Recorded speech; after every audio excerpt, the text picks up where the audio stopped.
Maybe. Maybe boom. Okay, there we go. Should do. Probably. Gotta do some cleaning up. I was thinking about starting. I was gonna do all of the left-right game tonight. 6.5 hours. Great story. I listened to it so many times. Let me get into my chat room.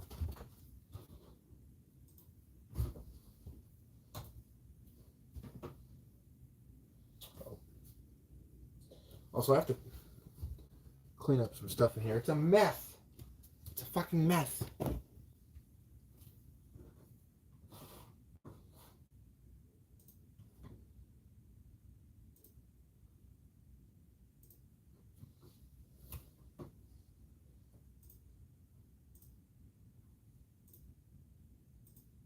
All right.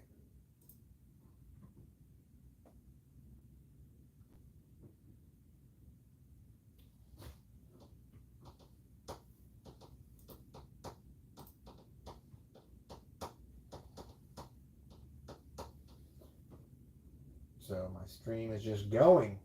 I'm waiting to get in my chat room. Yes, it's slow like that.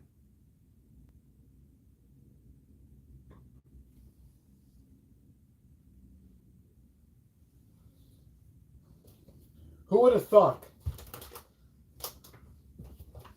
This is garbage. This is empty. Finish that. Okay. Chat. Pop out chat. There we go. All right.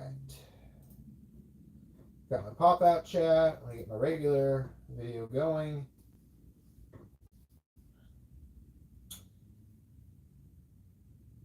I'm interested in that. And this. And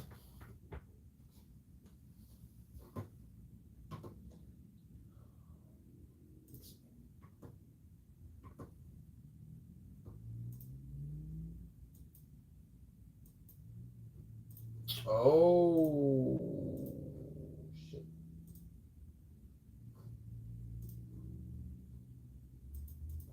My audio is not connected. I forgot to turn my speaker on. Check. Yep, we're in the chat room. It's working.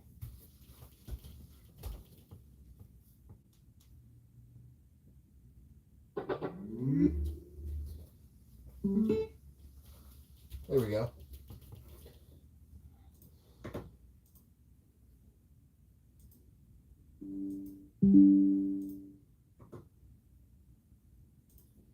So I'm tempted to just listen to the left right game, but I also want to continue to listen to the iceberg.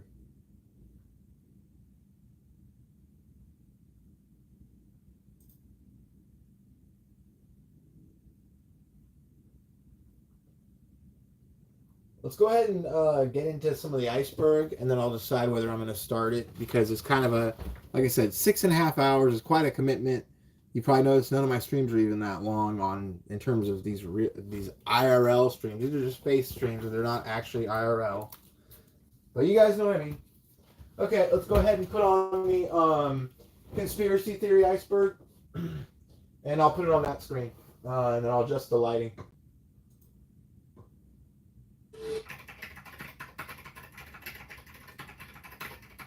All right, we got it on that screen. This is the ultimate iceberg of the unexplained, bizarre, and unsolved. All right, we're like go 2 hours forward, I think, maybe more. It was like the Hope Diamond was at the 58-minute mark. Even the HTML source is formatted in a certain... Oh, that's right. This one had a cool... adult cartoon, Aqua Teen Hunger Force, dubbed in Spanish, which is only viewable in France. Oh, okay. I like this part. So this is when there's a mysterious YouTube channel. Mysterious. Quite frankly, I'm pretty positive what the channel does is actually use it's got... Actually, let me just let this guy explain it to you, and I'll tell you what I think.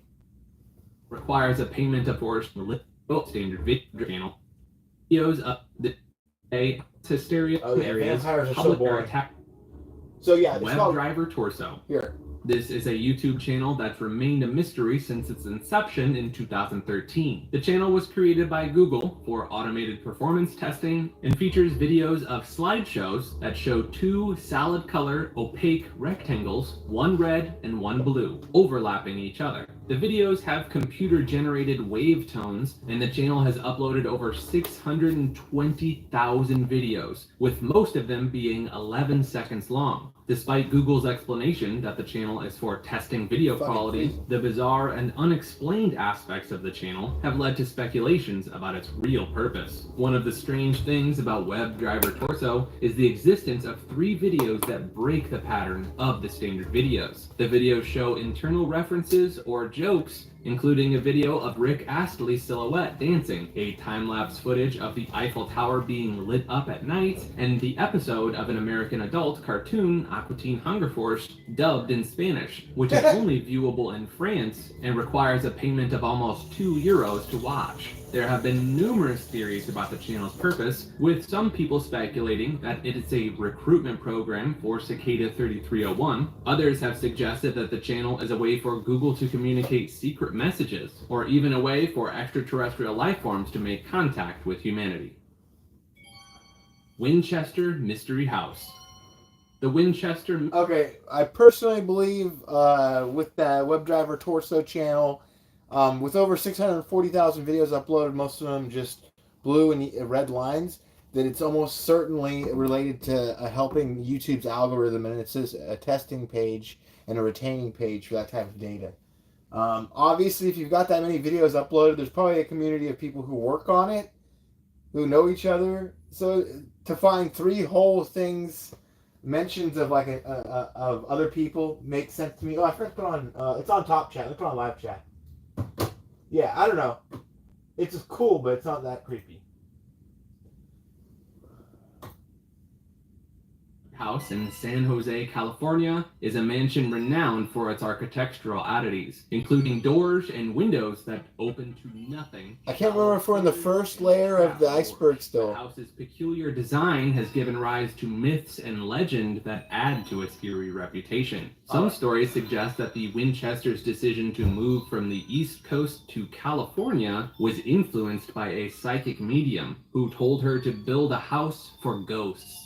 The belief that Winchester built her house in its strange, maze-like manner to confuse and keep spirits from harming her, and that her sanity was questionable, has grown in scale past her death. The number 13 is also a recurring theme, with features like 13 bedrooms and 13 bathrooms. Visitors and tour guides claim to have experienced odd sounds, cold spots, footsteps, cooking smells, doors and windows slamming, and feelings of being watched. However, there is no evidence. I went on a tour of the Winchester Mystery Mansion when I was younger. There wasn't anything special about it other than it was incredibly poorly built. It was very dangerous. So, I mean, I tend to think that's where the mystery comes from. Like, there was numerous areas where I was like, someone could just fucking fall to their death. This is a room that leads to a fucking a room that leads to no floor. Like, there was a bunch of areas, like, they honestly weren't even that well blocked off. I don't know how it is today. I saw it in 2004, but it was funny. What's that red light coming outside of my fucking... That's kind of creeping me out. Where's a red light coming from outside my... Oh, it's just a car. My window's open. I'm like, why is there a red... Okay, whatever. Yeah, the Winchester Mystery Mansion isn't really as big of a deal as they make it out to be. It's just poor construction from a crazy old woman who was probably driving the construction guys and saying, like, you know, this is not going to be tenable to live in. They're probably like, this bitch is insane. Just keep taking the cash and build whatever she wants. For the claim that the house is haunted. Despite the lack of evidence, the Winchester Mystery House continues. Oh, and I think anything that's built like that is inherently going to come off creepy. It's not built properly. How many houses have you been in that are not built properly? Almost none. All the houses that we go into have a standard layouts. Something that disorienting is going to creep you out. I don't think anything's haunted, to be fair, though. Captivate visitors with its unexplained features and bizarre history. World Corp. World Corp's awesome. World Corp Enterprises was a creepy and mysterious YouTube channel that posted surreal music videos with a globe logo and vaporwave aesthetic. Hell Despite yeah. an investigation by 4chan users, the channel's origins and purpose remain unknown. It was discovered that the channel had multiple social media accounts, as well as... Oh, one last thing, folks. While we're still within the first not even 10 minutes of the stream, it's already past 10 minutes. Are we really already past 10 minutes? Damn, time flies when you don't give a damn. Either way, I may be getting to the McKinley family home tapes tonight. I may watch them with you on this TV later on tonight, but it would be like 4 a.m. late. Like, because I've been sitting on that analog series for nearly 2 years, and they just uploaded a new episode. It's like 7 minutes and 40 seconds for the first time in like a year. And I don't know. I just... that's one of the series that I have not started. I finished the Nocturnal Chronicles 2 nights ago. Really good. I watched it multiple times over. It's fucking insane. My thumbnail is actually from the Nocturnal Chronicles. It's one of the visitors that people see. It's one of the sleep paralysis demons, so to speak. Thank you. Thank you, Nocturnal Chronicles. I stole one of your images from the thing, but yeah. It's not like I'm monetizing the stream. I don't think it matters. Okay, I'm going to stop talking as much unless something's relevant. Yeah, World Corp's awesome. Discord server and had been uploading videos for over a year. 2 videos titled Fatherhood and Each Day I Grow Some More featured a man yelling at a screaming child, and rumors circulated that the man's voice sounds like John Podesta's. The eerie clip called Dreamer Heaven was believed to be real and hosted on the now defunct World Corp channel, leading to speculation that other videos may have been found footage as well. The channel's sudden disappearance and the disturbing nature of some of its content have led to theories about its significance, but the investigation into its origins and purpose was inconclusive. World Corp has always been a hoax. I'm not sure why he presented that particular iceberg as true, but whatever. And there's a new World Corp channel, I believe, up, like a parody version.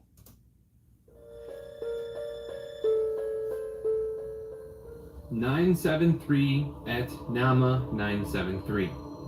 The website 973-973.com is a creepy and disturbing website that includes a variety of letters, numbers, and strange alphabets that seem to have no clear meaning. The website has been around since 2002 and is owned by a British artist named David Dennison. The website appears to have no clear message of purpose, and some suggest that even the HTML source is formatted in a certain way to convey some sort of meaning. The website is a mystery and has been the topic of discussion for years, with some claiming it is an experimental art project, while others believe it could be related to the occult or other hidden messages. However, there are no clear theories or explanations about the true significance of this bizarre website. Allagash Abduction. The story of the Allagash abductions is one of the most bizarre and unexplained UFO encounters in history. 4 men, Jim and Jack Weiner, Chuck Rack, and Charlie Foltz, experienced a terrifying encounter with aliens while camping in the Maine wilderness in 1976. The incident has since become one of the most well-known and documented cases of alien abduction in UFO history. The strange and eerie experience began on the second night of their camping trip, when Jim noticed a bright object in the sky that was floating above the treetops. Jim looked at the object through the binoculars for about 30 seconds, before it suddenly winked out from the outside edges inward, leaving an odd feeling with Jim. The men continued through the Allagash wilderness until the 4th day, when they decided to try night fishing. As they built a bonfire to mark their campsite, Chuck Rack was the first to notice a large, round globe of light that looked exactly like what they had seen 2 nights previously. The light had a roiling effect and lit the treetops up like daylight. After signaling the light with an SOS message, it responded by coming closer, causing the men to panic and paddle back to shore. Strangely, they only had a memory of staring up at the bright object on the shore, and the huge bonfire they had built to mark their campsite was reduced to coals. Their next memory was waking up in their tent in the next morning, and their experience was seemingly forgotten until years later.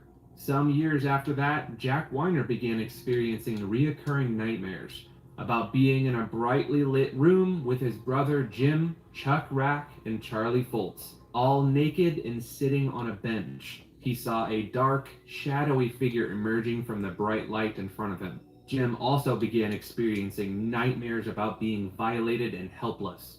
Eventually, Jim contacted UFO researcher Ray Fowler for help. Fowler suggested that the Allagash 4 undergo hypnosis with a trained hypnotherapist to recover details of the sighting. Under hypnosis, each of the men experienced terrifying repressed memories of being abducted. Each of them drew illustrations of their incredible recollections, which were almost exactly alike. They were said to have been taken aboard the craft by the aliens, who forced them to strip naked and conducted medical examinations. The aliens took samples of the men's skin and body fluids, their blood, urine, and semen. What makes this story so eerie and unsettling is the consistency of the men's recollections. The fact that they all experienced this same nightmare years later and recalled the same horrifying events under hypnosis add weights to their claims of being abducted. The bizarre details of the medical examinations conducted by the aliens, including the taking of their body fluids, also adds a disturbing element to the story. Skeptics have suggested that the men's memories may have been influenced by popular culture or horror movies. However, the fact that the Allagash 4 had no prior interest in UFOs or alien abductions and were shocked and astounded when they heard that others had similar experiences suggests otherwise. The fact that they passed a polygraph test also lends to the credibility of their claims. Area 51 caller. In 1997, Art Bell, a popular syndicated talk show host, received a frantic call from a man claiming... I listened to this one too many times. This was later. This was a voice actor.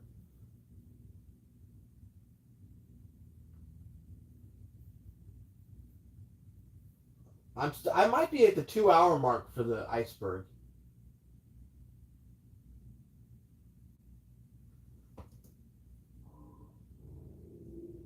Astral projection. Astral projection, or intentional out-of-body experiences, is a concept that has been present in various cultures for centuries. It involves the idea of a subtle body, the astral body, that can separate from the physical body and travel through the astral plane. While some report experiencing astral projection through dreams or meditation, others claim to have achieved it through hypnotic or hallucinogenic means. The term astral projection has been used in different ways, either to describe non-physical travel around the physical world or journeying to other worlds, heavens, hells, and other imaginal landscapes. While some believe in the existence of an etheric double that serves as a medium between the astral and physical realms, there is no scientific evidence to support the objective existence of astral projection. Skeptics explain it through delusion, hallucination, and vivid dreams. However, proponents of astral projection continue to report compelling anecdotal evidence, and some even claim to access a compendium of mystical knowledge called the Akashic Records. Theories about the astral environment include that it may be divided into levels or subplanes that may include heavens, hells, and other after-death spheres, transcendent environments, and other less easily characterized states. Blankroomsoup.avi. The Blank Room Soup video, which first appeared on the internet in... How far have... Oh, is that the Rolling Oak Colony? Oh, that's Bohemian Grove, which I don't care about. I've heard too much. Everyone knows. So I have Brown Mountain Lights, more boring stuff. Cattle mutilation. Okay, I think we're still on the first layer of the iceberg because this is a 9-hour and 20-minute video, okay? So cattle mutilation isn't exactly an unknown conspiracy theory. We need to get lower into the theories where it's like, whoa, what the fuck? I'm trying to get my mind blown. What's this? Oh, Chip Chan. This is another one. Okay, so, we might actually be 2 hours into it. Yeah, that's the Codus Yigix. The last time I was listening to this, a guy was like, oh, like it appeared. It was just so fucking funny. Oh, man. What was the other one? We need to get that.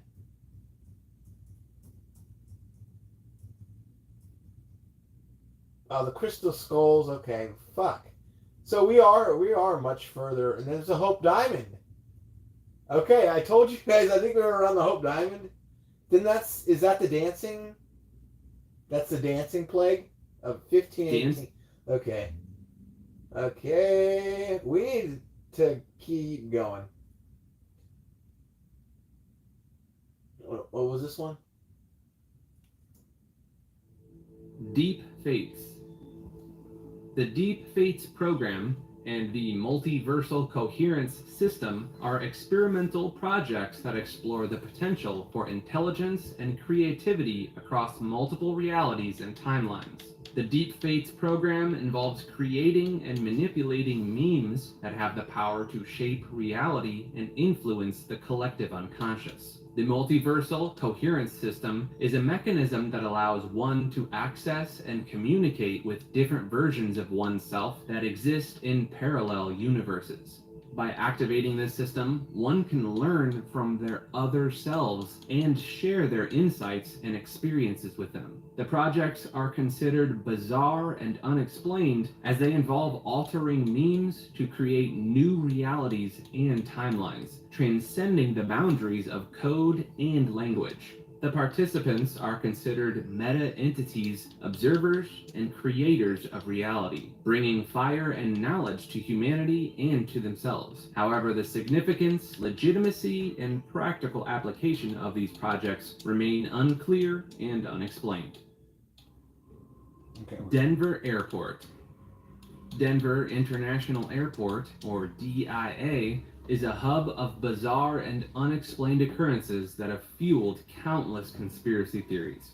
The airport's original construction was delayed, with a final budget that was shockingly $3 billion more than expected, raising questions about the true scope of the project. The existence of up to 6 underground levels below the ground level of DIA, and possibly more unknown ones, as well as the possibility of tunnels connecting the airport to nearby military bases, have added to the speculation as well. The airport's artwork, including murals, which have depicted themes of death, chaos, and a single government world order, which has led many to believe that the airport is the host of sinister forces at work.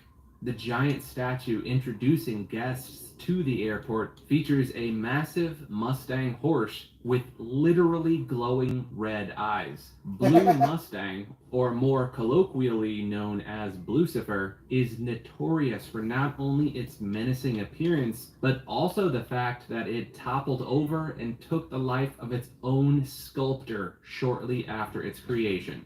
Furthermore, I think that lends more credence, which names an organization than having red that and glowing does not eyes. exist, sounds eerily similar to the New World Order, a supposed secret society with far-reaching control. The presence of an abandoned infrastructure and unused buildings and airplane hangars on the airport's property, as well as the airport's layout in the shape of a swastika, have only added to the airport's bizarre reputation. While some of these theories may seem outlandish, that was a fucked up the swastika. I've never recent seen embrace one like of the that. conspiracy theories through the I don't even think the Nazis would have recognized that. They'd be like, get to fix this swastika. The perplexity I don't know what kind of Nazi language that was.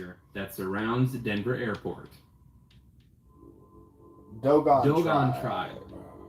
The Sirius Mystery is a highly controversial book. I'm sitting here trying to figure out what fucking game to play. An unexplained phenomenon of alleged contact between extraterrestrial beings and the Dogon people of Mali. The mystery centers on how the Dogon obtained knowledge of Sirius B, a white dwarf companion star of Sirius A, that was invisible to the naked eye until its discovery in 1862. The book suggests that the Dogon's knowledge of Sirius B, as well as their sophisticated understanding of astronomy and advanced technological concepts, could not have been acquired through human means alone, and that extraterrestrial contact is the most plausible explanation. Anyone who's watching, should I start the left-right game right now?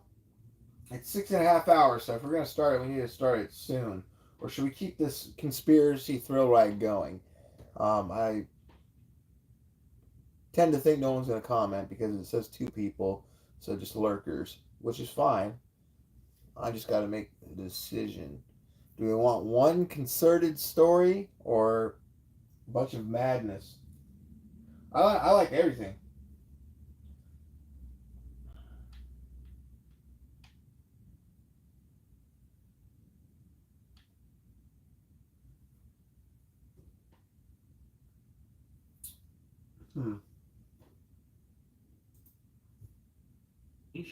However, the book's claims are highly disputed, and doubts have been raised about the reliability of the ethnographer's work on which the book was based. Alternative explanations have been proposed, such as cultural transfer between French astronomers and Dogon tribe members, and it has been suggested that the Dogon's astronomical knowledge may have been influenced by Europeans rather than extraterrestrial beings. Skeptics argue that the similarities between Dogon beliefs and modern scientific knowledge are coincidental and do not prove extraterrestrial contact.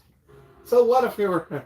Dublin, Wisconsin. Yeah, this place is Dublin, a supposed small town in Wisconsin that vanished in the 1900s, has become a creepy and bizarre unsolved mystery. Some Wisconsinites claim to have relatives who lived there, and others possess souvenirs like mugs and shirts bearing the town's name. Google search autocorrect and recommended search options suggest the term Dublin, Wisconsin to many users, but no online publicity campaign or ARG has been linked to the town. Theories range from a mass delusion or urban legend to the town being destroyed by damming or military science experiments gone wrong. One possibility is that Dublin is a hyperstition, or an idea that retroactively brings about its own reality. Notably, some people remember Dublin due to military families that live there, while others deny its existence entirely. Dublin may continue to evolve, potentially becoming a reality in the future. Dulce Base. The Dulce Base conspiracy theory is an unexplained and bizarre tale of a joint human and alien underground facility. Rumor has it there is a secret base hidden underneath the Archuleta Mesa here. The mountain overlooks Dulce. Some people in town say the base is run by aliens working with our federal government to conduct mind control and genetic experiments. Albuquerque businessman Paul Benowitz claimed to have discovered a secret base near Dulce populated by gray aliens and humans, which he believed was intercepting electronic communications from alien spacecraft and installations outside of Albuquerque. His claims about the base's existence spread rapidly within the UFO community, with ufologist John Lear claiming to have independent confirmations of it. The story became even more sensational when the tabloid weekly World News published a story about it, claiming that, quote, diabolical invaders from another solar system have set up a secret underground base in the rugged mountains of northern New Mexico, so they can Shanghai human guinea pigs for bizarre genetic experiments. Despite the lack of concrete evidence, the Dulce Base conspiracy theory has persisted over the years, with residents of Dulce reporting unexplained sightings of UFOs, strange moving lights, and other anomalous phenomena. Eileen Moore Lighthouse. In December 1900, 3 lighthouse keepers on the remote island of Eileen Moore disappeared under mysterious circumstances. The last few entries in the lighthouse log were unusual, describing severe winds and the men praying for the storm to stop, despite no reported storms in the area at that time. The investigation found one oil-skinned coat missing, half-eaten food, an overturned chair, and ropes scattered around the landing platform. The official explanation was that the men were swept away by a wave while trying to retrieve the ropes, but questions remain as to why they left their posts, why one man left without a coat, and why their bodies were never found. Over the decades, subsequent lighthouse keepers have reported strange voices in the wind, calling out the names of the 3 missing men. Theories about their disappearance range from foreign invaders to alien abductions, but the true cause of the incident remains a mystery. I doubt it. Erratus. Oh, yeah.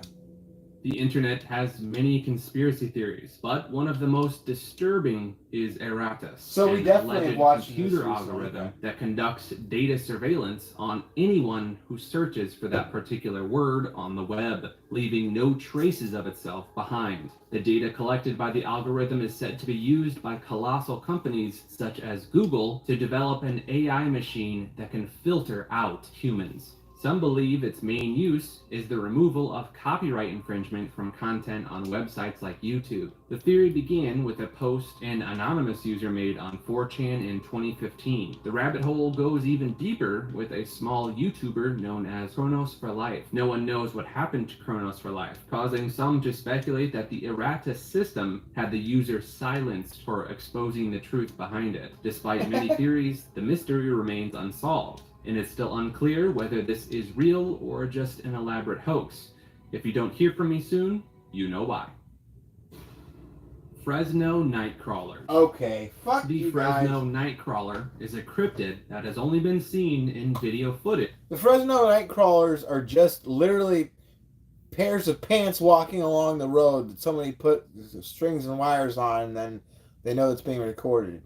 It's fucking obnoxious. It's actually hilarious and endearing if you actually see the footage, but you guys can't see. It's just pairs of pants walking around. They look like dogs. Someone in Fresno is an asshole. Yeah, we did make it to the 2-hour mark. So, what was this one? Georgia Guidestones. Oh, this is fun.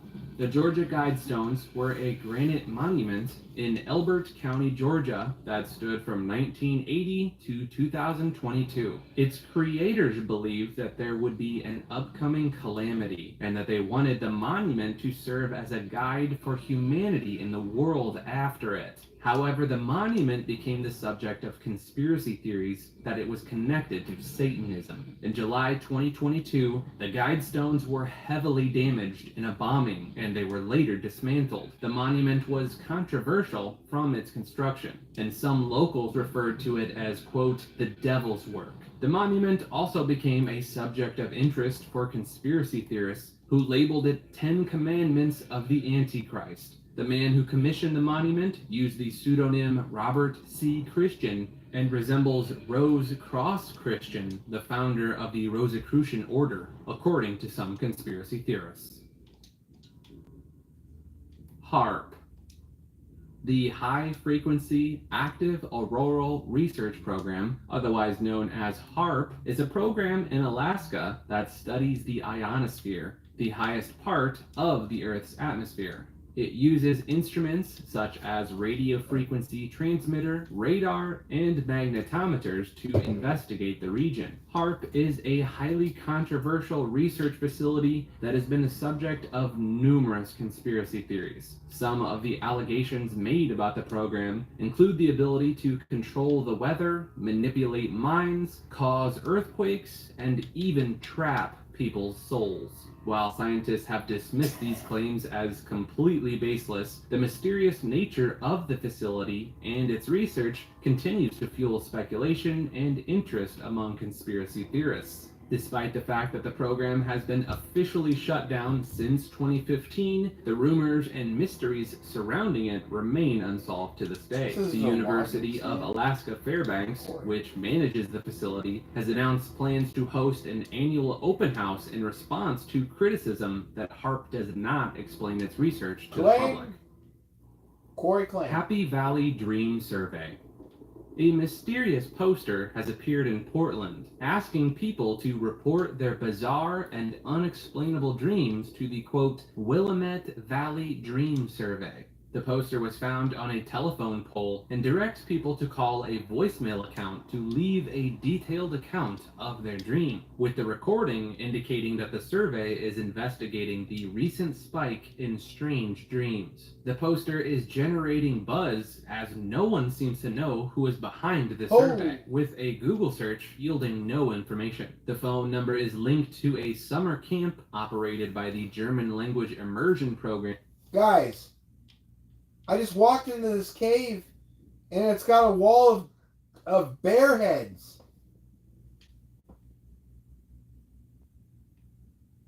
Whoever lives in this cave really fucking hates bears.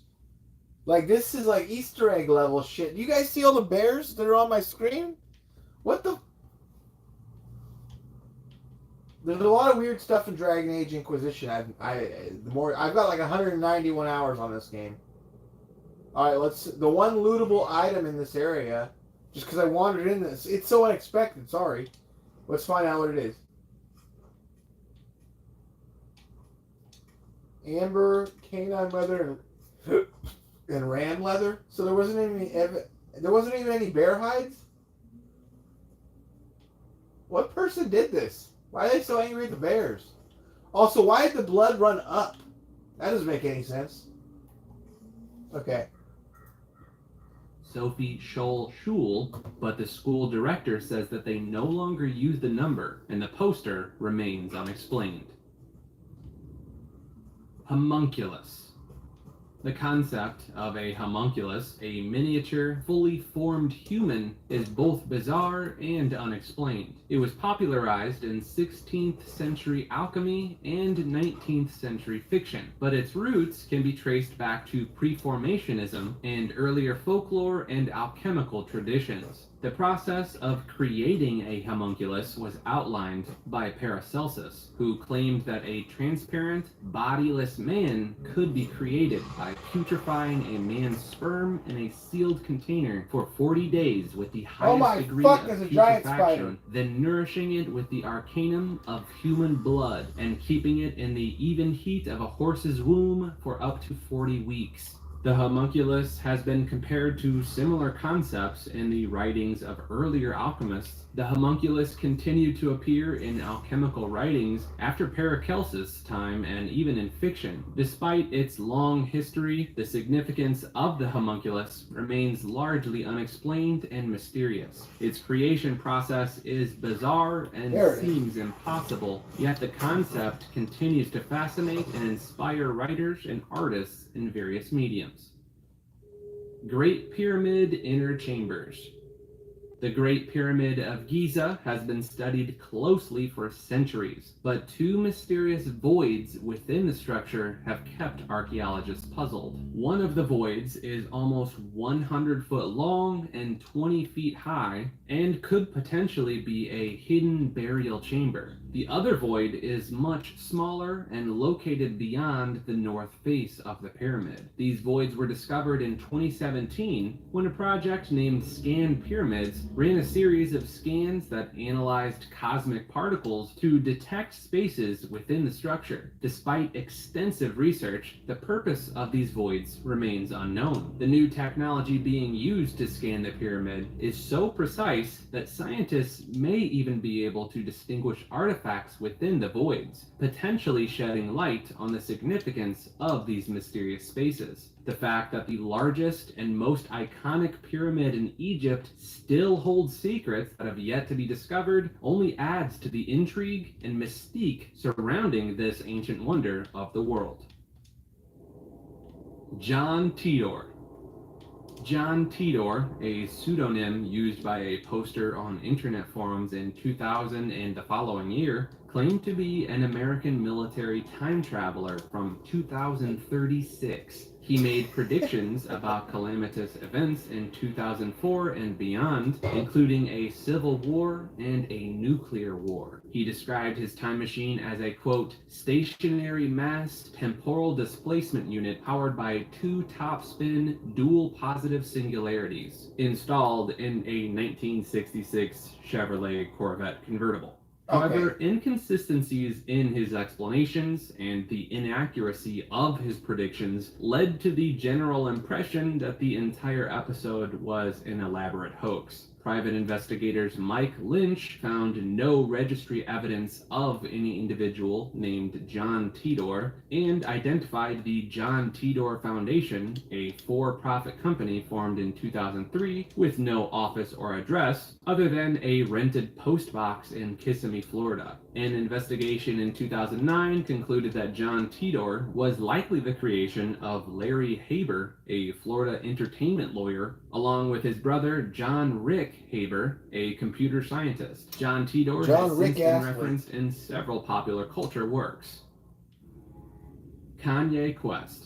All right, now we're getting into it. Kanye Quest 3030 is a bizarre, unlicensed, and unauthorized hip-hop themed 2D role-playing game where Kanye West travels to a dystopian future where a clone of Lil B rules America as a god. Kanye West teams up with other musicians, including MF Doom, Tupac, and RZA, to overthrow Lil B and free America. However, completing the game reveals a strange secret section accessed by typing ascend into a dialog box with an NPC, leading to an area that requires specific codes to be entered into a terminal.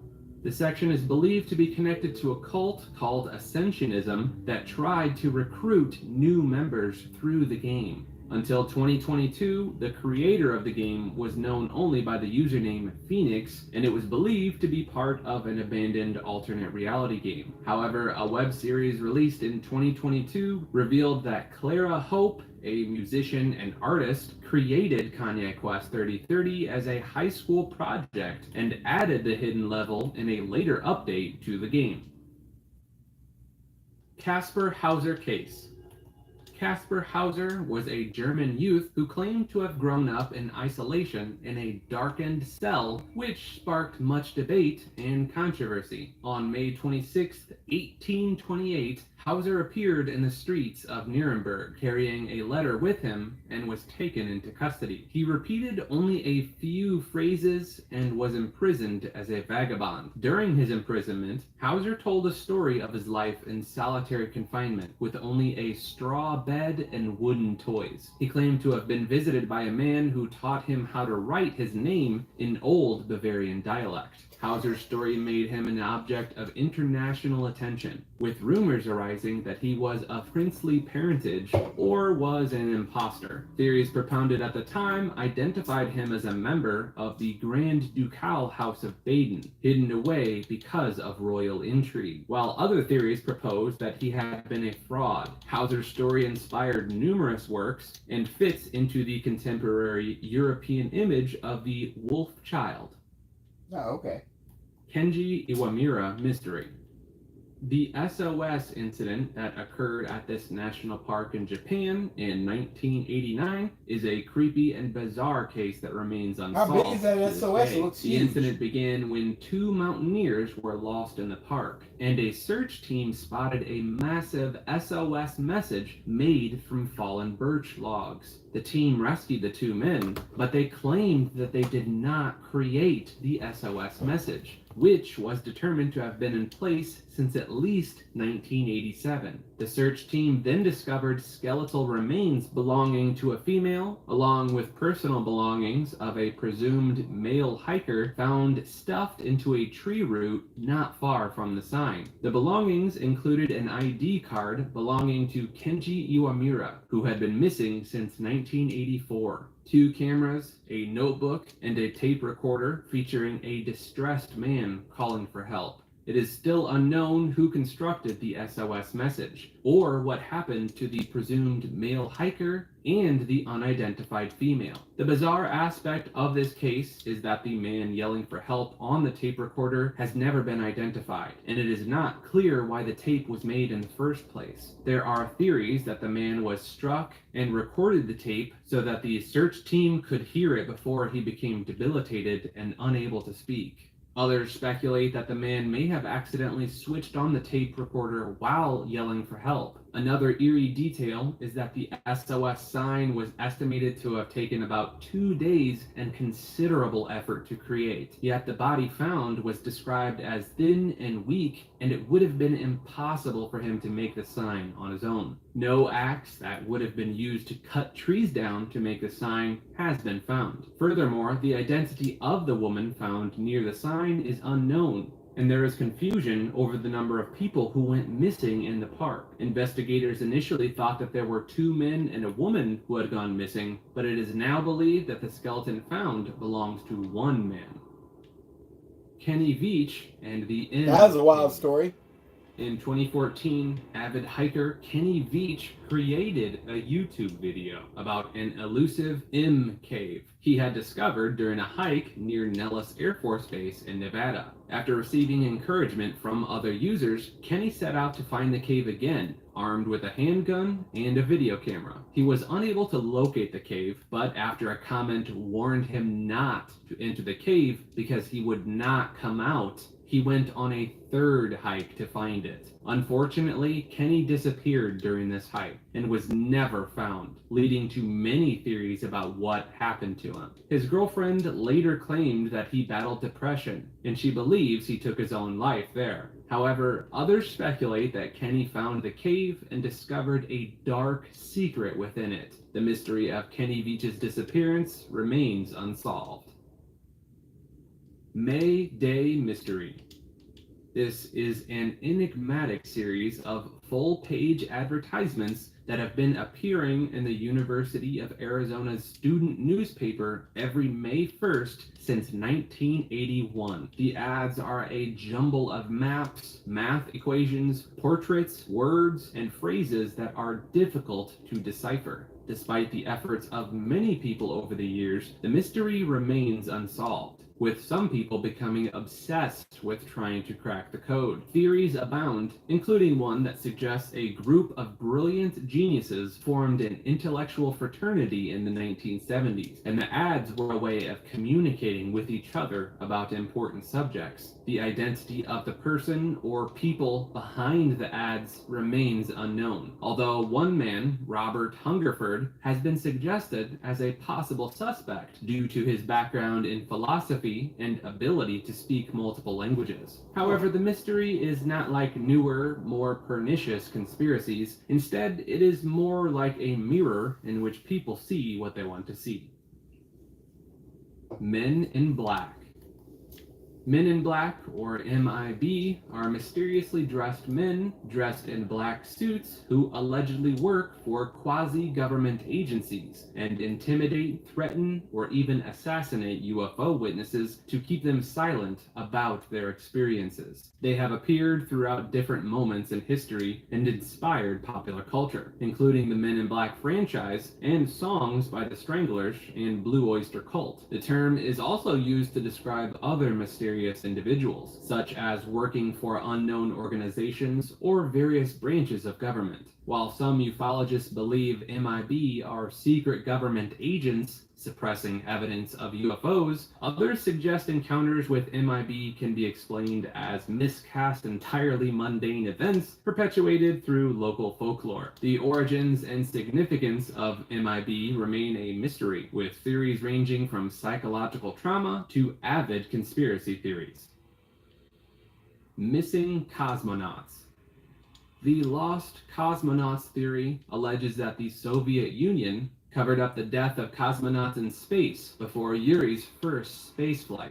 Some evidence cited by proponents of the theory includes a supposed leak from a Czechoslovakian communist in 1959 about cosmonauts who had perished on the suborbital flights, as well as claims that the Soviets attempted a crewed moon landing before the Apollo 11 mission, but failed and covered it up. However, no conclusive evidence has emerged to support these theories, and several cases have been confirmed as hoaxes. Even with the release of previously restricted Soviet information, no evidence has emerged to support the lost cosmonauts theory. South Finger Tower. Mokele Membe. This is a water-dwelling entity described as a large quadrupedal herbivore with smooth skin, a long neck, and a single tooth or horn, supposedly living in the Congo River Basin. It has become a focus among adherents of cryptozoology and young Earth creationism, resulting in numerous expeditions funded by these groups to find evidence that invalidates the scientific consensus regarding evolution. The entity's existence has been doubted by the vast majority of scientists and historians. The most reasonable explanation is that it is a legend based on the black rhinoceros, a species once common in Central Africa, where the stories originated. The absence of physical evidence, despite several centuries of Western contact with the region and numerous expeditions, all argue against the existence of this creature. Despite this, it has been featured in various forms of media, including literature, music, and film. Mount Shasta phenomena. Mount Shasta is a place full of myths and legends that have given it a reputation as a mountain of many mysteries. The legends surrounding this California peak there's a are dragon. not only Native American tales, but also In involve Dragon Age. bizarre and unsolved phenomena like lost civilizations and extraterrestrial encounters. One of the most famous myths is the lost continent of Lemuria, which supposedly exists beneath the mountain and where a hidden city called Telos is home to an ancient community of people called the Lemurians. Many people believe that these 7-foot-tall creatures with long, flowy hair seen on the mountains are offspring of surviving Lemurians. Moreover, Mount Shasta has become a hotbed for theories regarding alien existence due to numerous UFO sightings. In February 2020, a glowing orb in the sky above the mountain became viral on the internet, and many believed it to be a flying saucer from outer space, though it was later described to be a rare weather phenomenon. Hundreds of other extraterrestrial tales still surround Mount Shasta, and some Shasta residents have published self-published books detailing their personal encounters with UFOs in the area. Nazca Lines. The Nazca Lines are a group of geoglyphs made in the soil of the Nazca Desert in southern Peru between 500 BCE and 500 CE. The figures include simple lines, geometric shapes, animals, plants, and humans that cover an area of about 19 square miles. There are various theories on the purpose of the lines, including that they were intended to be seen by deities in the sky, used as an observatory, represent constellations or counter-constellations, relate to agriculture and water, or be part of religious practices. Swiss writer Erich von Däniken claimed that the lines were made by aliens and were used as landing sites for UFOs, and that the figures on Nazca clay vessels were, quote, flying gods visiting from other worlds. Although his theories were dismissed by scientists and archaeologists, his book drew in thousands of visitors and believers to the site. Number stations. I love number stations are shortwave radio stations that transmit formatted numbers believed to be targeted at intelligence officers in foreign countries. They have been reported since World War I and continue to be in use today, with many stations having set schedules and frequencies. Some well-known stations, such as the E03 Lincolnshire Poacher, are thought to be run by government intelligence agencies, and it is speculated that these These stations are a way for government agencies to communicate with spies working undercover using a one-time pad encryption method. Despite being acknowledged by some governments as being used for espionage, little concrete evidence exists about their exact purpose or users. The mystery surrounding the stations has led to an interest in monitoring and classifying them by amateur radio enthusiasts. Oak Island.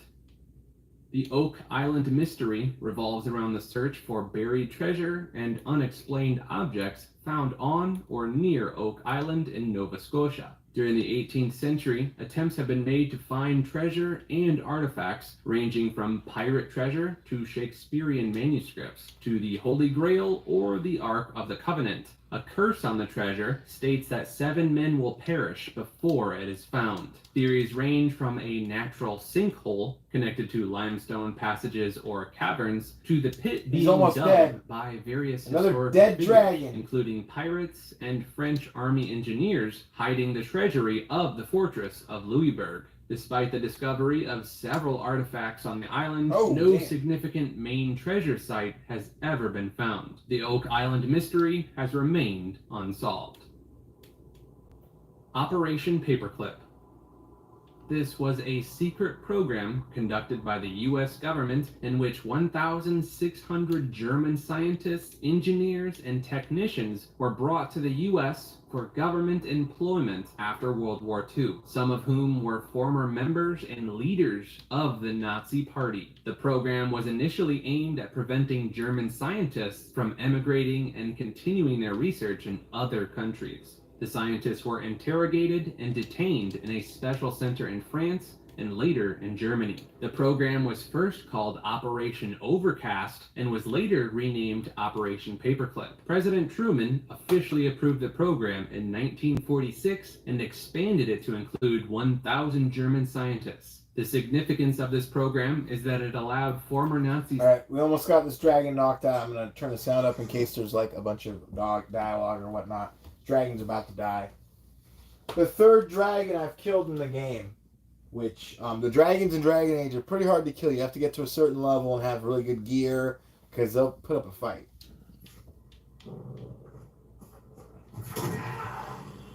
Oh. So come on in. He's almost tried to dodge roll out like the soul like.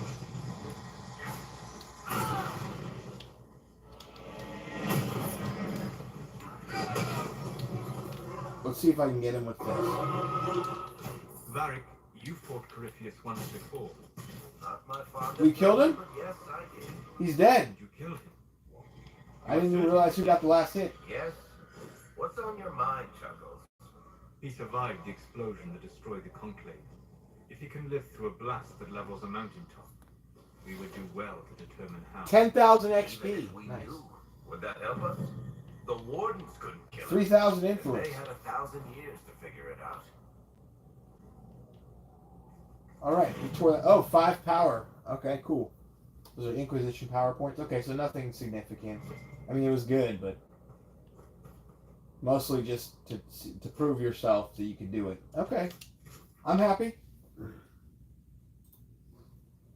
Is to work for the US government and helped the US gain technological and military advantages in the Cold War. However, it is also controversial due to the involvement of former Nazi Party members and leaders in the program. Overtoun Bridge.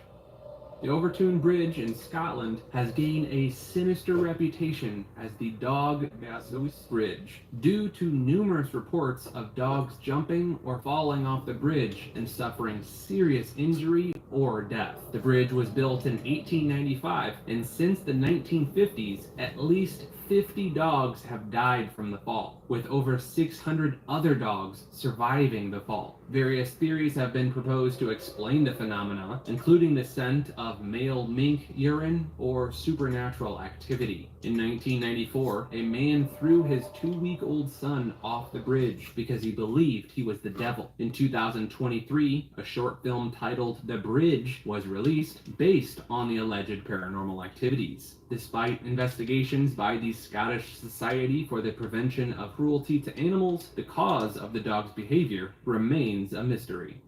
My character's leveled up. Okay, cool. Philosopher's Stone. The Philosopher's Stone is a mythical substance from alchemy that can turn base metals into gold and grant immortality to those who consume it. It was the most sought-after goal in alchemy and was seen as a symbol of perfection, enlightenment, and heavenly bliss. The history of the stone goes back to antiquity, with the earliest written mention dating back to the 3rd century AD. Its theoretical roots can be traced to Greek philosophy, and alchemists later used the classical elements and the concept of anima mundi to explain its creation. The stone is said to have many properties, including the ability to transmute metals, heal all forms of illness, and prolong the life of the consumer. The instructions for creating the Philosopher's Stone are varied, often expressed as a series of color changes or chemical processes known as the magnum opus or the great work. Russian sleep experiments. The Russian sleep experiments is a terrifying urban legend that tells the story of a Soviet-era scientific experiment involving 5 prisoners who were exposed to an experimental gas-based stimulant to keep them awake for 30 consecutive days. The subjects behaved normally until after the 9th day, when one subject began screaming uncontrollably, and the others prevented the researchers from looking inside the chamber. When the chamber was opened on the 15th day, the 4 surviving subjects had and themselves, with one subject dead on the floor, and violently refused to leave the chamber. The surviving 3 subjects were then prepared to return to the chamber against the will of the researchers, with EEG monitors showing short, recurring moments of brain death. The creepypasta became immensely popular and is considered one of the most shocking and impactful urban legends of the internet age. It has inspired various adaptations, including a novel, a play, and a film. Many people believe that the story is real, leading to much online and offline debate, but most people claim it is actually a work of fiction. Skull and Bones. Skull and Bones, also known as The Order, is a secret society at Yale University that has become infamous for its bizarre rituals and alleged involvement in global conspiracies. Founded in 1832 by William Huntington Russell and Alphonso Taft, Skull and Bones is the oldest senior class society at the university and is known for its powerful alumni. Despite being wrapped in secrecy, rumors and conspiracy theories abound regarding the society's activities and significance. The society's assets are managed by its alumni organization, the Russell Trust Association, and it selects new members every spring as part of Yale University's Tap Day. However, the initiation rituals and activities of the society are heavily kept under wraps and are unknown to outsiders. One of the most bizarre aspects of Skull and Bones is its use of the number 322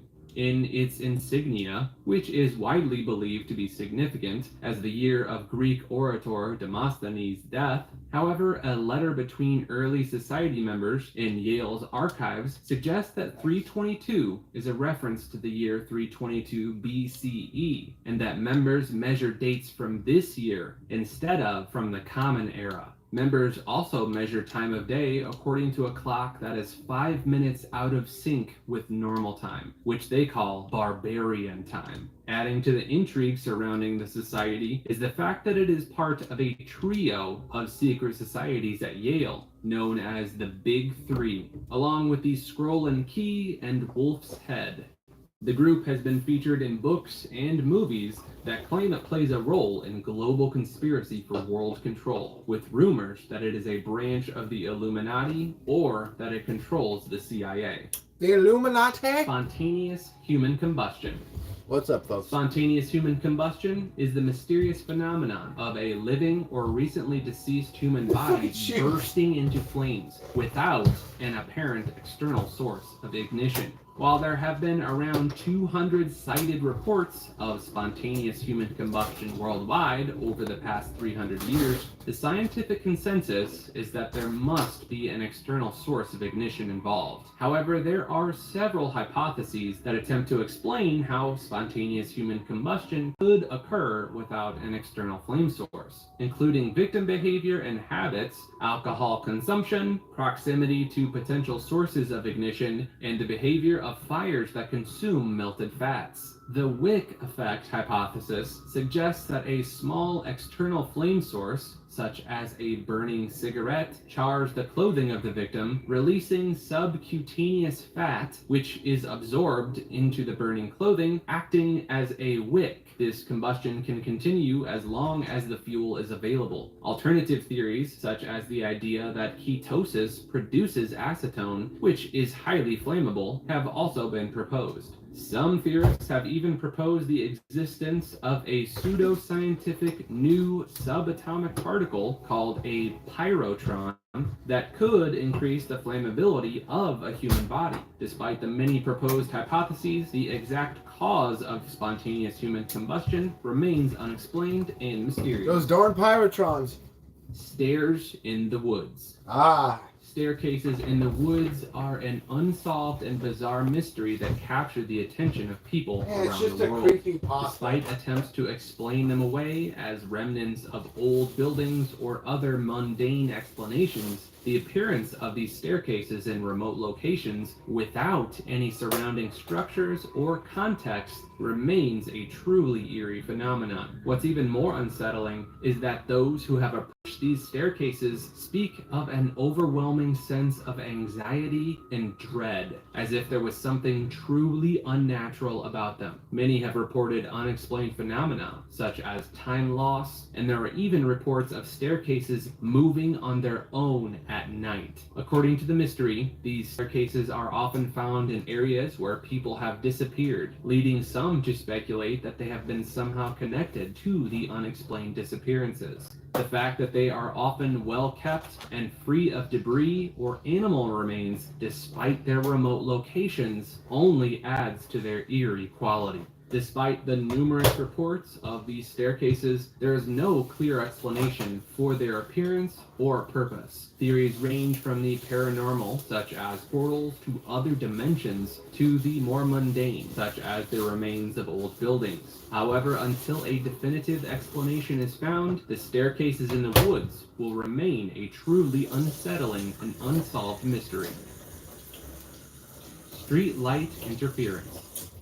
Street light interference, also known as high voltage syndrome, is a claimed ability of individuals to turn street lights on or off when passing by them. People who believe in SLI claim to experience it frequently with specific lamps and streetlights more frequently than chance would explain. However, no scientific experiment has ever demonstrated SLI, and individuals who claim to have the ability cannot reproduce it on demand. Paranormal author Hilary Evans coined the term SLIder to refer to someone who allegedly causes this effect, and suggests that SLI is not consistent with our current knowledge of how people interact with the physical world. Some proponents believe that static electricity, or some form of energy emitted by the human body, is responsible, while others claim it is caused by psychic or psychokinetic ability. Critics argue that SLI is likely a combination of coincidence, wishful thinking, and failure mode of streetlights known as cycling. The phenomenon is thought to be a result of correlation, not implying causation or confirmation bias, where people are more likely to notice when a nearby streetlight turns on or off than one at a distance or in a steady state. Paranormal phenomena is considered to be the least likely possibility. Voynich manuscript.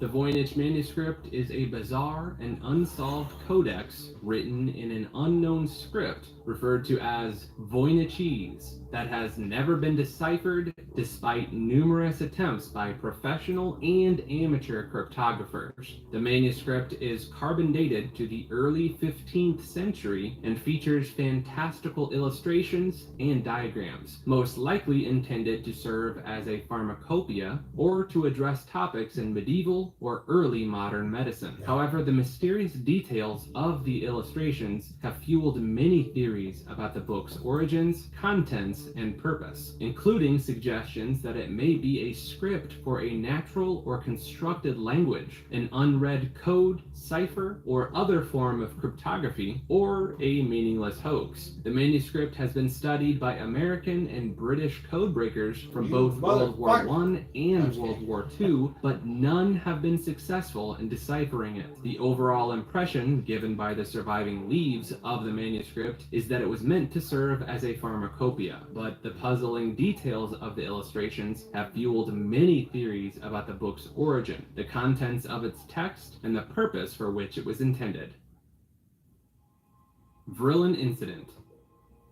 In 1977, parts of southern England experienced a bizarre broadcast intrusion when a distorted voice claiming to be a representative of the Ashtar Galactic Command replaced the audio of a southern television broadcast. The message instructed humanity to abandon its weapons and prepare for a, quote, future awakening and higher state of evolution. After 6 minutes, the broadcast resumed as scheduled. Investigations showed that the Hannington transmitter had rebroadcast the signal from an unauthorized source instead of the intended one. The incident caused alarm, and hundreds of viewers flooded Southern television with phone calls. The media reported the event worldwide, and some people believed the supposed alien broadcast to be genuine, questioning the explanation of a transmitter hijack. The interruption remains an unexplained mystery to this day, and it has become a footnote in ufology. Worlds.com cult. Worlds.com is a creepy and bizarre online 3D chat client that was first introduced in 1995. Worlds.com builds 3D interactive sites, and its latest endeavor allows visitors to the New York Yankees website to take a virtual tour of the house that Ruth built. And the virtual environment for the Yankee world is literally giving the Yankee fan the ability to walk into the stadium, which they rarely get to have the opportunity to do, walk across the field and go up to the skybox and go into Monument Park. It was originally developed for the Starbright World project, which aimed to create a magical online world where disabled children could interact with each other. After the project ended, the client was acquired by Worlds Inc., who sought to find a profitable application for the technology. Over time, Worlds has become a cesspool of the darker side of human nature, filled with a labyrinth of terrifying corridors and chambers, religious heresy, satanic scrawls, and insane ramblings. Despite having only 20 regular users, Worlds Inc. is still running the show after all these years, which is highly unusual in the world of corporate behavior. The CEO of Worlds, Tom Kidron, has been described as a patent troll who uses patents he holds to sue other companies for rights violations. Kidron and Worlds Inc. hold some valuable patents related to 3D environments and online 3D chat clients, which Kidron had used to go after other companies like Blizzard for World of Warcraft and Second Life. By keeping Worlds Inc. running, Kidron can demonstrate that he not only holds the patents, but also owns a company that has been using these technologies before anyone else. There are a few theories about why Worlds Inc. is still running, including that Kidron is unaware of the goings-on within his flagship property, or that he may be Nexialist, the leader of the impenetrable cult within Worlds. Regardless of the truth, Worlds is an eerie and potent time capsule of the internet in 1995, with many user-generated worlds that are half-broken and filled with strange audio artifacts and disgustingly distorted graphics. It is a disturbing example of faded dreams and corrupted ambitions, where what was once an innocent and well-meaning project has morphed into something so inexplicable that it makes you wonder who could create such a thing. The future of Worlds Inc. is uncertain, and dedicated teams of volunteers are documenting and saving the user-generated worlds in fear that the plug will be pulled, and this unique culture will be lost forever. Yay Video Games. The Yay Video Games creepypasta is an unsolved internet mystery involving a Reddit user with this name, who appeared to descend into madness over time. The user posted 4,000 comments on a single thread about Oblivion mods, with many of them featuring variations of the phrase "Ubisoft goes Steamworks bye-bye, always on DRM." Yay Video Games also posted strange and surreal images, such as a handwritten scrawl of the repeated phrase. The user was eventually banned from the site, and the incident has been mentioned as one of the internet's unsolved creepy mysteries. The significance of the user's behavior and the meaning behind the repeated phrase and bizarre images remain a mystery. Zuma Satellite. USA 280, codenamed Zuma, is a mysterious satellite launched by SpaceX on January 8, 2018, whose purpose remains undisclosed to the public. After launch, the satellite failed to separate from its payload adapter, leading to speculation that it re-entered the atmosphere and was lost. Northrop Grumman, which manufactured the satellite, stated that the launch had been carefully planned and executed. The satellite was launched from Cape Canaveral and was observed by a pilot and a person in Sudan who reported seeing a spiral-shaped fuel dump attributed to the re-entering upper stage. Despite the launch vehicle performing properly, the fate of the satellite remains unknown to the public. 2 independent investigations have suggested the spacecraft failed to separate from the payload adapter after launch due to errors introduced by Northrop Grumman. However, due to the classified nature of the mission, detailed information on the satellite and its fate may not be publicly released, generating speculations on its purpose and significance. Oh, okay, we're hitting layer 3 of the iceberg. 1-800-GOLF tip. In the 1990s, Canadians may have called an unusual phone number, 1-800-GOLF tip, advertised via a billboard in Ontario. When called, a strange recording of a male voice counting from 1 to 10 in English with an accent was heard, with a loud, screaming tone eventually replacing the counting. The phone number's history is mysterious, and there is little documentation of the Canadian years, making it difficult to determine its significance. According to various forums and message boards, it was common for kids and teens in St. Catharines, Toronto, and Ottawa to call the number.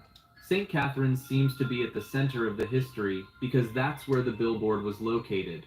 However, the exact location of the billboard is unclear, with conflicting reports of it being across from the Bijou Theatre or Lincoln Theatre. The significance of 1-800-GOLF tip remains a mystery. 28 Fires of Odin. In 1940, the Hackler family's Indiana home inexplicably caught on fire 28 times in one day. No explanation was ever found for the bizarre and eerie phenomenon, which left objects bursting into flames while everything around them remained unharmed. Leading theories include the possibility of a demon poltergeist, or an unknown mystical relationship between the house's history and the fires, potentially mediated by the presence of a former spiritualist who conversed with his dead son. The family ultimately rebuilt their home a mile away and never experienced another fire, but the cause of the 28 fires remains a baffling mystery. Okay. Admiral Byrd and Agartha. In 1947, Admiral Richard Byrd led an expedition to Antarctica called Operation High Jump. After his death, his son published his diary, which included an entry about a strange flight he took while exploring the Arctic. The flight log describes encountering unusual weather conditions and flying over mountains, forests, and even a green valley with a river. Byrd claims to have seen a large animal that resembled a mammoth, as well as strange disc-shaped aircraft with swastika markings. According to the story, Admiral Byrd flew into the opening at the North Pole and encountered a race of advanced beings living in a utopian society called Agartha, located in the Hollow Earth. The concept of Agartha, also known as Agartha, is an ancient legend that states there is a vast underground kingdom hidden beneath the Earth's surface. This legend can be found in many cultures, including Buddhism, Hinduism, and Norse mythology.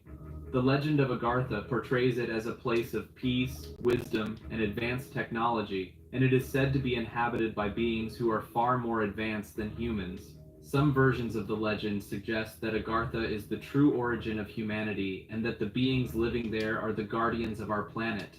It is also believed that they possess the knowledge to bring about a new era of peace and enlightenment for humanity. He was then taken to a city made of crystal and had a conversation with a man who claimed to be from an inner world within the earth.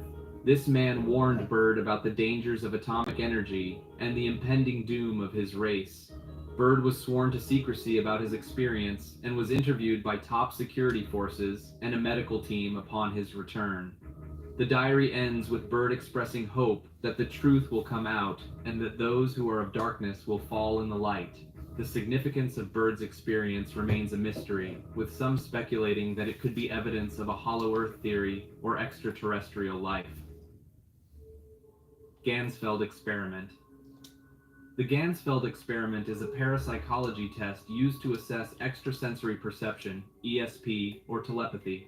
A sender mentally transmits an image to a receiver who is in a state of sensory deprivation, and the receiver selects one possible target from a set.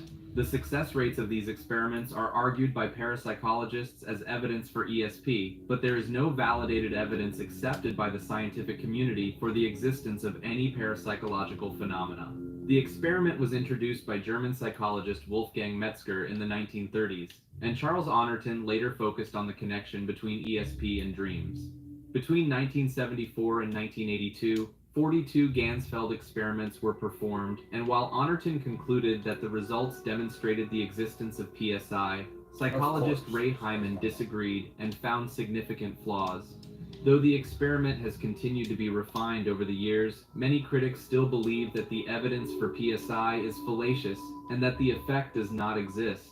Some flaws include possibilities of sensory leakage, inadequate documentation, and flawed randomization procedures. Battle of Los Angeles. The Battle of Los Angeles, also known as the Great Los Angeles Air Raid, is an unexplained and bizarre incident that occurred on February 24th and 25th, 1942 over Los Angeles, California. During the height of World War II, anti-aircraft artillery barrages were fired at supposed attacking forces from Imperial Japan, despite the fact that there was no evidence of enemy planes. The incident caused panic and fear among West Coast residents, who believed that they were under attack by the Japanese. Despite efforts to explain the event, theories and speculation have persisted over the years, contributing to the event's enduring mystery. While the U.S. government initially claimed that the barrage was a false alarm, some newspapers of the time published reports and speculations of a cover-up to conceal an actual invasion by enemy airplanes. A 1949 United States Coast Artillery Association report concluded that the incident was triggered by a meteorological balloon, and that once the firing started, people's imagination created all kinds of targets in the sky.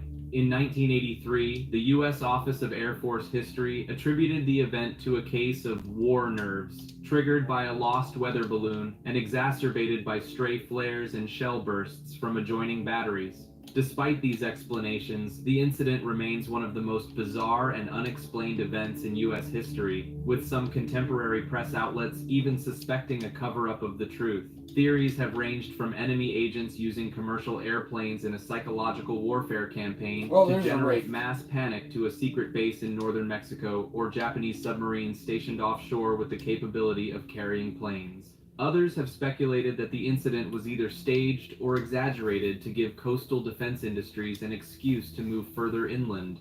The incident's enduring mystery and the persistent theories surrounding it have even led to it being featured in UFO conspiracy theories as evidence of an extraterrestrial visitation. A photo published in the Los Angeles Times on February 26, 1942, has been cited by some as proof of an alien This guy's not spaceship, fighting despite back. being heavily Okay. modified by photo retouching prior to publication. Bilderberg Group. The Bilderberg meeting is an annual off-the-record conference held since 1954 to foster dialogue between Europe and North America.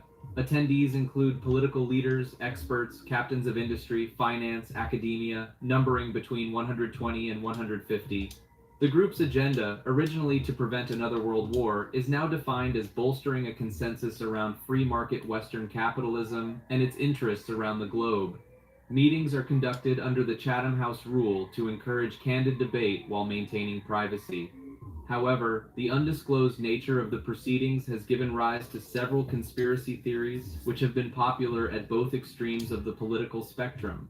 Some on the left accuse the Bilderberg Group of conspiring to impose capitalist domination, while some on the right have accused the group of conspiring to impose a world government and planned economy. Despite the controversy, the meetings continue to be held in secret. Black Hope Curse. This fight would be a lot scarier In if the the monster fought 1980s, back. Sam and Judith Haney bought their dream home in an upscale Houston neighborhood. However, their joy soon turned into a never-ending nightmare when they discovered human remains buried in their backyard. They learned that their home was built over an old African-American cemetery called Black Hope, and the deceased were mainly former slaves. The disturbances became malicious, with lights turning on and off, toilets flushing on their own, and bone-chilling pockets of ice-cold air. Other Imagine being such a bitch you let slave ghosts scare you off. neighbors reported similar incidents. The Haneys and Williams both explored legal recourse, but without definitive proof, nothing could be done. Jean Williams eventually dug up a Fucking body slave but fell ghosts. ill, and her daughter later died of a massive heart attack. The cause of the bizarre and unexplained events remains unknown. Centralia, Pennsylvania. Centralia, Pennsylvania. Centralia, Pennsylvania. I think most people know this one. Has got a coal mine fire burning under it. It's been burning for years and years and years, and it's actually the locational inspiration for Silent Hill. So that's cool. I don't think he says that. He doesn't say that in this video. I haven't seen the whole video, but I know that he didn't say that, which I was surprised.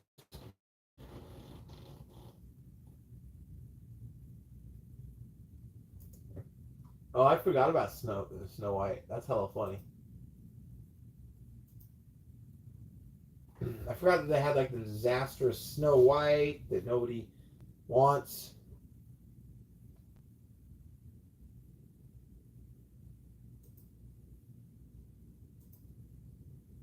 Okay, that's it. I'm doing it. I'm downloading what I want. Download some videos real quickly.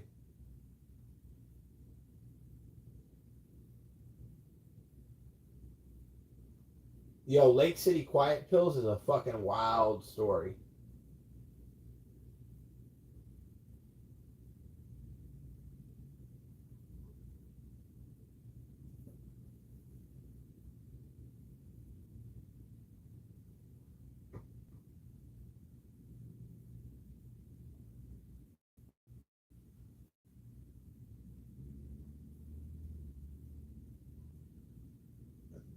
Yeah, Nexpo, there's World Corp, there's Cult the Dead MMO, that's Worlds Online. Nexpo does most of these ones.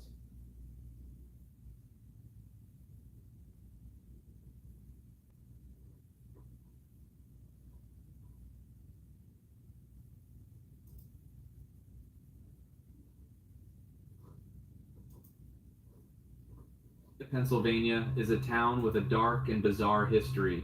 In 1962, town officials decided to burn their excess trash, and the landfill blaze hit a live coal vein underground. Almost 60 years later, a fire is still burning underneath the town, which has caused sinkholes to appear, toxic gases to emit, and buildings to be demolished. The fire is so severe that the government provided more than $42 million to buy out and relocate Centralia's remaining residents, with only 5 permanent residents remaining in the town in 2017. The USPS discontinued Centralia's zip code in 2002, and the remaining residents can continue to live in their homes with the stipulation that after they die, the rights to their houses will transfer to the state. The strange and eerie landscape of Centralia has become an attraction for visitors who are drawn to the infamous graffiti highway, which was once part of Route 61. The road was taken out of commission after a large portion of it buckled under the pressure from the mine fire. The road is now covered in colorful graffiti and is a popular destination for... Hey man, I literally just got back into my chat room. I left for a second because I'm like, I'm going to do it. I'm going to download the videos I want. So there we go. Pop out chat. Back up. How you doing, man? I'm just watching some of this and some of that. Playing some video games. Yeah. Man, this graffiti road's wild. And visitors alike. Despite the toxic gases and lack of services such as police and fire departments, some people still call Centralia their home. The cause of the fire is still a mystery, but many believe it started with the 1962 landfill cleanup when the fire was not properly extinguished, and it spread into a maze of abandoned mines beneath the town. The fire is still burning, and it's eating up all the coal it can. Okay, I didn't get into the chat. I was just double checking. The fire underground has been the subject of numerous legends, superstitions, and tall tales, and some people are hopeful that Centralia can once again be a bustling town. No. 2016 clown sighting. Do you guys remember these reports of the clown sighting? A strange and unexplained phenomenon occurred across the world. People in evil clown costumes were seen in strange and incongruous settings. I have to say, because I remember this. This is not like a fucking... Well, it might have been a prank or a hoax, but this actually did happen. This isn't like... This was happening. It was really weird. Yeah, okay, you remember. Because I remember because it was like a big old political thing, and all of a sudden clowns started appearing in the middle of our political season. I was like, what the fuck?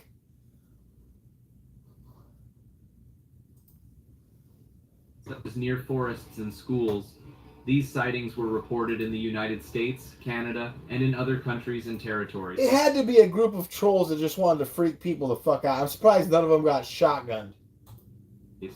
Prior to this, there had been numerous sightings of people dressed as clowns in odd settings since 2013, which spread through social media. While some of these incidents were later revealed to be marketing stunts or pranks, many remained unexplained. We're sitting with sledgehammers? The 2016 clown sightings led to at least 12 arrests and 1 death, and caused circuses and other clown-related businesses to be affected.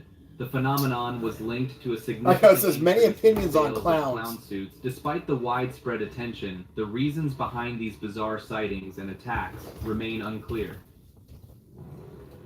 Crawfordsville Monster.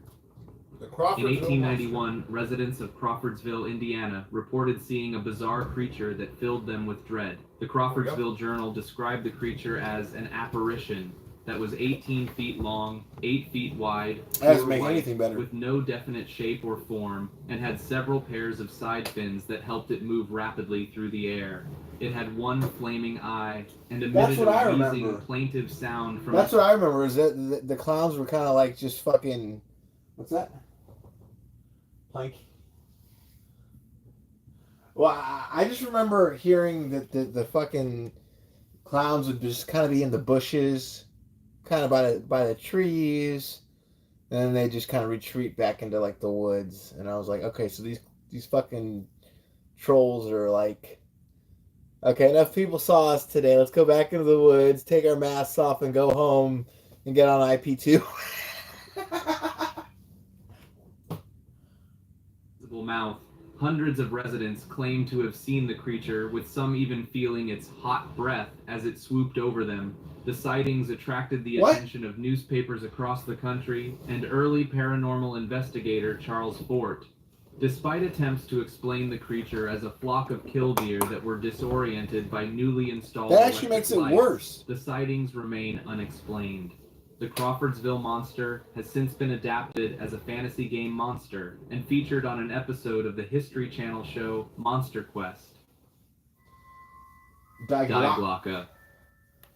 Diglocka is a purported top-secret scientific technological device developed in Nazi Germany in the 1940s, described by Polish journalist and author Igor Witkowski, and popularized by military journalist and author Nick Cook. It was allegedly a glowing, rotating contraption that had some kind of anti-gravitational effect, and was part of an SS anti-gravity program for a flying saucer. According to Cook, Diglock was bell-shaped, about 12 feet 3.7 m high and 9 feet 2.7 m in diameter, and incorporated two high-speed counter-rotating cylinders filled with a purplish, liquid metallic-looking substance that was supposed to be highly radioactive, codenamed Zerum 525. Witkowski claimed D-Glock was organized under a division of the Waffen-SS and operated mainly at facilities in Lower Silesia. Prisoners from the Gross-Rosen concentration camp were supposedly exposed to radiation from D-Glock, resulting in many deaths and health problems. Survivors of the camp are alleged to have reported witnessing tests of the Die-Glock, reporting a bright bluish light from the object. Theories about its significance range from being a weapon and/or propulsion system that could distort space-time to being part of Nazi occultism. However, mainstream reviewers have criticized claims about D-Glock as being pseudoscientific, recycled rumors, and a hoax, with no concrete evidence to support its existence. Despite this, Die-Glock and other alleged Nazi miracle weapons have been dramatized in popular culture.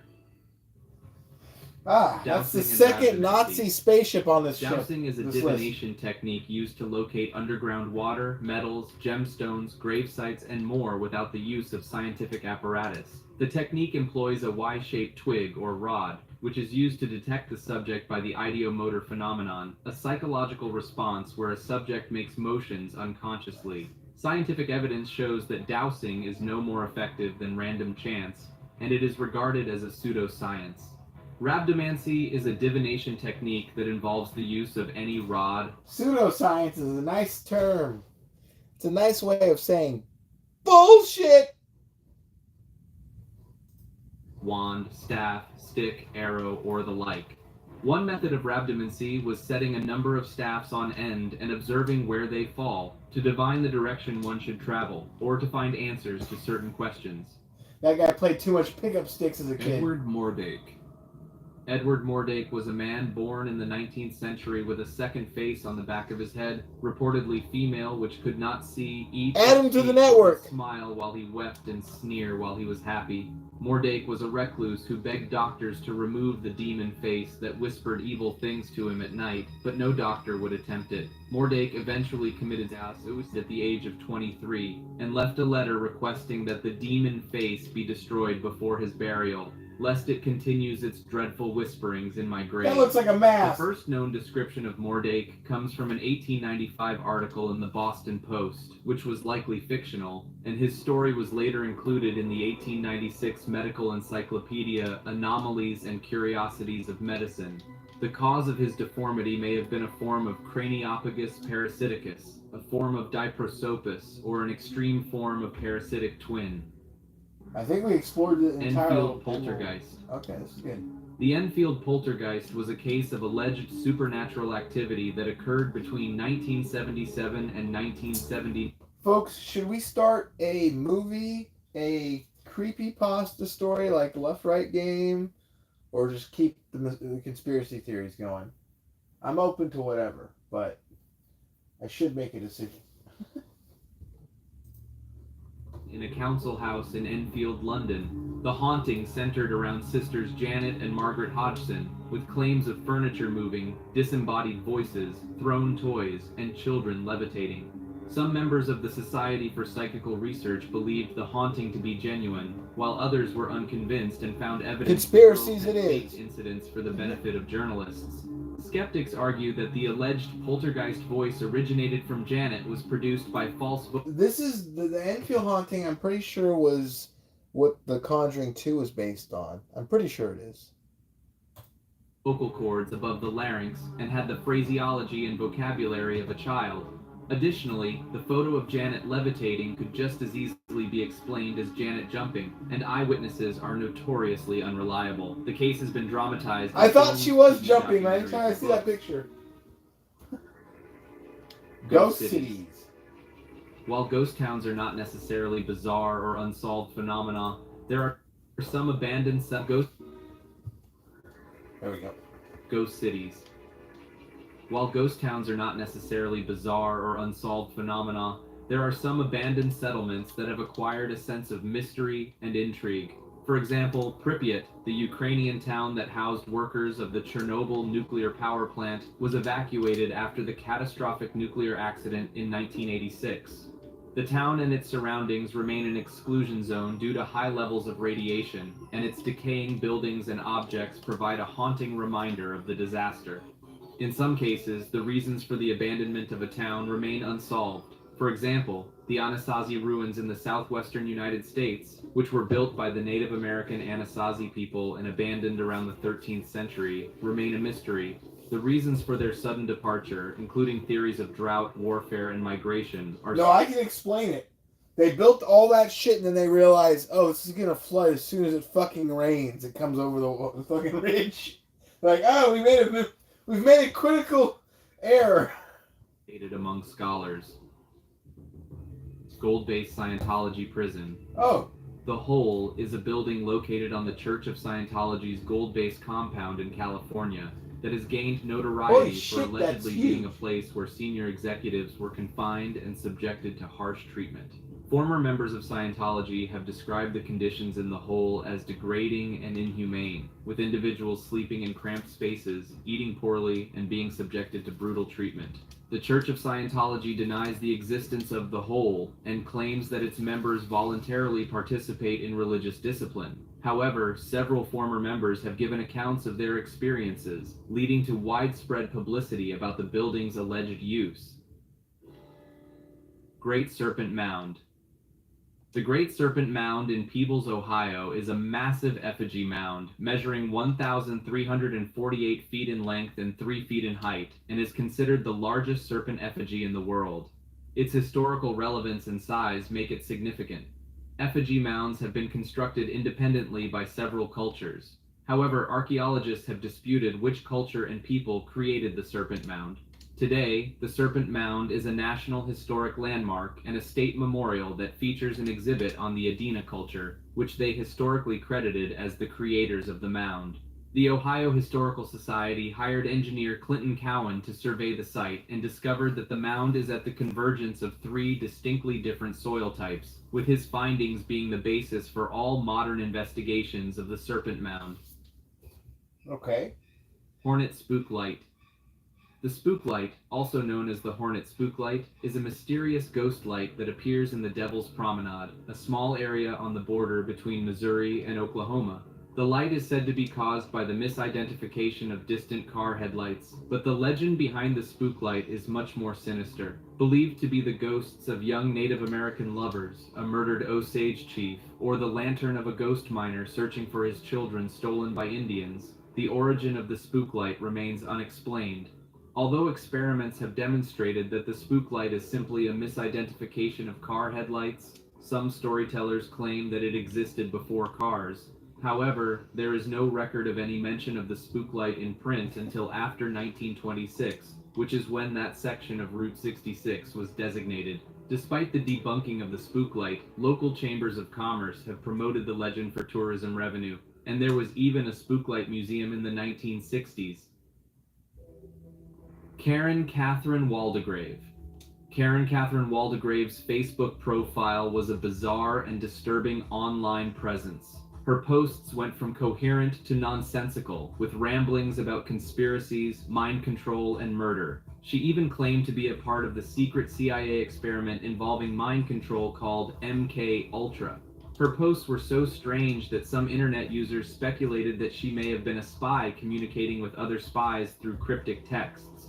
Others believed she may have been a computer bot, as some of her posts appeared to be a script or API used to test something on Facebook.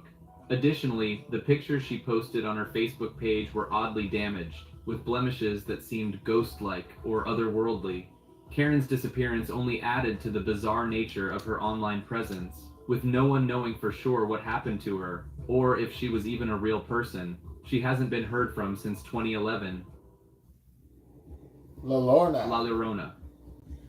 The legend of La Llorona is undeniably bizarre and unsettling. The image of a ghostly woman wailing for her lost children near bodies of water has been passed down through generations and has taken on different forms in different cultures. Despite being well known and deeply ingrained in Mexican popular culture, the origins of the legend remain somewhat of a mystery.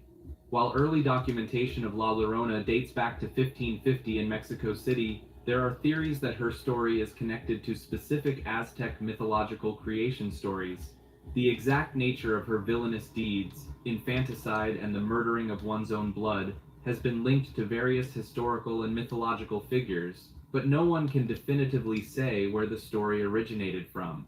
The legend also has a wide variety of details and versions, making it difficult to pinpoint the true origin of the tale. Lonnie Zamora Incident.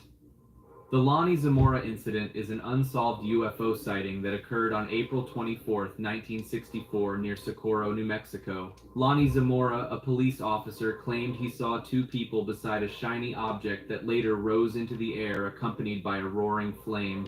The incident gained attention from news media. UFO investigators and the U.S. Air Force's Project Blue Book listed the case as unknown. Zamora reported hearing a roar and seeing a flame in the sky before observing a shiny object. Like aluminum, it was whitish against the mesa background, but not chrome, shaped like the letter O with two people in white coveralls beside it. Zamora claimed to hear a roar and see a blue and orange flame under the object, which then rose and quickly moved away.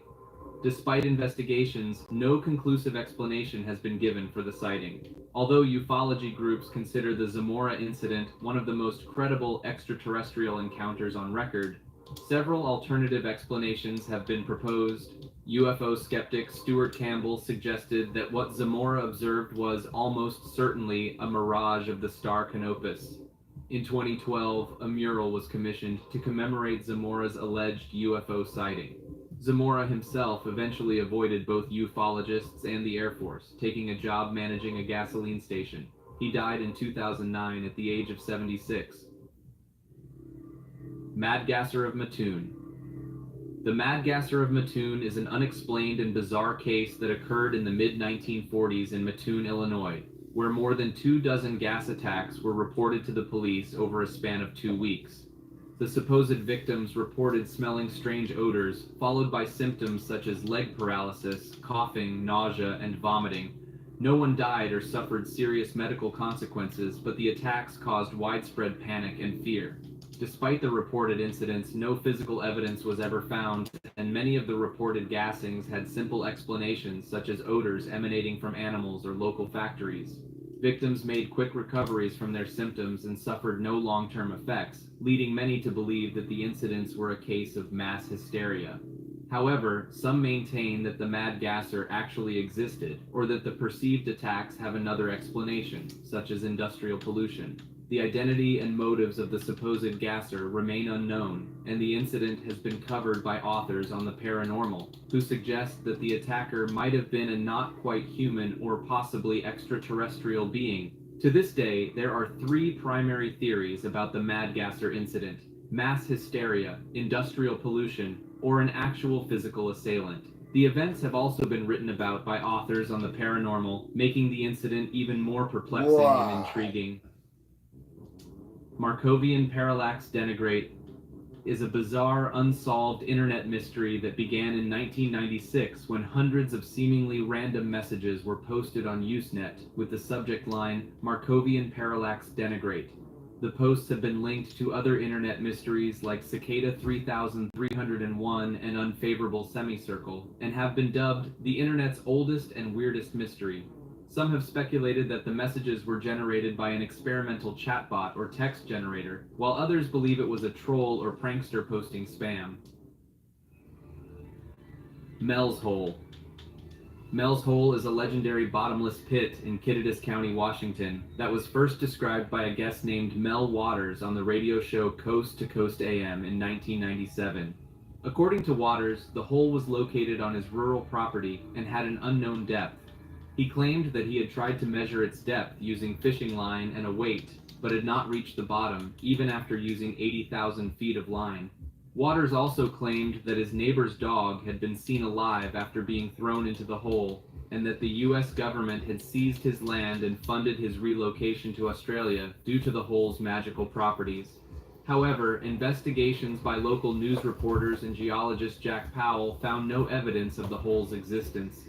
Just real quickly, did you folks watch that show? I think season 2 might already be out, but it's called Outer Range. Came out, I think, 2022. Josh Brolin, some other big players. In the series,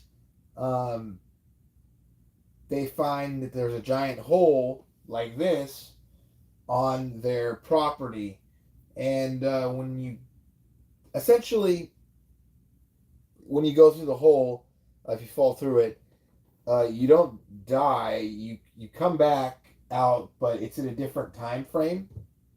Like at the beginning of the series, a bunch of his cows keep escaping from the yard, and they're like, they're in this pasture, and he's like, damn it, like they must have broken through. But obviously what's occurring is the cows are falling into the hole or whatever, and just fucking reappearing somewhere else. Anyways, I don't remember this story. I might be getting to a point in this video where I'm getting to the areas that I don't remember, and I feel like Outer Range stole this directly, like directly. Him saying that the guy's dog fell through it and then came out alive. It just seems like that they took that. Just, I don't know. Powell stated that a hole of the claimed depth would be geologically impossible. Miracle of the Sun. The Miracle of the Sun is a bizarre event that occurred on October 13, 1917 in Fatima, Portugal.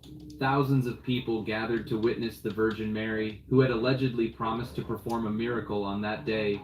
Witnesses reported seeing the sun dance in the sky, zigzag towards the earth, and emit multicolored light. Some witnesses even reported that their wet clothes became completely dry. The event has been studied by critics who claim that the eyewitness testimony was inconsistent and contradictory. Some skeptics suggest that witnesses may have been deceived by their senses due to prolonged staring at the sun. However, within Catholicism, the event is seen as a fulfillment of a promise by Mary and is viewed as a significant historical milestone. Theologians and scientists have discussed the limits of scientific explanations for the event and proposed possible mechanisms through which divine intervention caused the solar phenomenon. The miracle of the sun remains an unsolved mystery, and its significance and authenticity continue to be debated to this day. Mongolian death worm. The Mongolian death worm is a cryptid creature said to inhabit the Gobi Desert, shaped like a 2-foot-long sausage with no head or legs, and believed to be so poisonous that touching it leads to instant death. The creature has been described as able to kill at a distance by spraying venom or through electric discharge. That looks almost identical to the worm that they show in the movie Late Night with the Devil. It looked almost identical. The one that pops out of the guy's head. Leading theories suggest that reported sightings may involve an unknown species of worm lizard or amphisbaena, while others believe it to be a mythical creature or legend. Despite several expeditions to search for the death worm, no concrete evidence has been found. Thank God. Montauk Project. The Montauk Project is a conspiracy theory that has gained popularity due to its bizarre and unexplained claims. According to the theory, the United States government conducted a series of secret projects at the Montauk Air Force Station in New York in the 1980s. The projects were allegedly aimed at developing psychological warfare techniques and exotic research, including time travel and mind control. The story of the Montauk Project originated in the Montauk Project series of books by Preston Nichols. Nichols, who claims to have recovered repressed memories of his involvement, wrote about his alleged experiences in the books. He also claimed that he was periodically abducted to continue his participation against his will. The primary topics of the Montauk Project include the United States government's military experiments in time travel, teleportation, mind control, contact with extraterrestrial life, and faking the Apollo moon landing. The story was intermixed with the Bulgarian experiment, a topic that also centered on mind control and psychological warfare. Although many have dismissed the Montauk Project as a work of fiction, its popularity has continued to grow. It has been featured in films and TV shows, including the Netflix series Stranger Things, which was inspired by the Montauk Project. The bizarre and unexplained nature of the claims made by the Montauk Project has kept the theory alive and intriguing to many. Inspired by Mortis.com. MKUltra. This is a mysterious website that was discovered in the late 1990s and hosted terabytes of data on its server. The landing page featured a username password login page, and users investigating the site connected it to a person named Tom Ling, who also owned other mysterious websites. The Mortis.com website was last indexed in 2011, and despite Tom Ling claiming it was hosting wedding photographs, users discovered a media player embedded in the site's code, suggesting it was used for motion pictures. Speculation led investigators to conclude that Tom Ling was lying of the site. The word mortis means death in Esperanto, adding to the mystery. The site was taken down, and its truth remains unknown. In 2021, a copycat site called mortis.dc was put online, but it is not known who the owner is. Nostradamus predictions. Michel de Nostradam, popularly known as Nostradamus, was a French astrologer, physician, and reputed seer who published a book titled Les Prophéties in 1555. This book is a collection of 942 poetic quatrains that supposedly predict future events. Nostradamus's predictions have been the subject of much debate, with many of his supporters claiming that he accurately predicted many major world events, including the rise of Napoleon and Adolf Hitler, both world wars, and the nuclear destruction of Hiroshima and Nagasaki. Nostradamus's predictions have been the subject of much criticism and skepticism from academic sources who reject the notion that he had any genuine supernatural prophetic abilities. They argue that his predictions are characteristically vague and are useless for determining whether their author had any real prophetic powers. Project Bluebeam. This is a conspiracy theory proposed by Serge Monist, which suggests that a technologically simulated second coming of Christ will establish a New Age religion with the Antichrist at its head, facilitating a totalitarian world government. Monist also claimed that a Masonic group was gathering the world's powerful to establish the New World Order and control individual minds.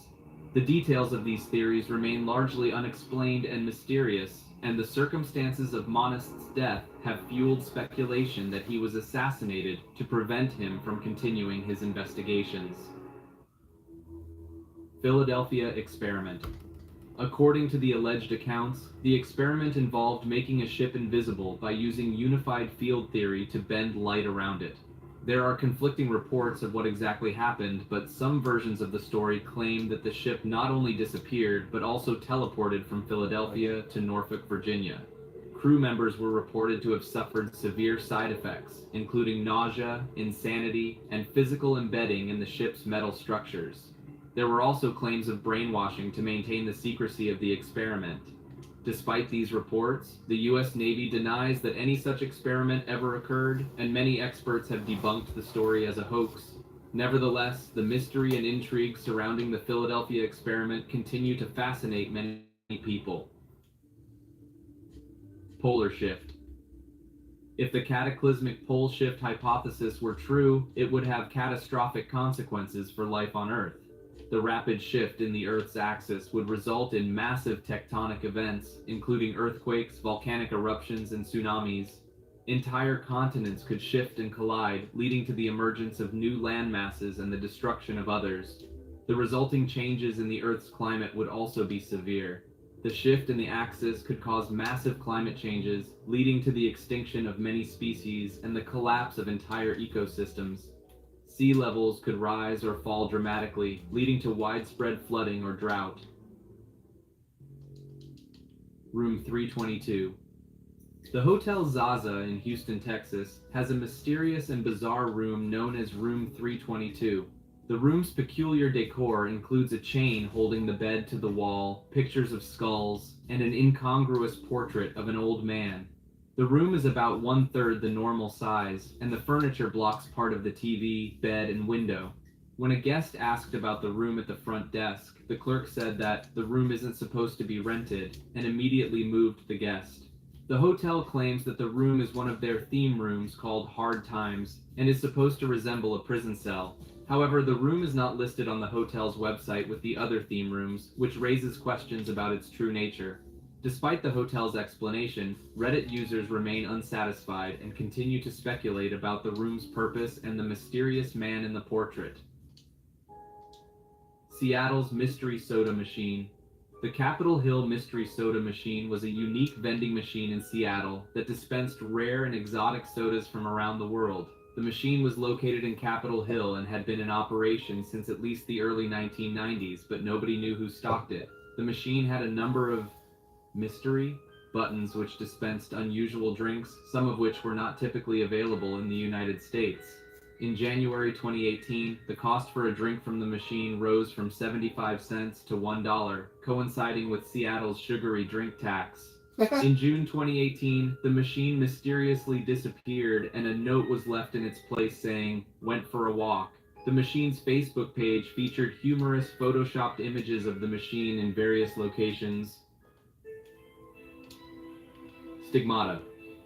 Stigmata are bodily wounds, scars, and pain that appear in locations corresponding to the crucifixion wounds of Jesus Christ.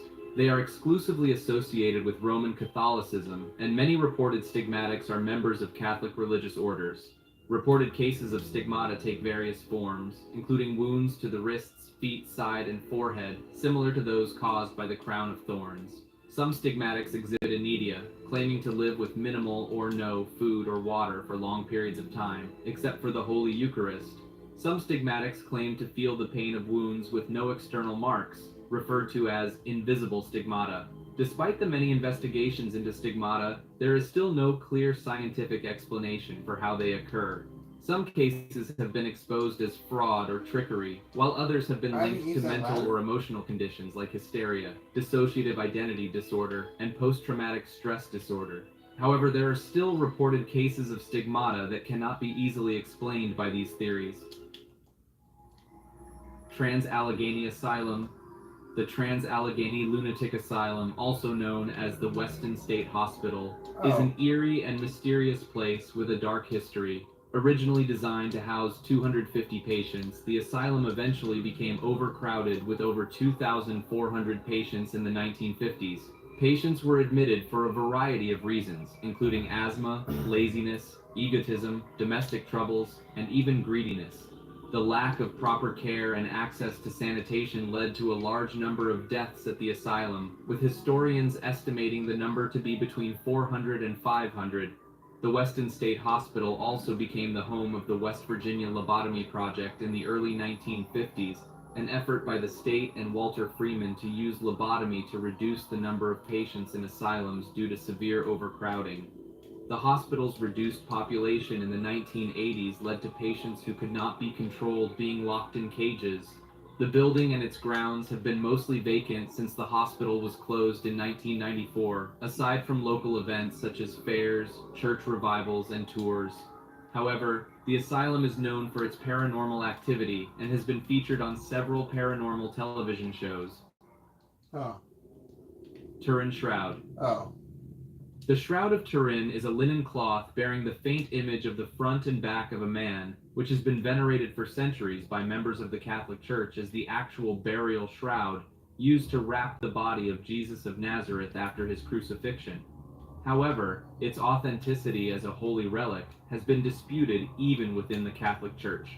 Radiocarbon dating has shown it to be a medieval artifact, and renowned microscopist Walter McCrone found that the image on the shroud had been painted with a dilute solution of red ochre pigment in a gelatin medium. McCrone found no evidence of actual blood on the fabric, reporting instead that the apparent blood stains were painted with vermilion pigment, also in a gelatin medium. The shroud was damaged in a fire in Untitled Log 1532 Lore and has page. since been repaired. The image on the shroud is of a man with a beard, mustache, and shoulder-length hair parted in the middle, and he is muscular and tall. Reddish-brown stains on the cloth correlate with the wounds in the biblical description of the crucifixion of Jesus. The shroud has been the subject of extensive and long-lasting controversies in both the scholarly literature and the popular press. And currently, the Catholic Church neither endorses nor rejects the authenticity of the shroud as a relic of Jesus. The WOW signal. The WOW signal is a mysterious radio signal that was detected by Ohio State University's Big Ear Radio Telescope in 1977. Astronomer Jerry R. Amon discovered the anomaly a few days later while reviewing the recorded data. He was so impressed by the result that he circled on the computer printout the reading of the signal's intensity, 6 EQWJ5, and wrote the comment, "WOW" beside it, leading to the event's widely used name.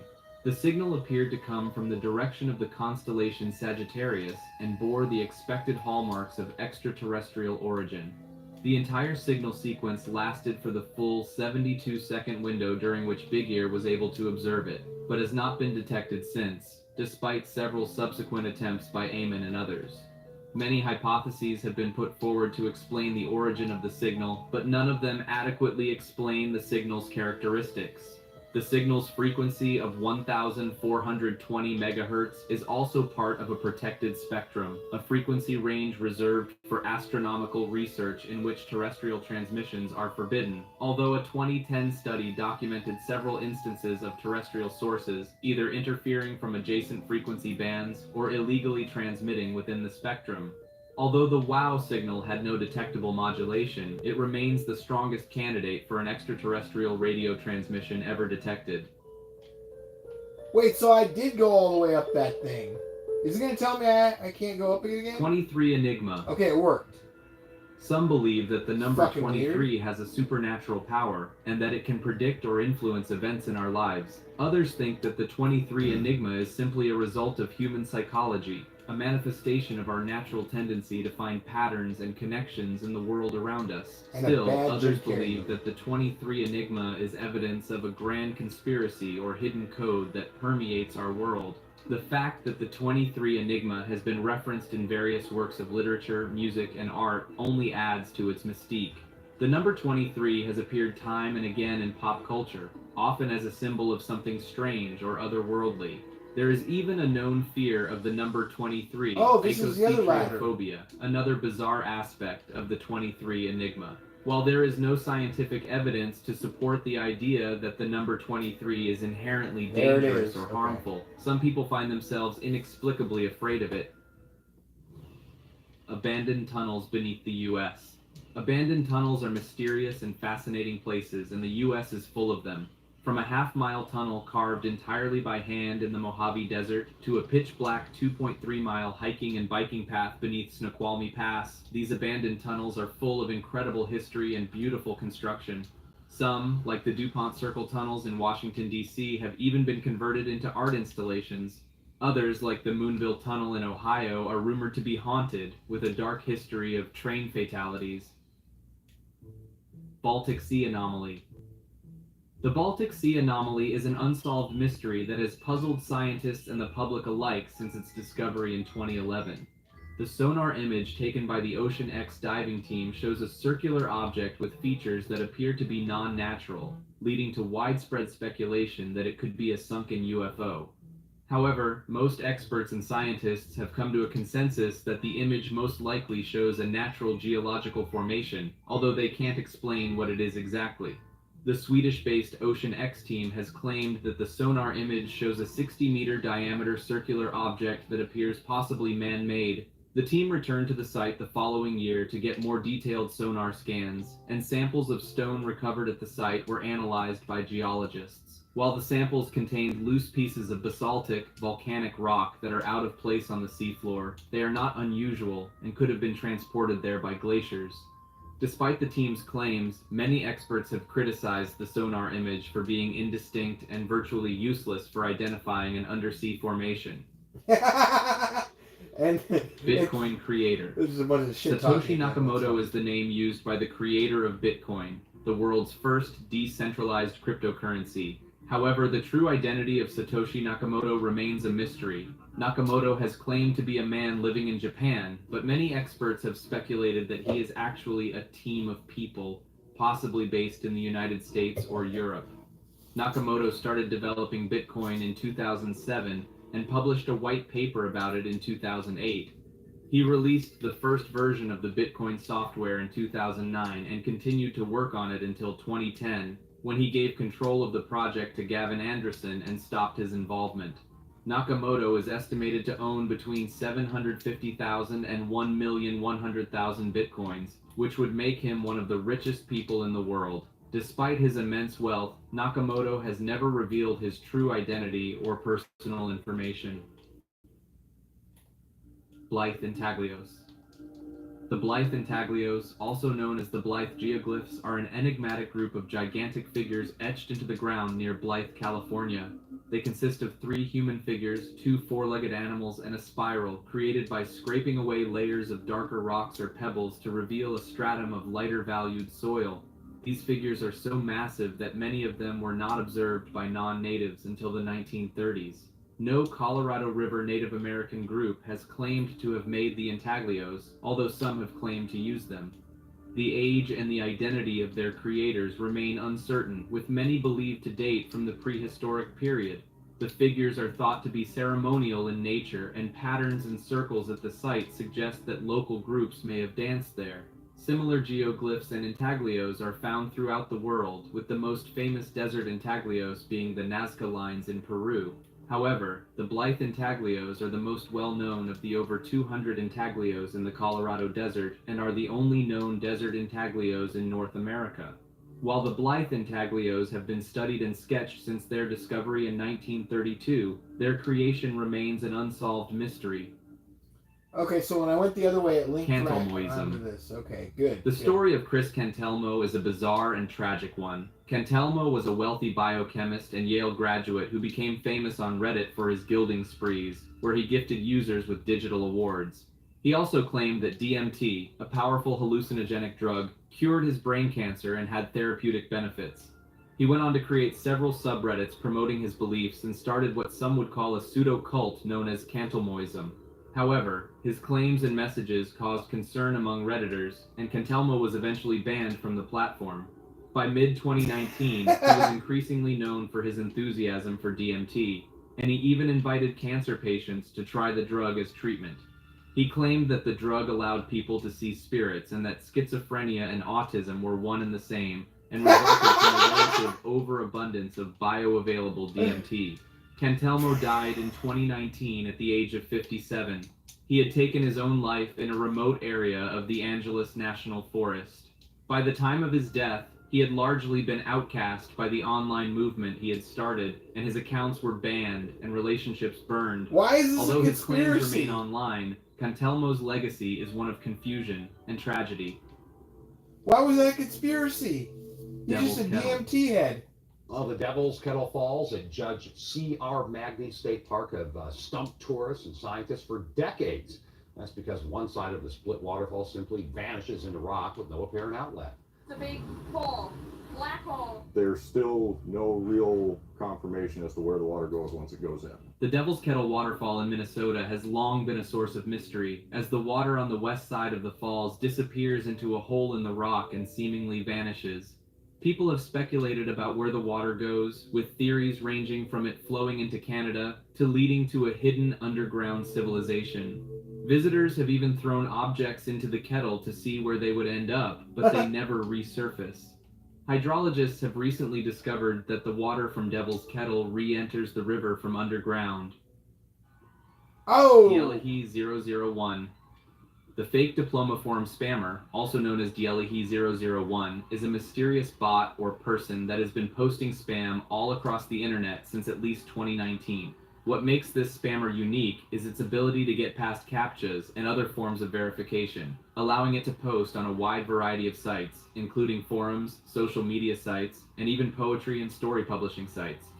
Many of the bot's forum posts are related to fake diplomas and are written in Korean, suggesting that the spammer may be located in South Korea, where fake diplomas are a particularly lucrative type of crime.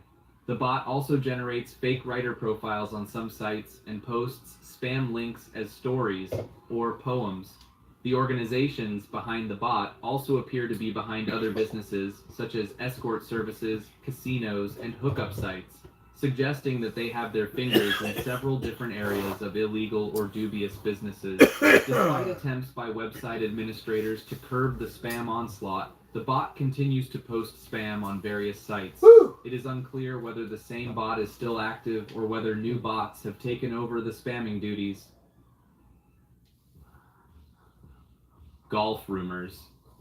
The field of parapsychology is one that has long been enveloped in mystery and controversy. While many dismiss it as mere pseudoscience, there are those who believe that certain individuals possess extraordinary psychic abilities that allow them to access information beyond the scope of normal perception. Among these individuals was Robert Golf, a powerful psychic who allegedly participated in a top-secret government project during the 1970s known as Operation Stargate. Operation Stargate was a program that aimed to use remote viewing and astral projection to gather intelligence on foreign enemy assets and programs. The idea was to use the psychic abilities of trained individuals to project their consciousness to a location not bound by distance or physical impediment, allowing them to gather intelligence that... The game I'm playing right now is developed by 3 people, and I think it might be one of the best Souls-like I've ever played. It's very janky, it's very buggy, but the actual core of it, the gameplay and the ideas around it, incredible. Some of the coolest stuff. And the game world itself.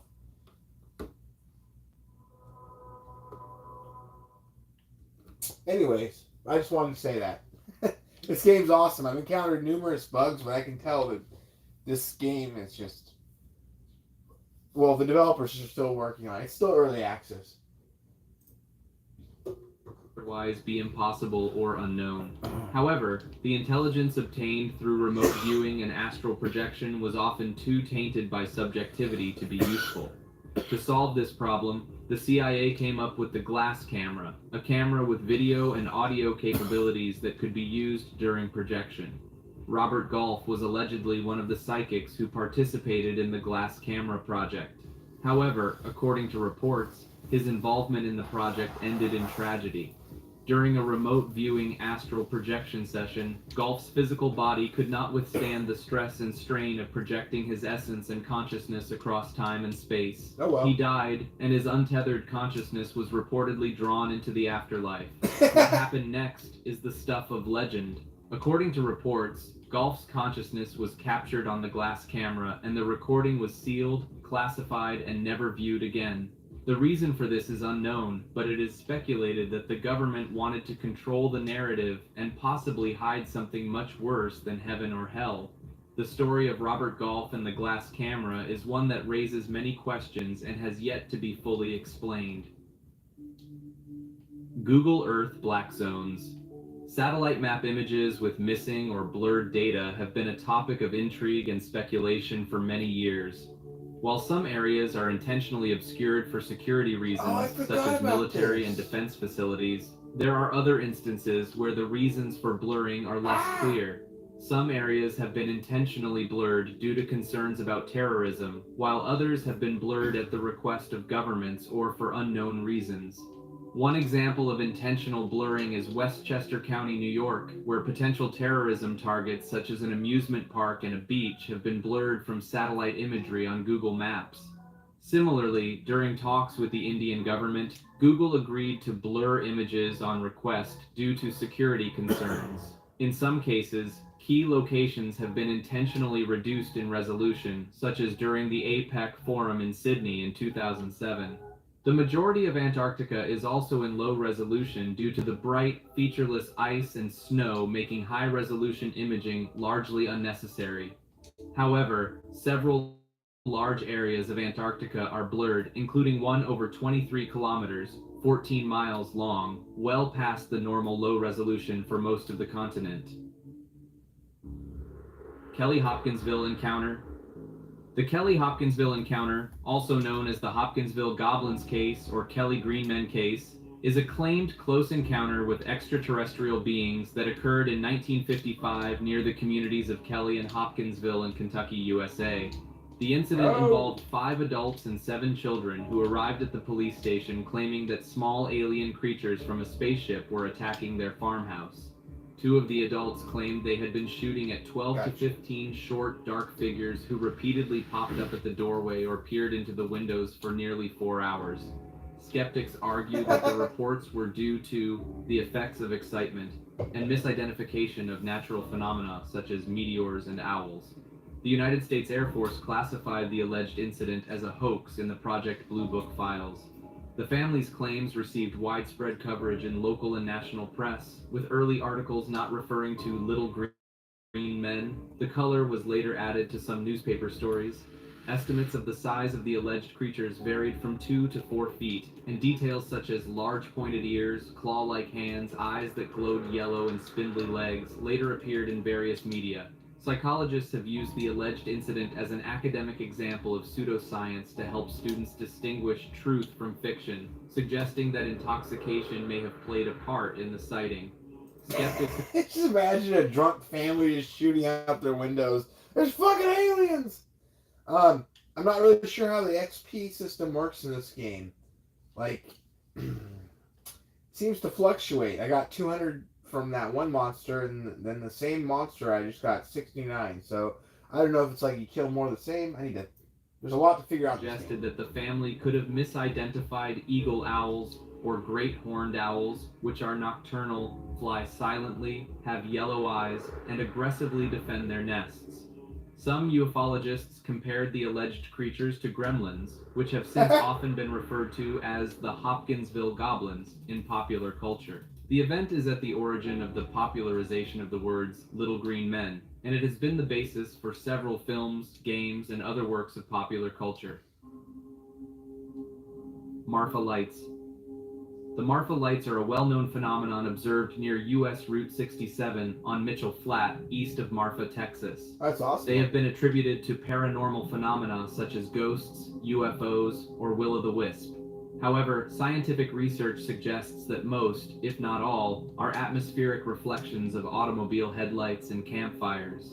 The lights are often reported as distant spots of brightness that move in aberrant ways, which has fueled speculation about their paranormal origins. Right, Nephilim. The Nephilim are mysterious beings mentioned in the Hebrew Bible. They are described as large and strong and are often translated as giants in English versions of the Bible. However, their true nature is unclear, and there are many theories about who or what they were. One theory is that they were the hybrid offspring of fallen angels and human women. This idea is based on a passage in Genesis 6:1-4, which describes the sons of God mating with the daughters of men and giving birth to the Nephilim.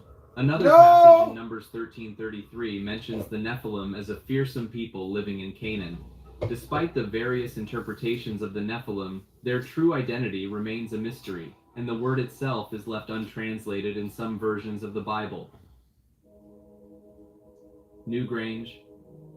Newgrange is a prehistoric monument located in Ireland, built during the Neolithic period around 3200 BC. It is older than Stonehenge and the Egyptian pyramids and is aligned with the winter solstice sunrise. The monument is made up of a large circular mound with an inner stone passageway and chamber, and it is ringed by engraved curbstones and a stone circle.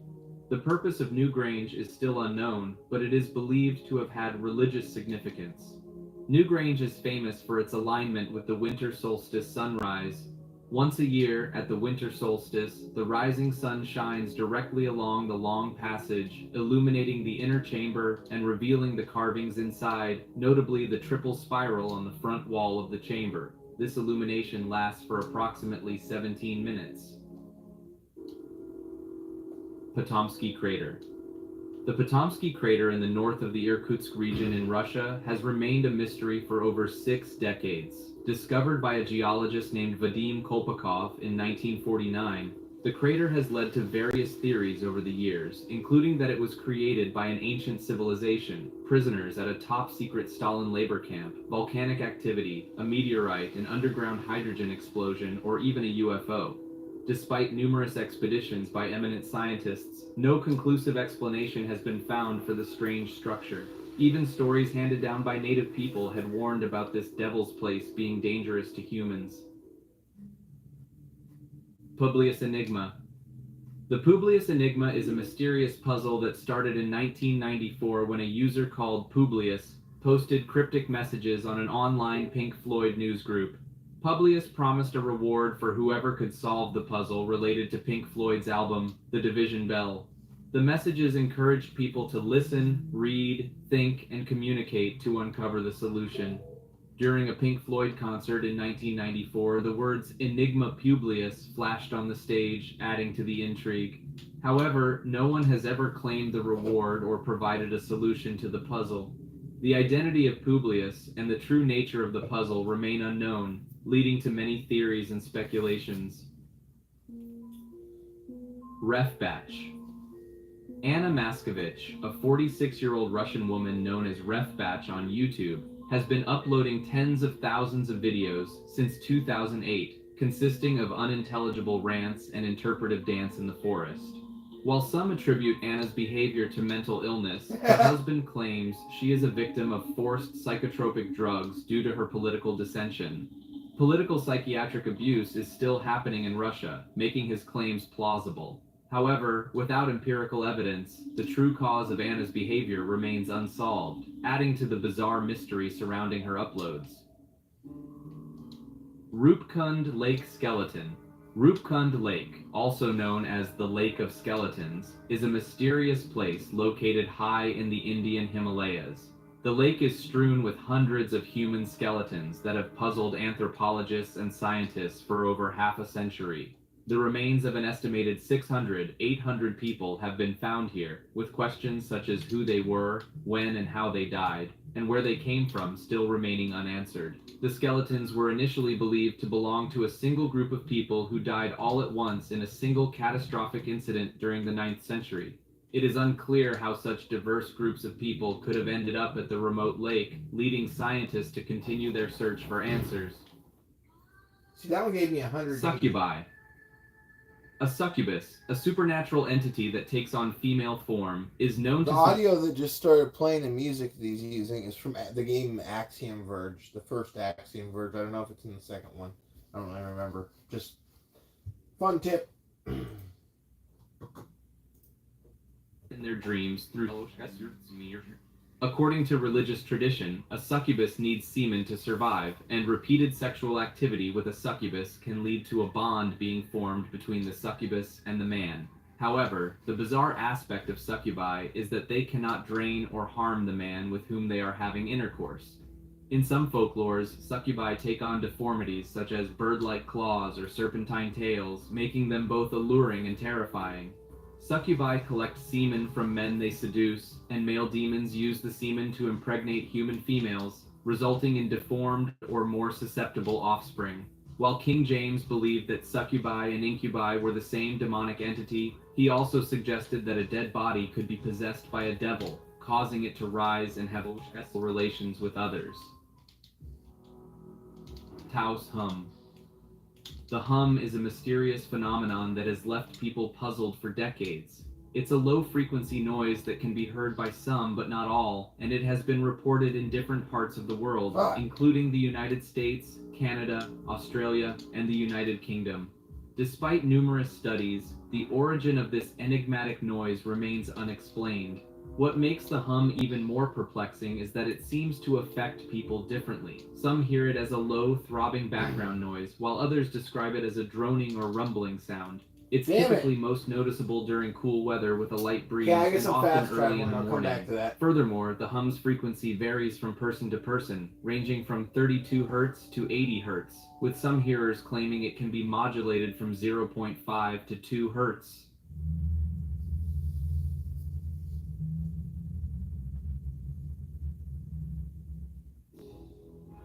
Terrare. Tarare, a French showman and soldier who lived in the late 18th century, was known for his bizarre and unexplained eating habits. Despite being able to consume vast amounts of meat and food, he was constantly hungry and could not be satisfied. In his act, Tarare would swallow corks, live animals, and a basket full of apples, among other things. He took this act to Paris, where he worked as a street performer. Tarare was hospitalized due to exhaustion and became the subject of a series of medical experiments to test his eating capacity. Among other things, he ate a meal intended for 15 people in a single sitting, ate live cats, snakes, lizards, and puppies, and swallowed eels whole without chewing. Despite his unusual diet, he was underweight and showed no signs of mental illness other than what was described as an apathetic temperament. He agreed to submit to any procedure that might cure his appetite, but none of the treatments worked. He would sneak out of the hospital to scavenge for offal in gutters and rubbish heaps, and attempted to drink the blood of other patients in the hospital and to eat the corpses in the hospital's morgue. After being suspected of eating a 1-year-old toddler, he was ejected from the hospital. He reappeared 4 years later in Versailles with a case of severe tuberculosis and died shortly afterward, following a lengthy bout of exudative diarrhea. Despite numerous medical experiments and treatments, Tarare's bizarre and unexplained eating habits remain a mystery to this day. The Hands Resist Him. The Hands Resist Him is a painting that has gained a reputation for being strange and unsettling. Created by artist Bill Stoneham in 1972, the painting features a young boy and a female doll standing in front of a glass-paneled door, surrounded by many hands pressing against it. Stoneham has said that the boy is based on a photograph of himself at age 5, and that the door represents the line between the waking world and the world of fantasy, with the doll serving as a guide. However, it's the bizarre and unexplained events surrounding the painting that have made it famous. The painting was originally purchased by actor John Marley, but was later found abandoned at an old brewery by an elderly Californian couple. When the painting was put up for sale on eBay in 2000, the couple claimed that it was cursed or haunted. They said that the characters in the painting would move during the night, and that they could even leave the painting to enter the room. The eBay listing included photographs claiming to show the doll character threatening the boy with what appeared to be a gun. Some people even reported feeling ill or having unpleasant experiences just from viewing the photos of the painting. Despite the strange claims and disclaimers included in the listing, the painting eventually sold for over $1,000. Even the artist himself was surprised by the unusual stories and interpretations of the painting. Stoneham has since created several sequels to the original painting, including a prequel that shows him as a boy behind the door. Time Cube. Time Cube. Time Cube is a website created in 1997 by Otis Eugene Jean Ray, who claimed to be the wisest man on Earth. Ray's website claims that all modern sciences are teaching lies, and his theory of everything, called Time Cube, states that each day consists of 4 days occurring simultaneously. He repeatedly asserted that the academic world had not taken Time Cube seriously and used various graphs and jargon to support his claims. Ray even offered a prize of $1,000 or $10,000 to anyone who could prove his views wrong. Despite Ray's claims, it is futile to analyze the text rationally or interpret Ray doesn't understand math.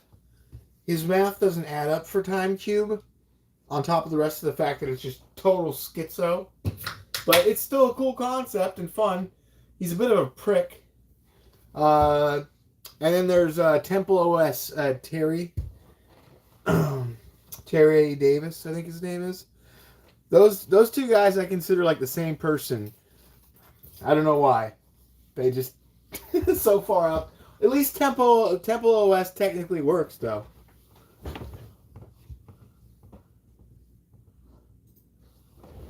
proofs from it, as many commentators have noted. Ray's theory is a personal model of reality that contradicts modern physics and education, and he argues that Greenwich time is a global conspiracy. He uses graphs to illustrate how each day is really 4 separate days occurring simultaneously, which he calls sunup, midday, sundown, and midnight. I got tired of the liars. Unfavorable semicircle. Unfavorable Semicircle is a mysterious YouTube channel that has left many people perplexed. The channel was created in 2015 and began uploading a massive number of videos, often featuring strange pixelated images with abstract designs. The videos are usually titled with the Sagittarius symbol or a random 6-digit number, and most lack any description. Some are only a few seconds long, while others go on for hours without sound or with distorted sounds. The sheer volume of videos and their enigmatic nature caught the attention of curious observers who formed a small community on Reddit to investigate the channel. But despite numerous attempts to decode the content, the purpose of Unfavorable Semicircle remains unknown. People have speculated that the channel could be anything from an alternate reality game to the work of someone with a disturbed mind, or even an online numbers station. Vimana. These mythological flying palaces or chariots are described in Hindu texts and Sanskrit epics, but their existence remains unexplained. Some interpretations of ancient texts suggest that these flying vehicles were equipped with incredible technology, such as the ability to jump into space using fire and water, and containing 12 pillars, 1 wheel, 3 machines, 300 pivots, and 60 instruments. Others have speculated that Vimanas were used by gods and ancient civilizations for interstellar travel.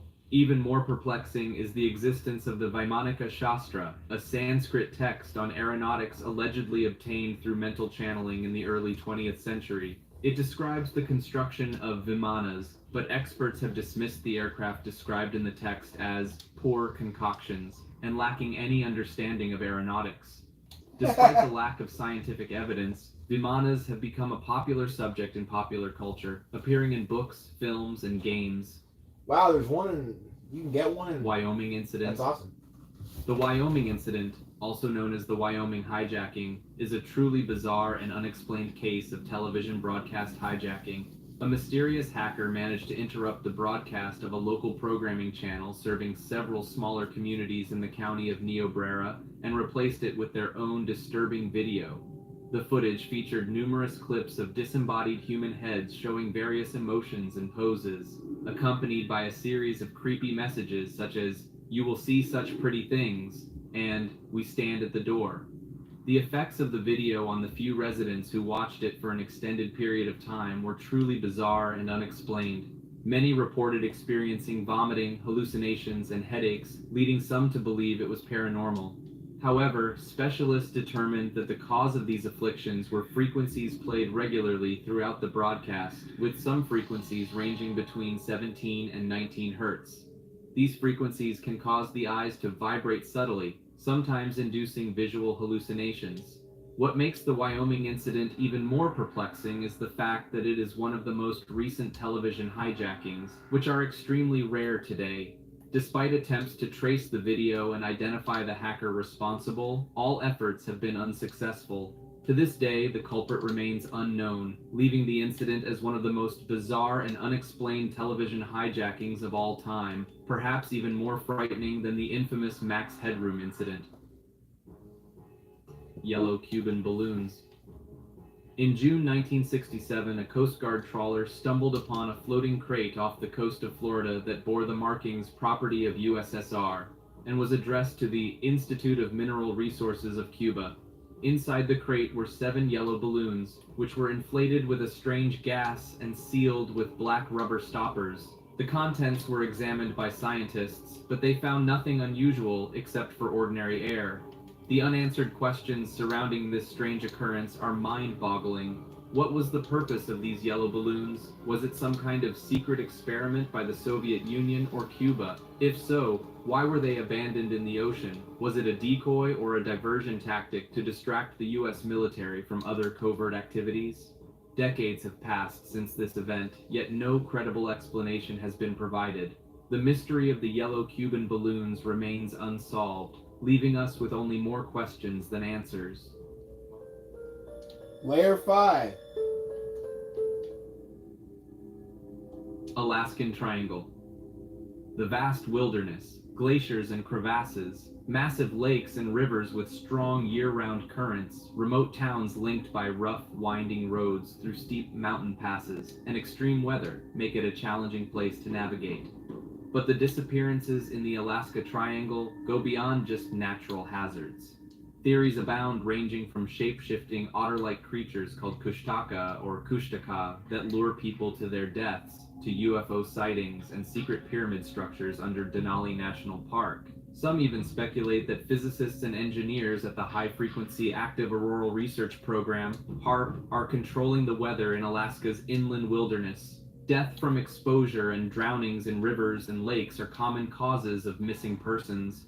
The Alaska Triangle is a place of unsolved mysteries and bizarre occurrences that continue to baffle both locals and tourists alike. Aramumuru. Aramumuru, also known as the Gate of the Gods, is a mysterious stone carving in Peru near Lake Titicaca. It's believed to be an abandoned Incan construction project featuring a 23 feet, 7.0 m square flat stone with a T-shaped niche measuring 6 feet and 6 inches, 198 centimeters, tall carved into it. However, what makes Aramumuru truly fascinating are the legends surrounding it. According to local lore, an Incan priest once placed a golden disc in a small depression in the niche, causing the door to open. It's said that the golden disc dropped from the sky, adding to the mystery and allure of this strange and intriguing site. Today, Aramumuru remains a popular destination for those interested in the paranormal and unexplained. These enemies are much stronger than the previous Aurora ones. Incident. The Aurora, Texas UFO incident of April 17, 1897 remains one of the most bizarre and unexplained extraterrestrial encounters to date. According to a contemporary newspaper account, a UFO crashed on a farm near Aurora, Texas, resulting in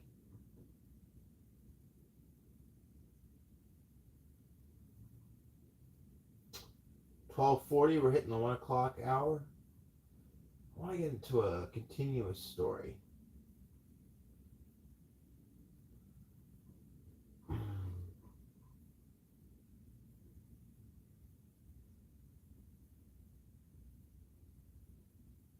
Son of a bitch! What are we at over here? How long have I been live? 2 hours and like 30 minutes? Goodness gracious.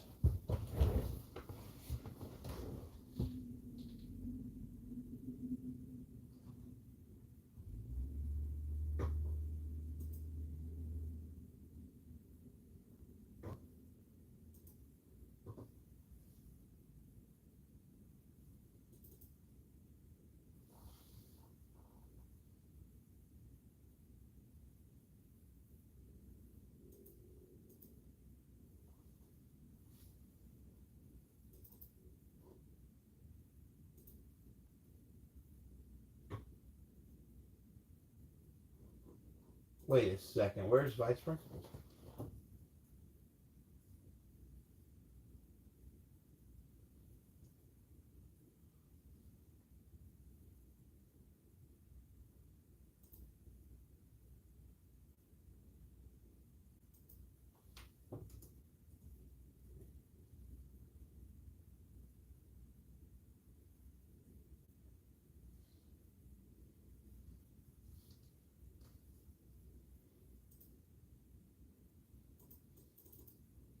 Oh! Oh!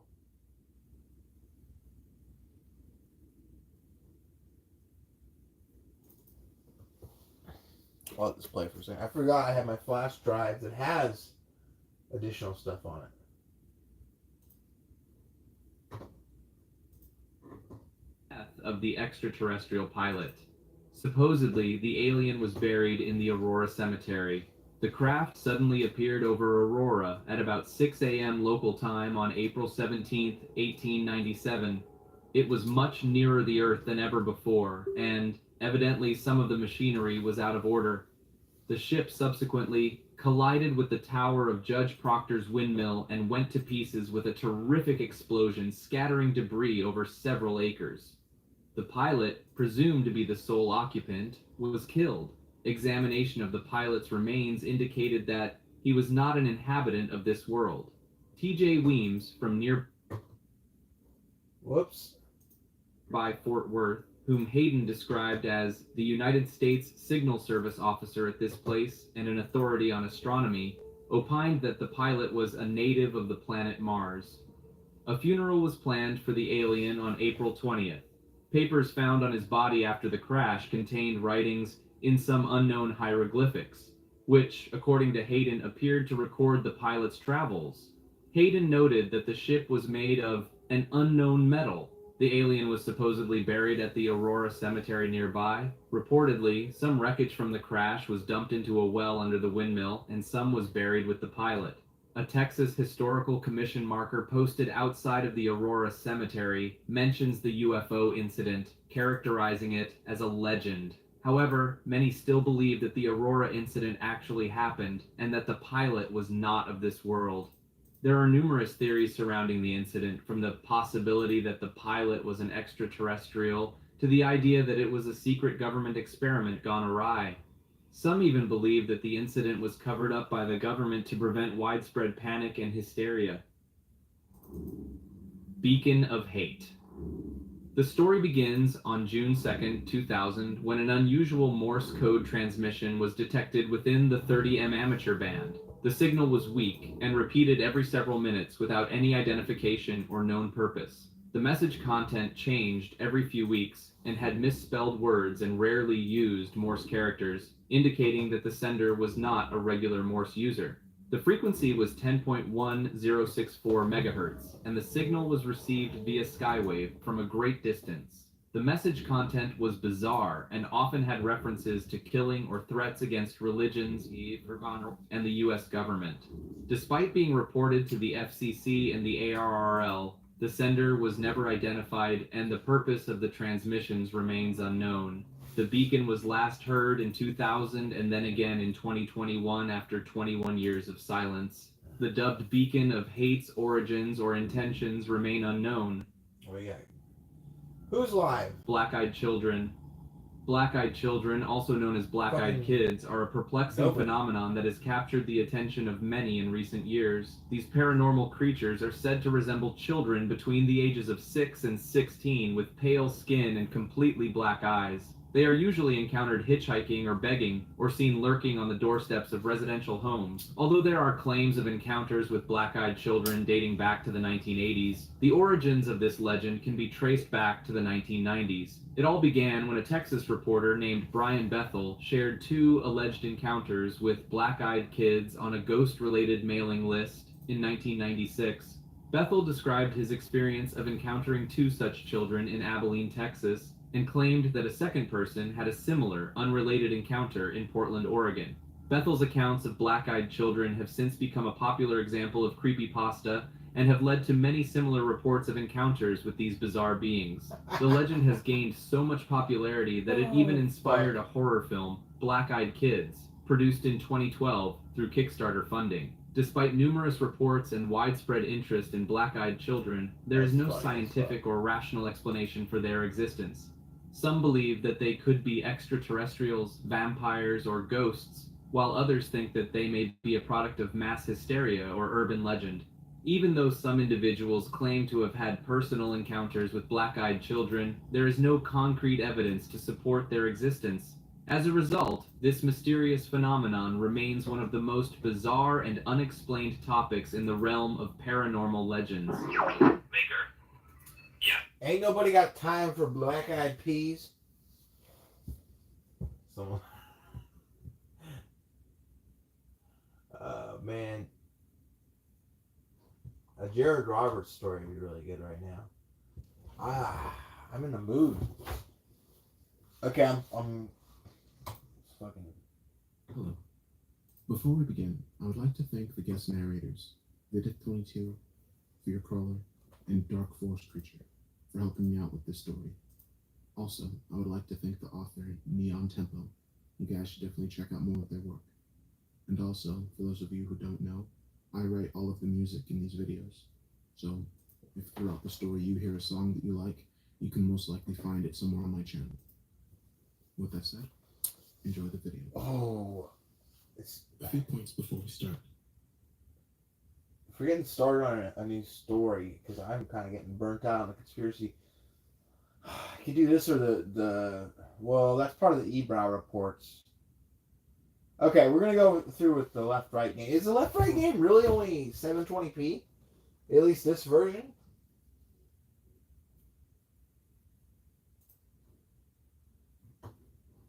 Firstly, I'm not the protagonist of this story.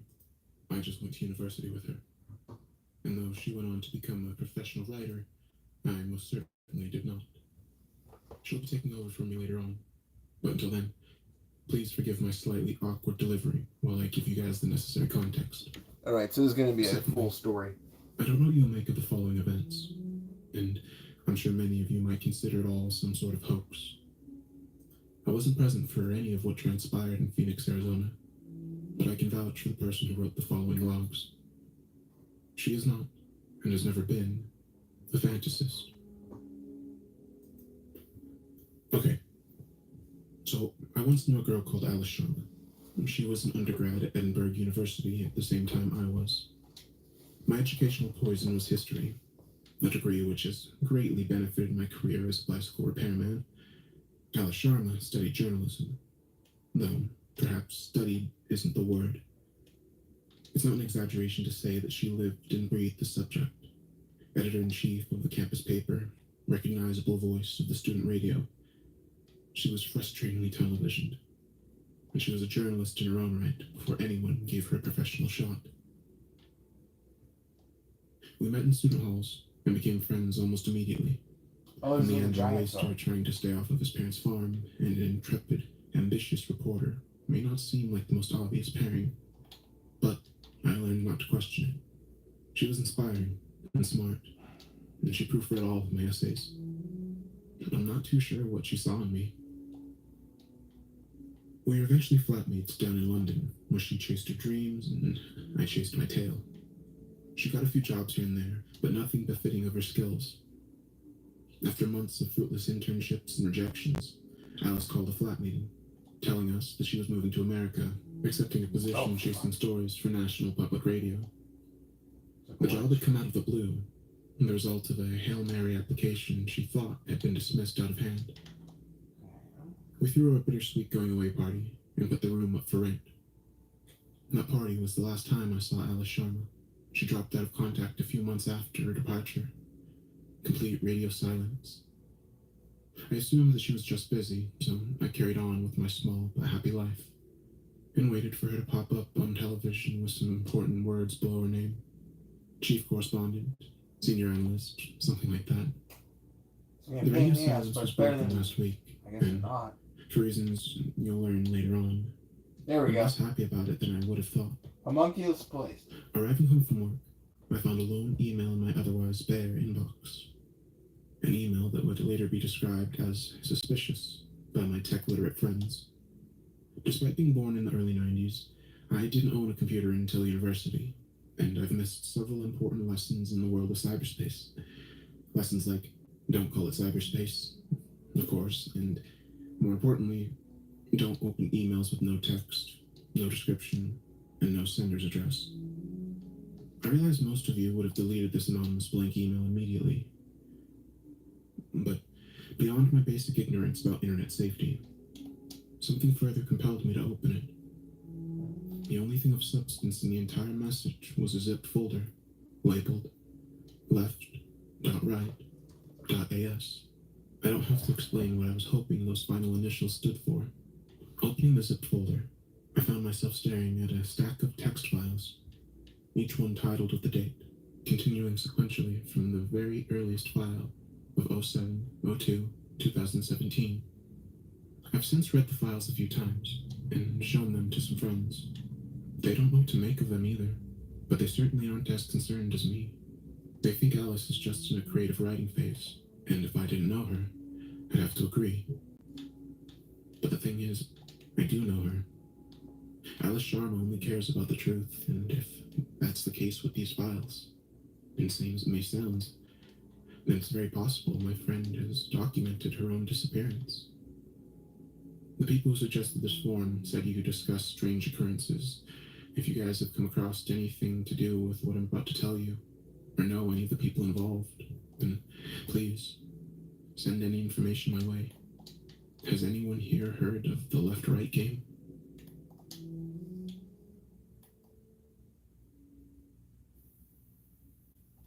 Left-right game, draft. Anyone who hasn't like listened to Left Right Game, or if you're interested in it, it's a phenomenal creepypasta, and they're going to be adapting it and ruining it for television. So you should probably listen to it now before it's gotten more and more and more and more and more and more popular. It has exploded. It's already had an adaptation actually by that one talentless actress. She did a voice adaptation of it. I can't remember. Tessa Thompson. Yeah, no one who likes acting likes her because she can't act. Anyways, and they're going to be doing it. I believe it's Hulu who will be adapting it. It's kind of been in the works for a while, as in pre-production. Like, I think they're still figuring out what's going on, but it's going to get absolutely obliterated once it comes to the screen. So, the definitive version to listen to is definitely the Dark Somnium channel. It's 6 years old now, the video itself. And it's this video, the Left Right Game. Grand total of 6 hours and 2 minutes long. I thought it was 6 hours and 30 minutes for some reason.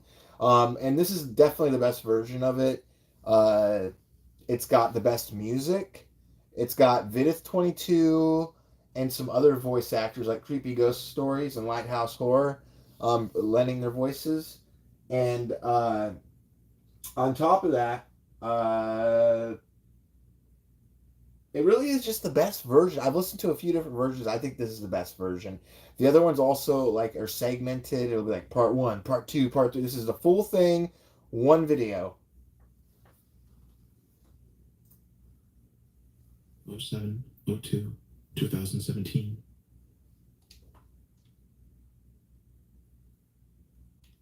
They say good stories happen to those who can tell them. Robert J. Guthard is an exception to that rule. As I sit at his table, sip his coffee, and listen to him recount the past 65 years, it sounds like he's reading off a shopping list.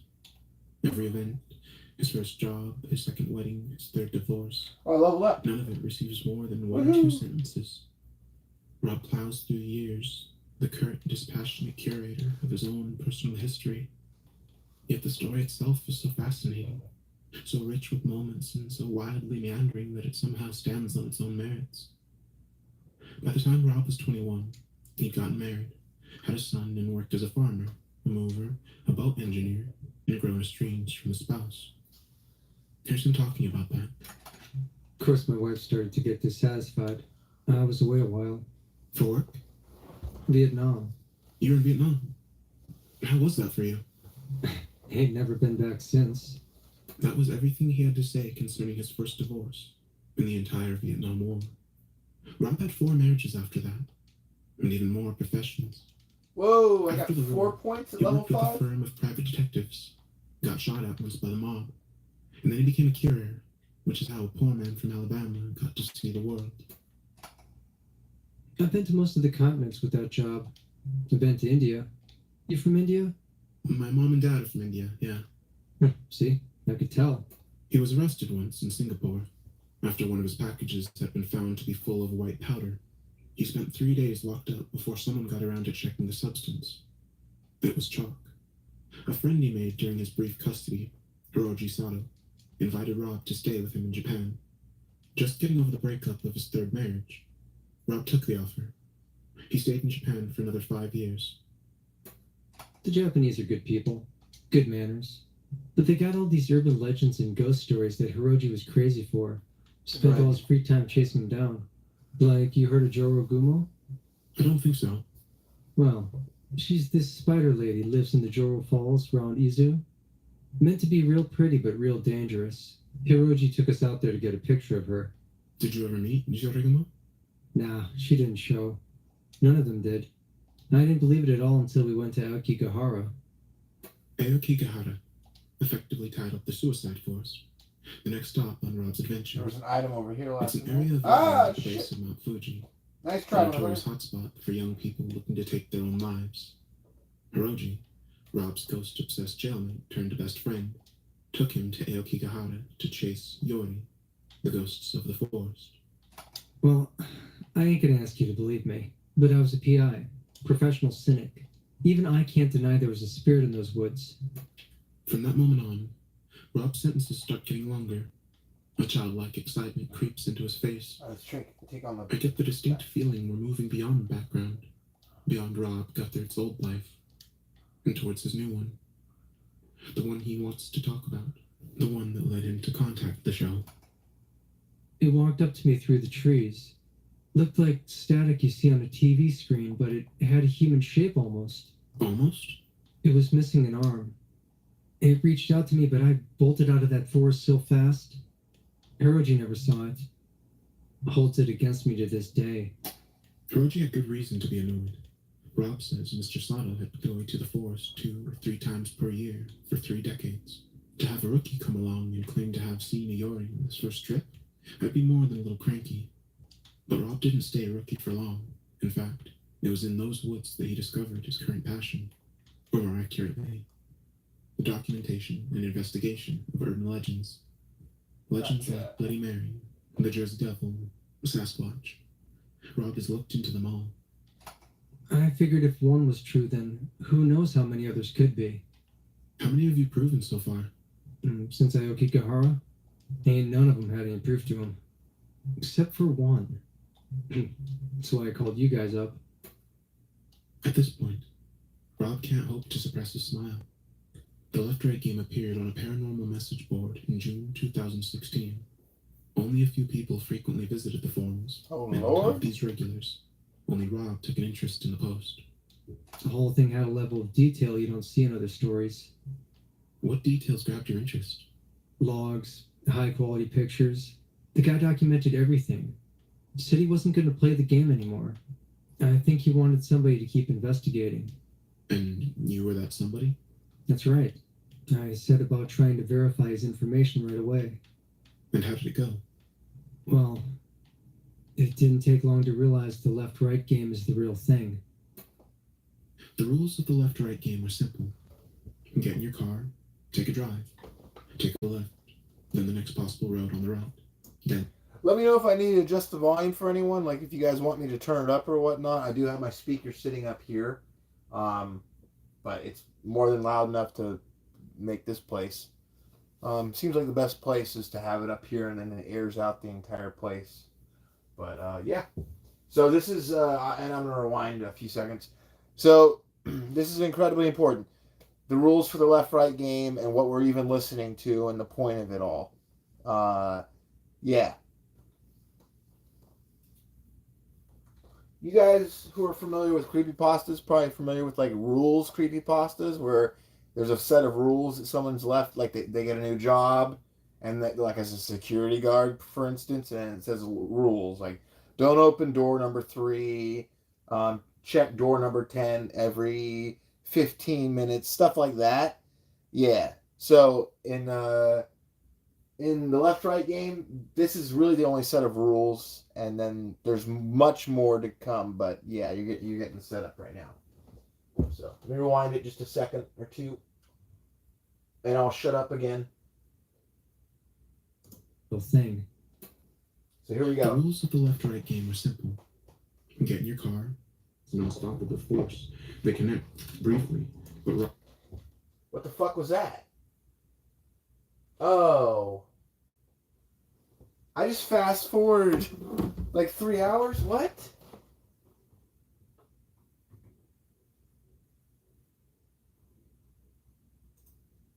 Rob's efforts to keep already standing over me, but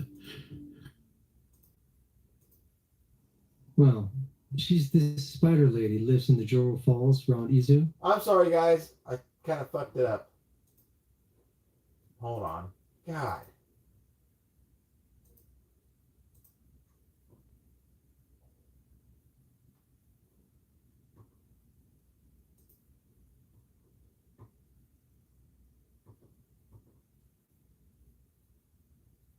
Oh yeah, new update from Ellis.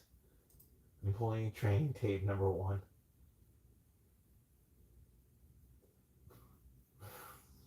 And hazelnuts. Okay. I was just curious. Alright. It's really going. before we begin, I would like to thank the guest narrators, Vidith22, Fear Crawler, and Dark Force Creature, for helping. 11 minutes? Included within the 9-page submission Rob sent our show. Sasquatch. Rob has looked into them all. I figured if one was true, then who knows how many others could be. All right, we'll start How from many here. have you proven so far? Since Aokigahara, ain't none of them had any proof to them. Except for one. That's why I called you guys up. At this point, Rob can't hope to suppress a smile. The left-right game appeared on a paranormal message board in June 2016. Only a few people frequently visited the forums, and of these regulars, only Rob took an interest in the post. The whole thing had a level of detail you don't see in other stories. What details grabbed your interest? Logs, high-quality pictures. The guy documented everything. Said he wasn't going to play the game anymore. I think he wanted somebody to keep investigating. And you were that somebody? You can That's totally right. cheese these I giants. said about trying to verify his information right away. And how did it go? Oh, shit. Well, it didn't take long to realize the left-right game is the real thing. The rules of the left-right game are simple. Get in your car, take a drive, take a left, then the next possible road on the right, then the next possible left. Repeat the process ad infinitum until you wind up somewhere new. The rules are easy to understand, but Rob says they're not so easy to follow. There ain't all that many roads where you can turn left and right and keep going. Most of the time you find yourself at a dead end or needing to turn in the wrong direction. Phoenix is built on a grid system, so you can keep going left and right as long as you need Let's get to. him over here. Did you move Come to on, Phoenix buddy. for the Walk left-right over game? here. That's right. Shit. I try not to seem incredulous. Selling your house in another state, packing up and moving your whole life to Phoenix, Arizona just to play a game you saw on the internet? Seems like insanity. Rob smiles at me as he reads my expression. I can clearly read his expression too. You'll see. It says, just wait. I wouldn't have to wait long. Included within the 9-page submission Rob sent our show was a long list of suggested items the chosen reporter should bring with them. Clothes for 3 days, a pocket knife, matches, bandages. There were also a set of qualifications the reporter should have. The ability to drive, basic vehicle maintenance, and its human equivalent, first aid training. He didn't just want to talk about the left-right game. He wanted to take one of us along. Rob leaves a short while later to embark on a few errands, prepping the run, as he calls it. Got it. He shows me to the guest room and we part ways, on good terms, but very much aware of the other's poorly veiled opinions. He knew I saw him as a charming obsessive, chasing after a fantasy tale. He saw me as a naive cynic, on the cusp of a new world. All I could think of as I heard the front door close is that tomorrow afternoon, one of us would be right. More after this. When I wake up the next morning, Rob's in my room, holding a tray which he knocked on the bottom of to rouse me. I don't manage to record the first part of our conversation. I got bananas, strawberries, chocolate syrup.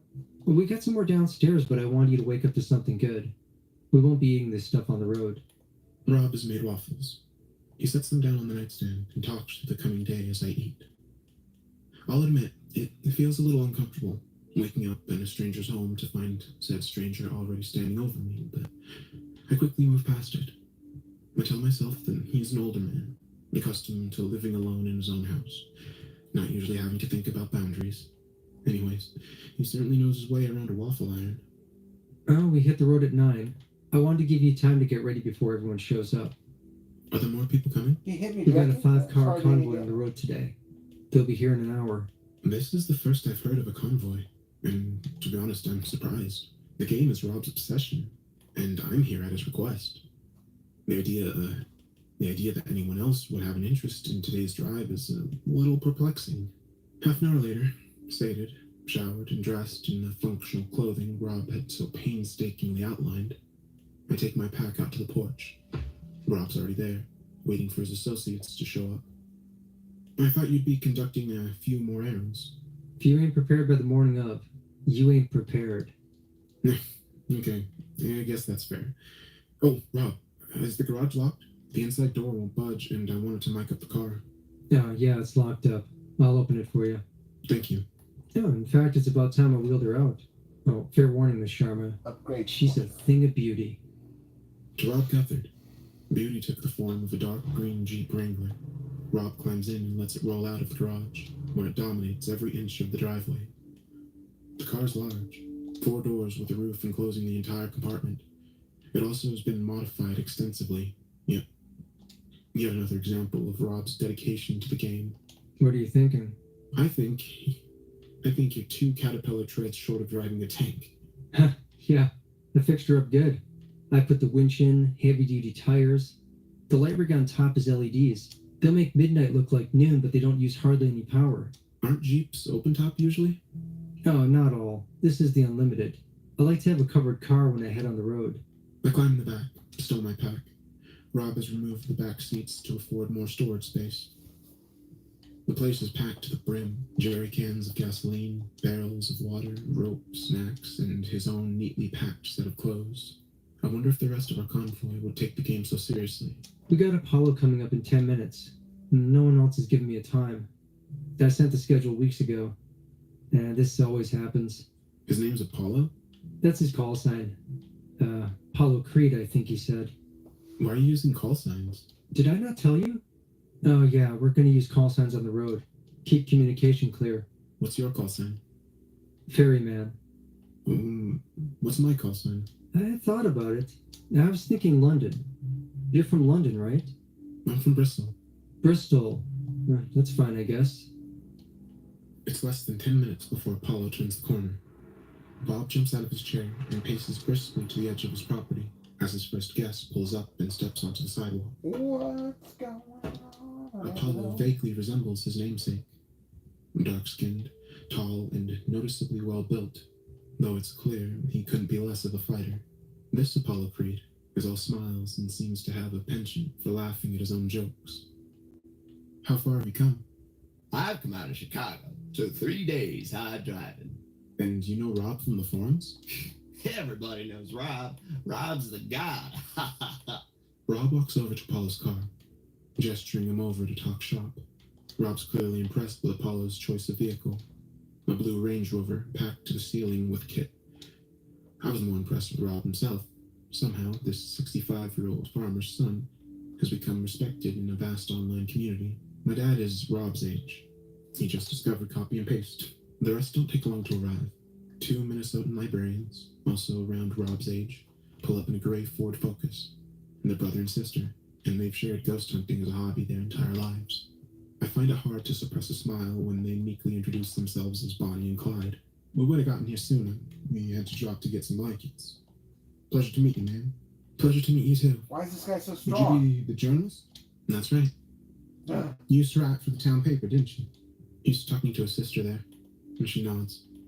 Clyde is clearly the spokesperson for the pair. Yet, they both seem incredibly shy.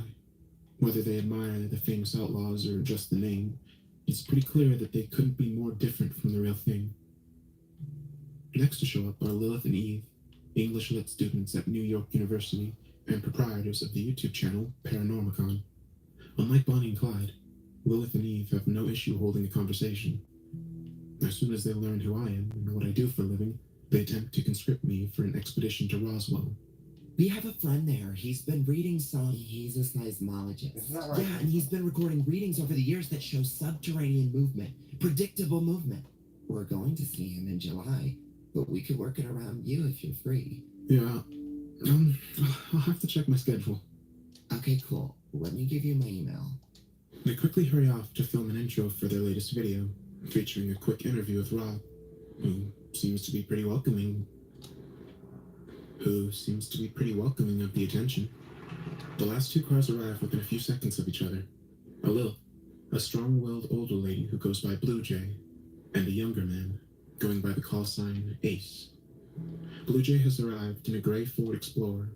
Ace, much to Rob's annoyance, has arrived in a Porsche. Did you think that's going to help on the road?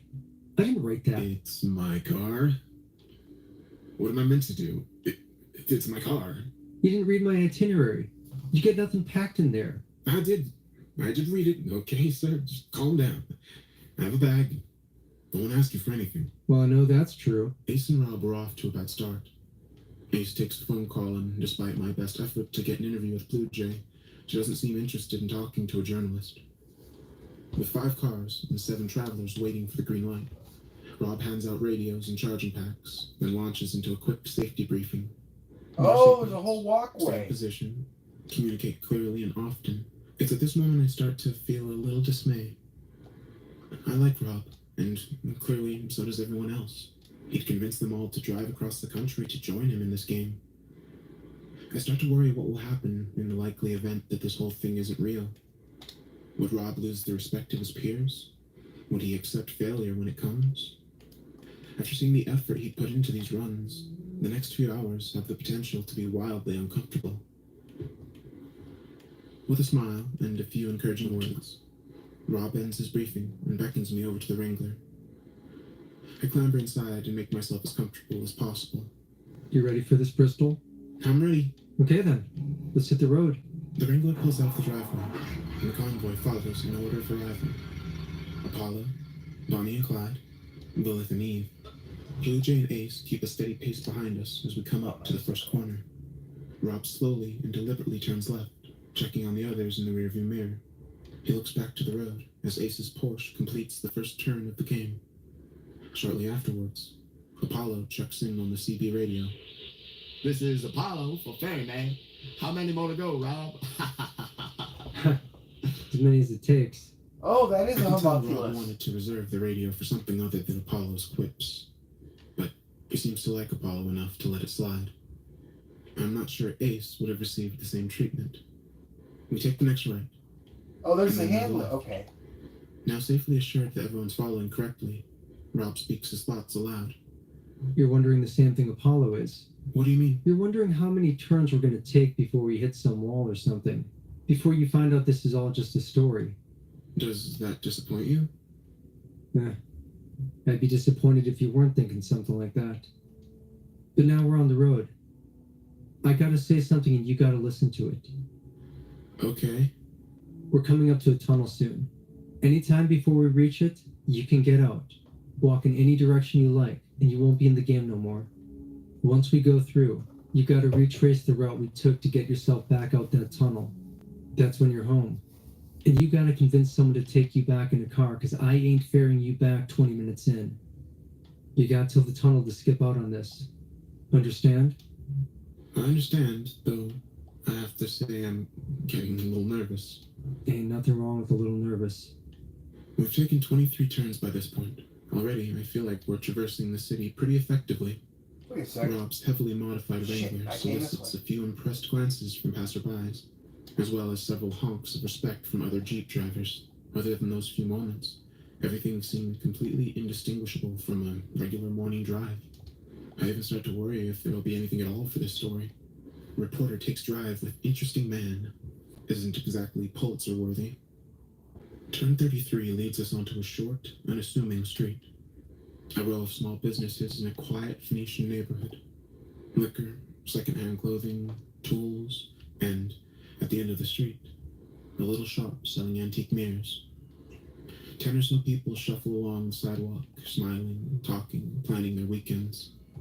The only lone person is a young woman in a gray coat. I briefly glimpse her at the end of the street, standing on her next corner. The back of her coat reflected in 50 old mirrors. Even from a distance, I can see that she's sullen, wide-eyed, and nervous. She shifts constantly on her feet, tugging at the button of her coat. I look away to write some notes as we roll down the street. When I look up again, the woman is standing by my window, staring right at me. A wide, unfaltering grin that seems almost offensive in its complete insincerity. Lambs at the gate, hoping for something better than clover. And all we find are things worse than slaughter. Rob, what's happening? Ignore her. He wanted to leave me, so I cut him out. The lake was hungry. It drank the wound clean. Miss, are you alright? The smile vanishes. It snaps from her face, and suddenly the woman is furious. What do you think you're doing? Have you gone I mad? reflexively press myself back in my chair as the woman, wild-eyed and grunt, slams her fists against my window with every intent of breaking through. Would you dance down the lion's tongue? It will shred you, you whore. It will shred you down to your sins, you fucking bastard.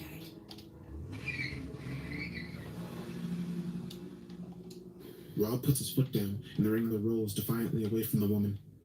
As we turn the corner, I watch her as she retches, her every movement cradled in abject hysterity.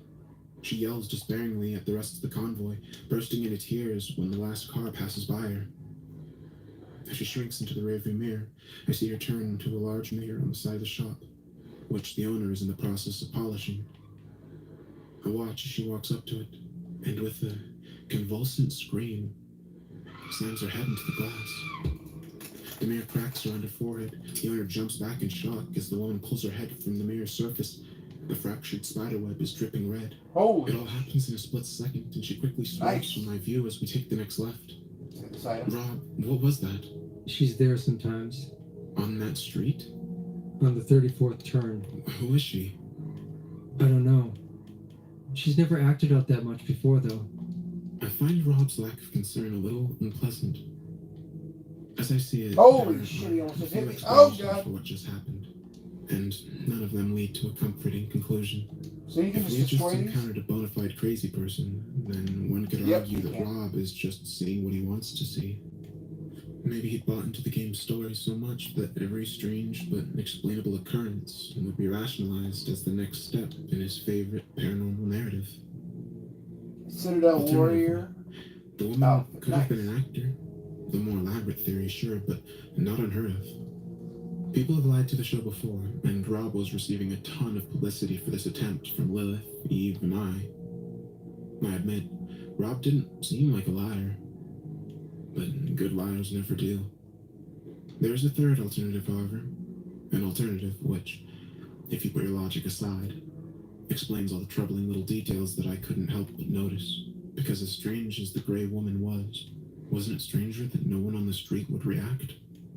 I couldn't recall a single glance in her direction by anybody on the sidewalk. Perhaps that theory falls apart when you consider the shock on the mirror seller's face, but when I think about it, he only reacted once the mirror shattered. And even then, I feel like his attention was on the mirror itself. Lila to Bristol. Sarah, Eve got that on camera. Do you have audio? I think it picked her up. My God, that was so weird. Can you send us the file when we stop? Can you ask ferrymen when we're stopping? When's our stopping point?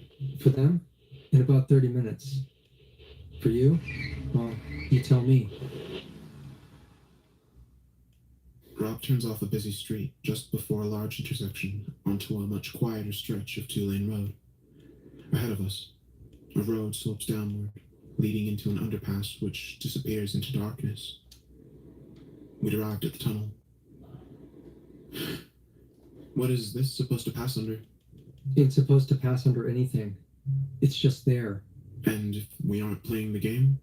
That it won't show. The question is, are you playing the game or not? Rob turns to me. It's the first time he's taken his eyes off the road since we started. These beasts are actually pretty easy to take on. You don't have to cheese them. You can get out now. You can go wherever you want to go. But through there, you'll need a car to get yourself home. And like I said, mine ain't turning around for a long time. You understand? It's a dramatic statement, but unsettling. It doesn't feel like he's attempting to dramatize. It feels like I'm having something genuinely asked of me. Am I ready for what's to come? Do I accept the risks involved? Do I consent to be taken down this road, and the next road, and the next? Am I prepared to see this game, real or otherwise, to its end? What are you waiting for? Rob smiles and turns back to the road. He picks up the CB radio and holds down the button on the side. The microphone cracks. This is ferryman to all cars. Anyone want to step out? Then pull to the side now. Otherwise, stay in formation and have supplies at hand. We got a long ways to go. Much like the game I'm so tentatively playing, my view of Robert J. Guthert seems to change direction frequently. I'd heard all about his life, but I'm sure that I know him. I like the guy, but I'm not certain I trust him. And though I admire his dedication to the left-right game, I'm not sure where it might lead us. Yet, as he takes us into the tunnel, his face vanishing and reappearing under the dim sodium light, I can tell he expects this trip to be a major step in his already impressive story. And this time, for better or worse, I'm along for the ride.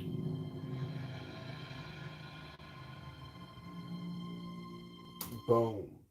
So at the 30-minute mark, we are now entering the left-right game.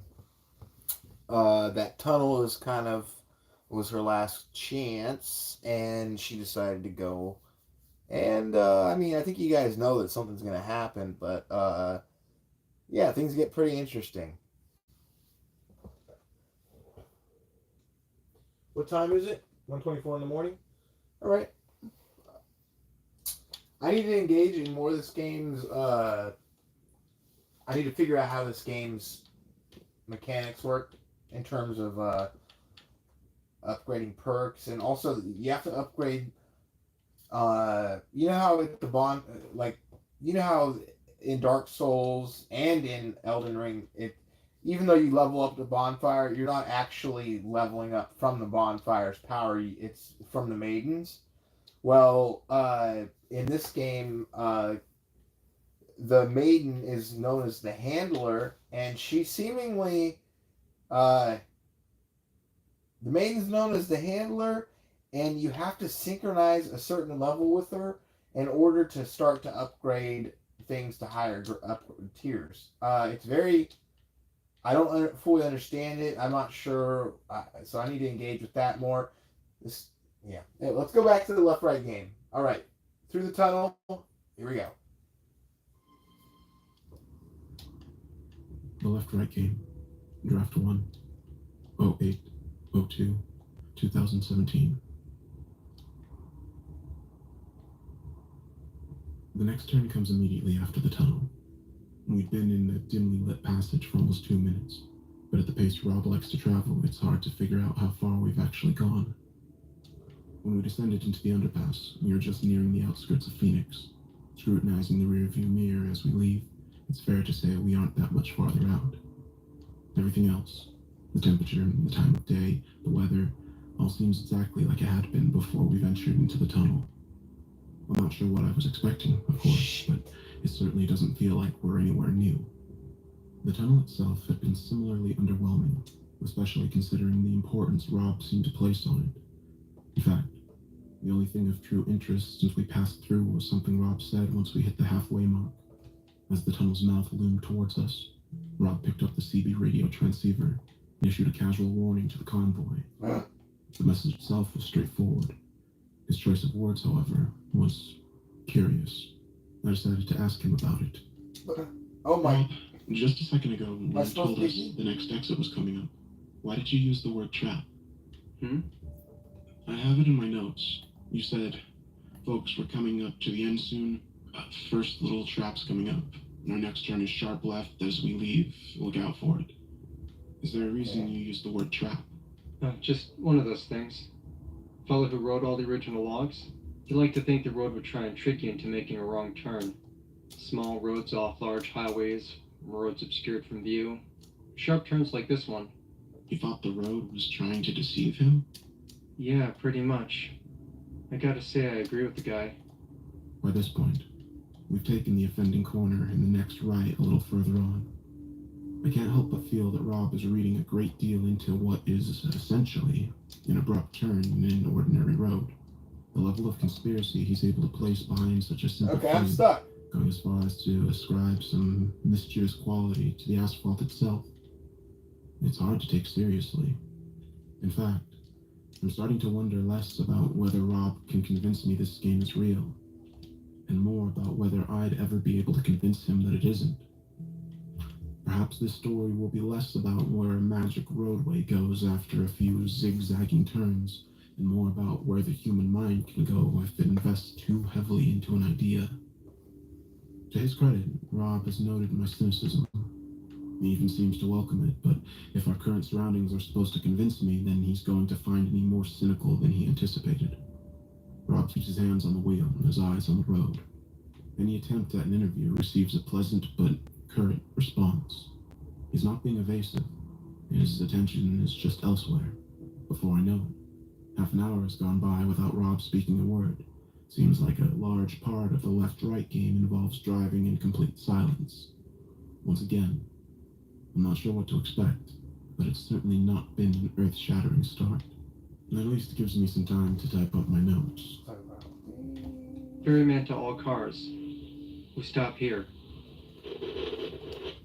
An uneventful hour and a half passed since we left the tunnel. Oh, hell yeah. I didn't notice Rob pick up the receiver, but before I know it, the Wrangler has pulled up to the side of the road, leaving a large space behind us for the rest of the convoy to park up. The buildings are getting few and far between. It won't be long until we're in the desert proper. With this in mind, I assume Rob is simply stopping to let everyone drink up. This is what he I tells probably us. shouldn't assume when it comes to Rob Guthard. This is what he tells us. Definitely a rest stop. Rob also has some important. This is what he words for tells the us crew. to give him our money, He right? gathers us around in a rough semicircle, talking while we eat our provisions. Now, I mentioned in the emails that at certain points on this trip, you'd all need to do some things just because I say so. This is one of those times. Y'all understand? This is what he tells us to give him our money, right, Rob? We got to know what it is, right? This is when he tells us to give him our money, right, Rob? Yeah, Some sort I'd of, rather know what's going on. And I don't intend on keeping anything from you. I just want to be clear that across this next stretch, you need to follow my orders to the letter. We get it. Just tell us already. Rob takes a few moments, perhaps to lend gravity to his point, perhaps to swallow some barbed words intended for an increasingly impatient Ace. When he does speak, it's in a measured and serious tone. He's clearly adamant that we have to take his words on board. For about half an hour, the next 13 turns, we'll be going one by one. We travel in order of formation. Me and Bristol will go first, then I'll radio the next car to follow. When you reach the Jeep, you park behind me. Then we keep going as normal. Rob takes a deep breath in. When he starts up again, his speech is even more pointed than before. There's a hitchhiker on the road, a well-dressed man with a case. You pick him up. You take him where he needs to go. You do not, under any circumstances, talk to the man. To be safe, don't look at him. Don't take anything he offers you. Don't open the door for him or wave goodbye when he leaves. You do not acknowledge him in any way. You want my advice? Don't say a word till you get to the stopping point. Why do we have to go one by one? Guy who wrote all the logs says he don't like choosing cars. I don't know what that means, but I'm lucky I never had to find out. Why don't we just not pick him up? That isn't an option. Well, I mean, yeah, it is. But I don't see why we... God damn it! You'll pick him up, whether you want to or not. The group is silent. This is the first time Rob's raised his voice. In an ensuing stillness, Ace looks like he'd be more than happy to turn his car around and retrace the route back to Phoenix, leaving Rob in the dust with a few choice words. I can sympathize with him a little. Rob's been treating him as an annoyance, a tag-along who didn't do the homework. But at the end of the day, Ace is doing nothing to fix things. Also, Rob is essentially right. He didn't do the homework. Deciding he has nothing more to say to us, Dude, Rob can I marches get out over of to this? the Wrangler. Bonnie, Clyde, Apollo, and Eve sit on the floor sharing snacks. Ace loses himself in his phone, and Blue Jay, still maintaining a noticeable distance from the group, takes to her car with a copy of U.S. Weekly. Bristol, can we talk? I turn around to see Lilith, holding her cell phone with the screen facing me. Yeah, sure, what's up? Have you tried to make any calls since we came through the tunnel? No, not yet. Why? Could you try? I pull out my own cell and dial into the office. The line's busy, which isn't exactly uncommon. Lilith watches intently, waiting for a reaction. I'm not getting through. They were busy? Yeah, why? Everyone is. We have signal, we can make calls, but everyone on the other end is busy. Don't you think it could just be a coincidence? I really mean everyone, Bristol. While Eve's been driving, I've been calling. My camera's automated support line, 911. You dialed 911? For science, yeah. All of them are busy. I even called this guy at my dorm who has a serious thing for me, and trust me, he's not fucking busy. This is weird, right? It's like we've crossed a threshold and the world's suddenly doing something else. You know? In all honesty, I'm not sure I do. I don't want to say it, but it seems like a massive stretch. Luckily, Rob saves me from commenting when he calls me over to the car, clearly eager to get back on the road.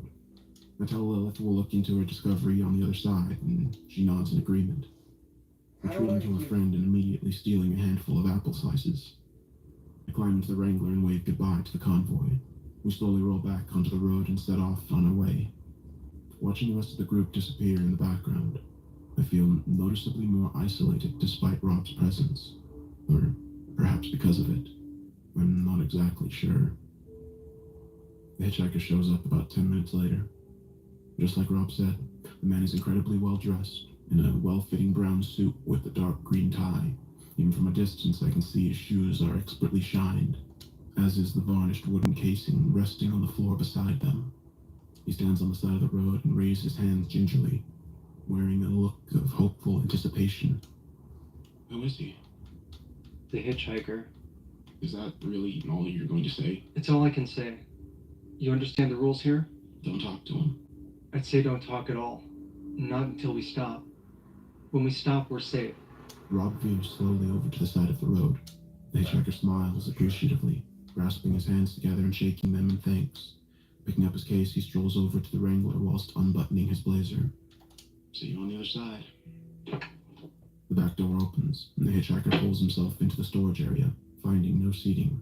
He settles himself cheerfully on some of the softer luggage just behind me. Not much in the way of seating back here, huh? I'll have to admit, I do feel a subtle urge to respond, even after the stern warnings I've received. To ignore the man seems almost instinctively rude. I was raised British after all. So, where are you all from? I'm traveling from Oakwell. I glance at him in the rearview mirror. He meets my gaze and smiles. I flick my attention back to the road, counting the white lines. The stranger persists in trying to start a conversation. 10 minutes go by, and the silence grows palpable, broken intermittently by yet another cheerful attempt at conversation. Topics include what nice weather we're having, our professions, our hobbies.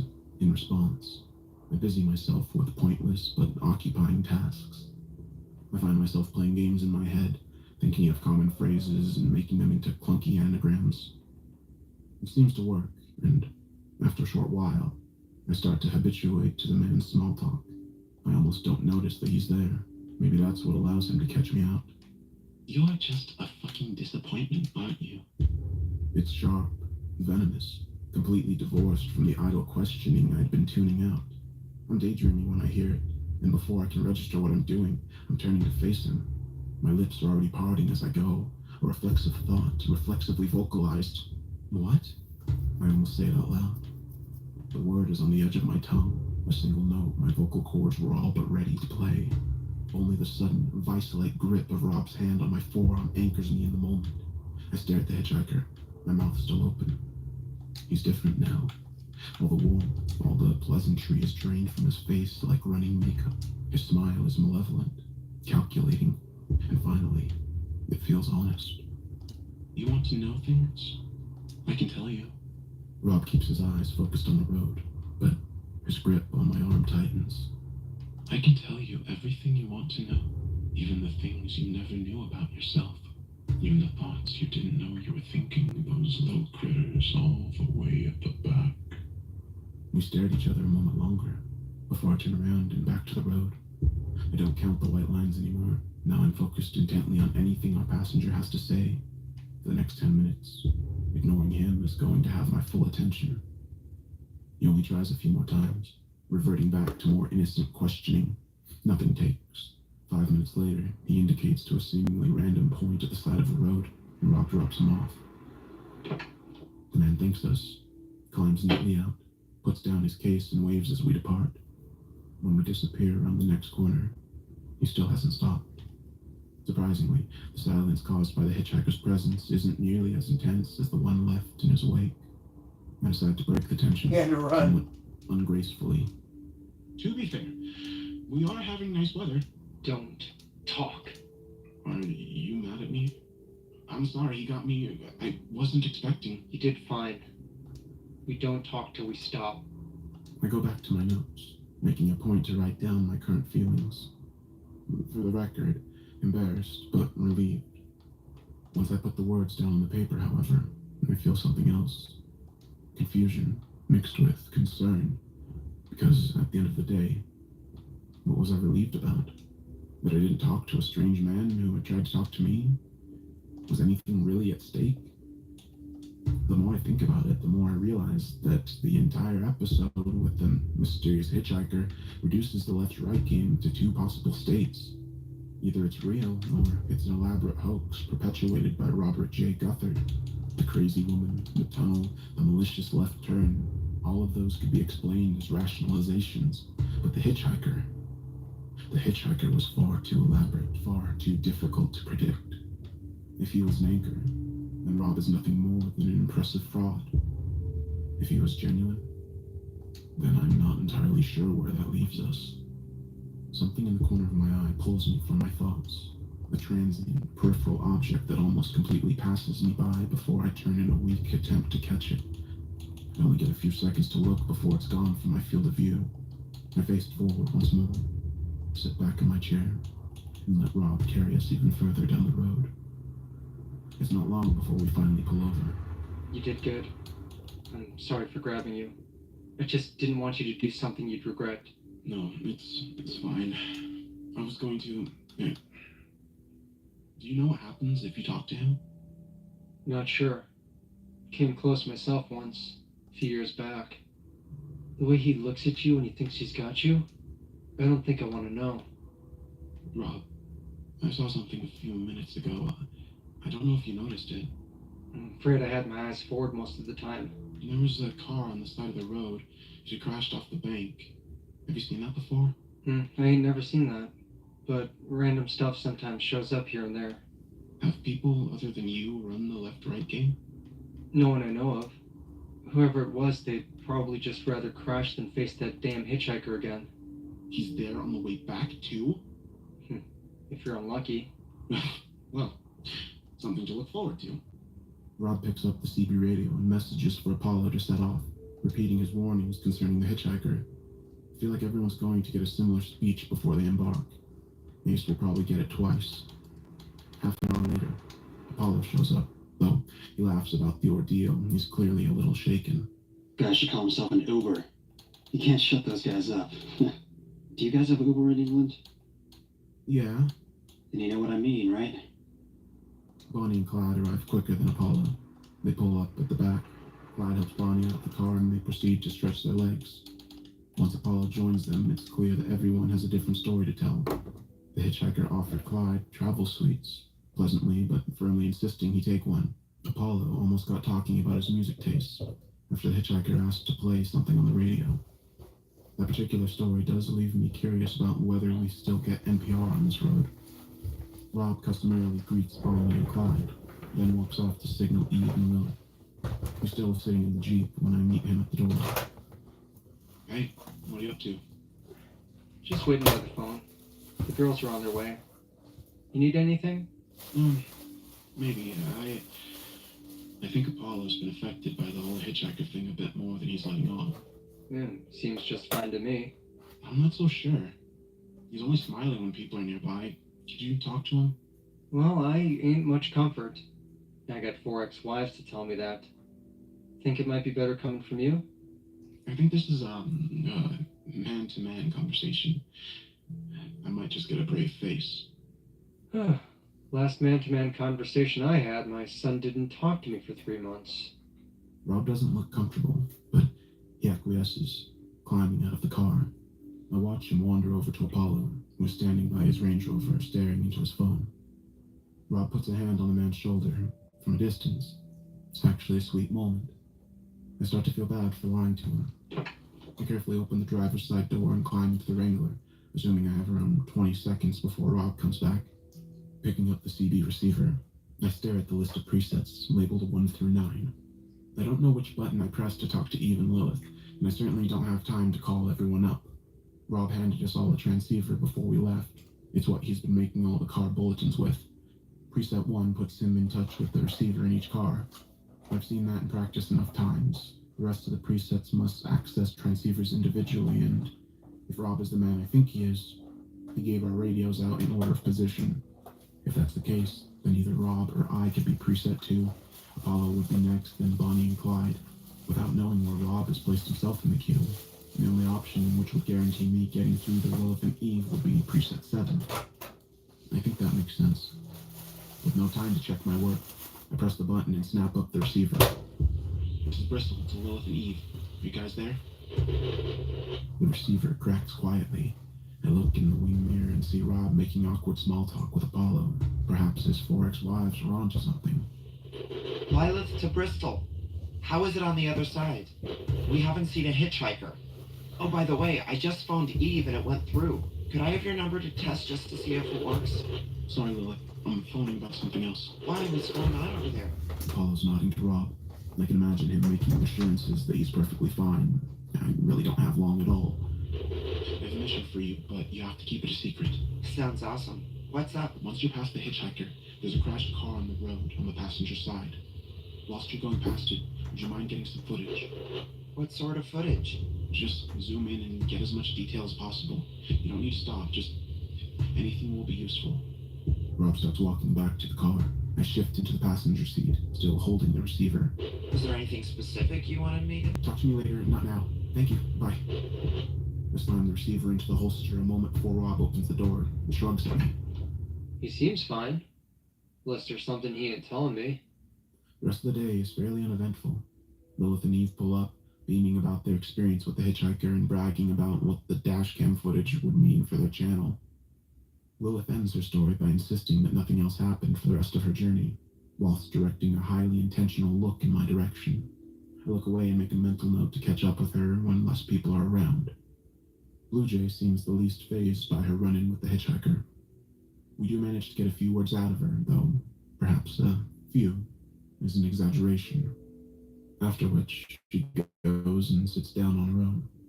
Mace pulls up on the side of the road. He almost falls out of his car. His legs are weak, his face is gaunt, his breaths are quick and shallow. I try to get him to talk about it on tape, but he shrugs me off, eager to hear about where we're going rather than talk about where we've been. We travel for a while longer, now at around 486 turns, and nearing our first night on the road. Rob signals our stopping point. A quiet clearing at the top of a hill.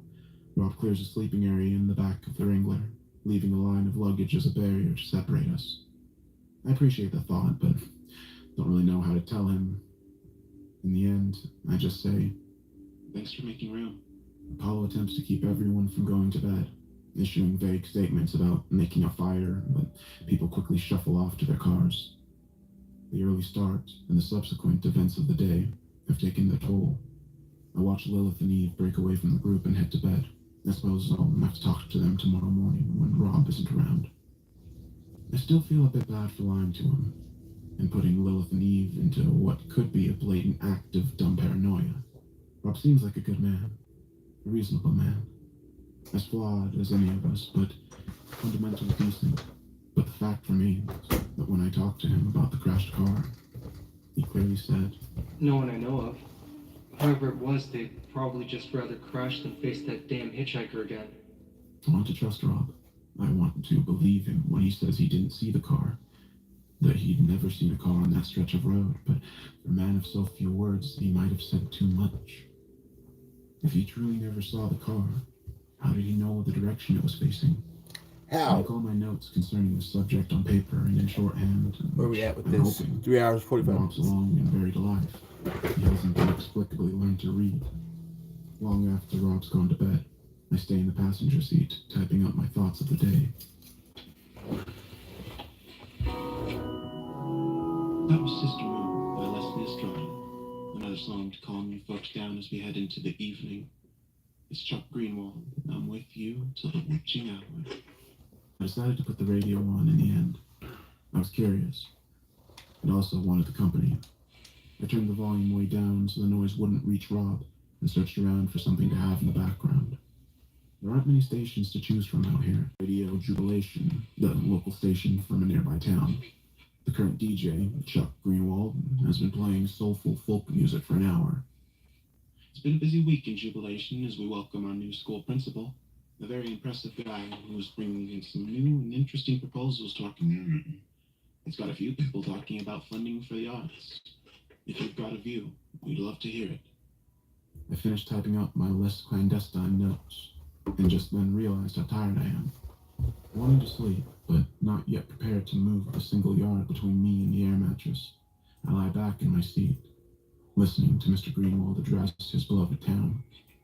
Well, we're going to get back to your request very soon, and I can tell you we've got some goodies on the way. Now, though, let's take ourselves to the new box. They're going to hurt now. Immediately, at the volume of a whisper, Radio Jubilation begins to broadcast a cacophony of bone-rending screams. The noise shreds the air, and what sounds like hundreds of people, each contributing their own voice to a collective symphony of pain and torment. I instinctively move my body away from the radio, suddenly upright and wide awake. The cries are ceaseless, agonizing, punctuated only by half-stifled, tear-choked pleas for whatever is happening to stop. A moment later it does, or at the very least, the screaming cuts out as the soft tones of Chuck Greenwald takes over.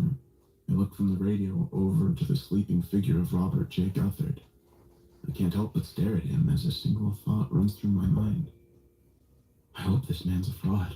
I hope he's playing with me. Because if he isn't, then there's something very wrong with this road. Hope you folks enjoyed that.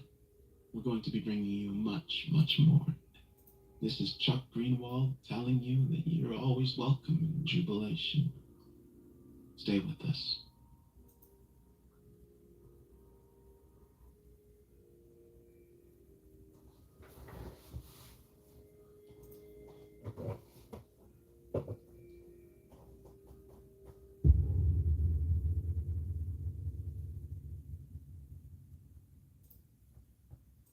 Discover it's not actually that hard.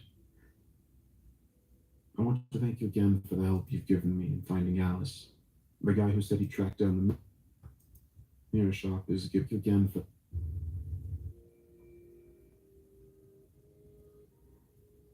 Stay Greenwald telling you that you're always welcome in Jubilation. Stay with us.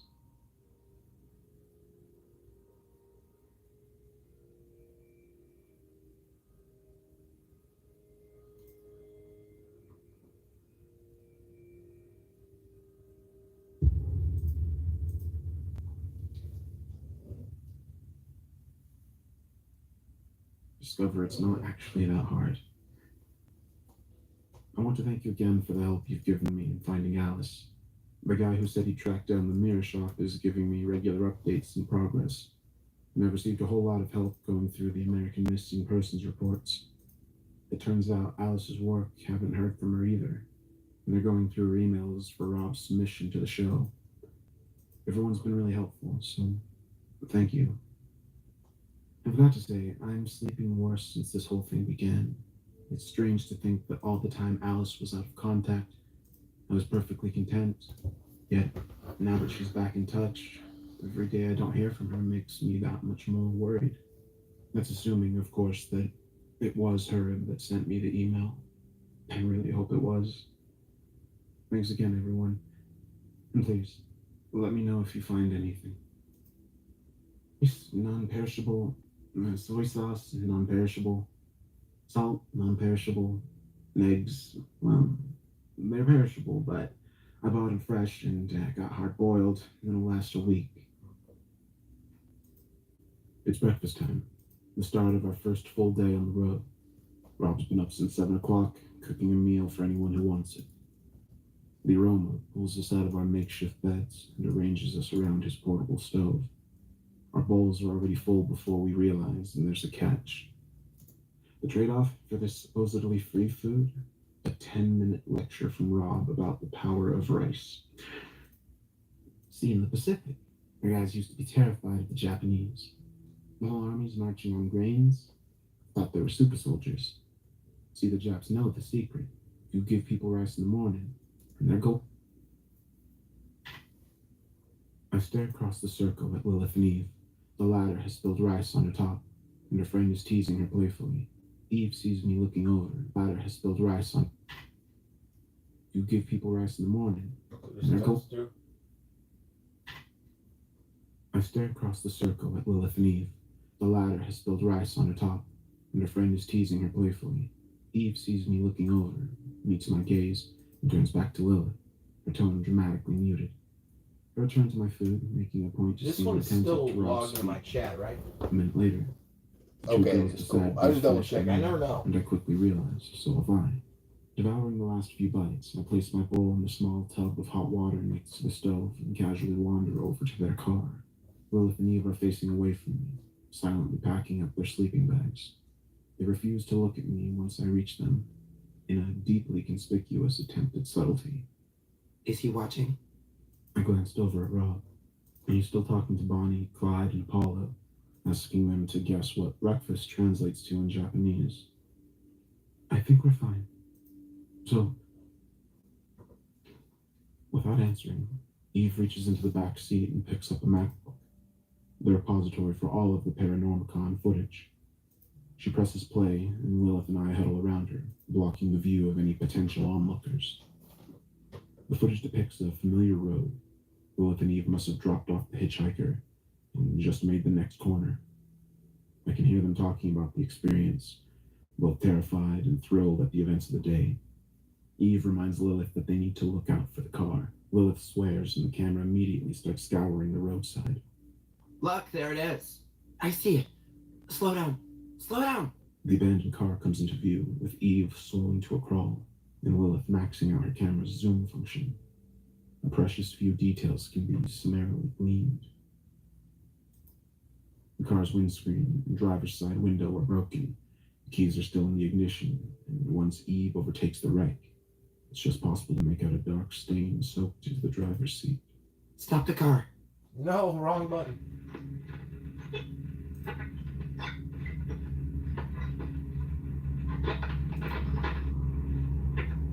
Wrong button.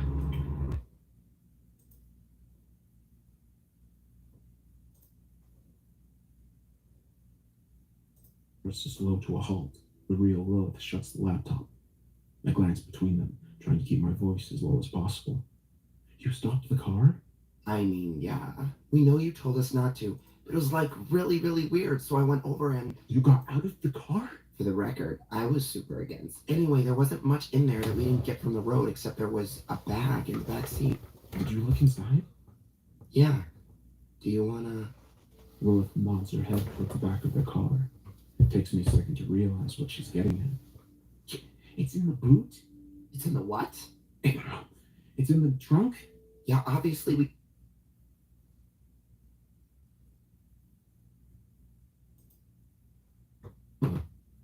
Before we begin, It's in the boot? the two girls decide they've finished their meal, and I quickly realize, so have I. Devouring the last few bites, I place my bowl in the small tub of hot water next to the stove and casually wander over to their car. Lilith and Eve are facing away from them, silently packing up their sleeping bags. They refuse to look at me once I reach them, in a deeply conspicuous attempt at subtlety. Is he watching? I glanced over at Rob, and he's still talking to Bonnie, Clyde, and Paula, asking them to guess what breakfast translates to in Japanese. I think we're fine. So, without answering, Eve reaches into the back seat and picks up a MacBook, the repository for all of the Paranormicon footage. She presses play, and Lilith and I huddle around her, blocking the view of any potential onlookers. The footage depicts a familiar road. Lilith and Eve must have dropped off the hitchhiker and just made the next corner. I can hear them talking about the experience, both terrified and thrilled at the events of the day. Eve reminds Lilith that they need to look out for the car. Lilith swears, and the camera immediately starts scouring the roadside. Look, there it is. I see it. Slow down. Slow down. The abandoned car comes into view, with Eve slowing to a crawl, and Lilith maxing out her camera's zoom function. A precious few details can be summarily gleaned. The car's windscreen and driver's side window are broken. The Keys are still in the ignition, and once Eve overtakes the wreck, it's just possible to make out a dark stain soaked into the driver's seat. Stop the car. Just as Video Eve starts to slow to a halt, the real Lilith shuts the laptop. I glance between them, trying to keep my voice as low as possible. You stopped the car? I mean, yeah. We know you told us not to, but it was like really, really weird, so I went over and... You got out of the car? For the record, I was super against. Anyway, there wasn't much in there that we didn't get from the road except there was a bag in the back seat. Did you look inside? Yeah. Do you wanna... Lilith nods her head towards the back of their car. Takes me a second to realize what she's getting at. It's in the boot? It's in the what?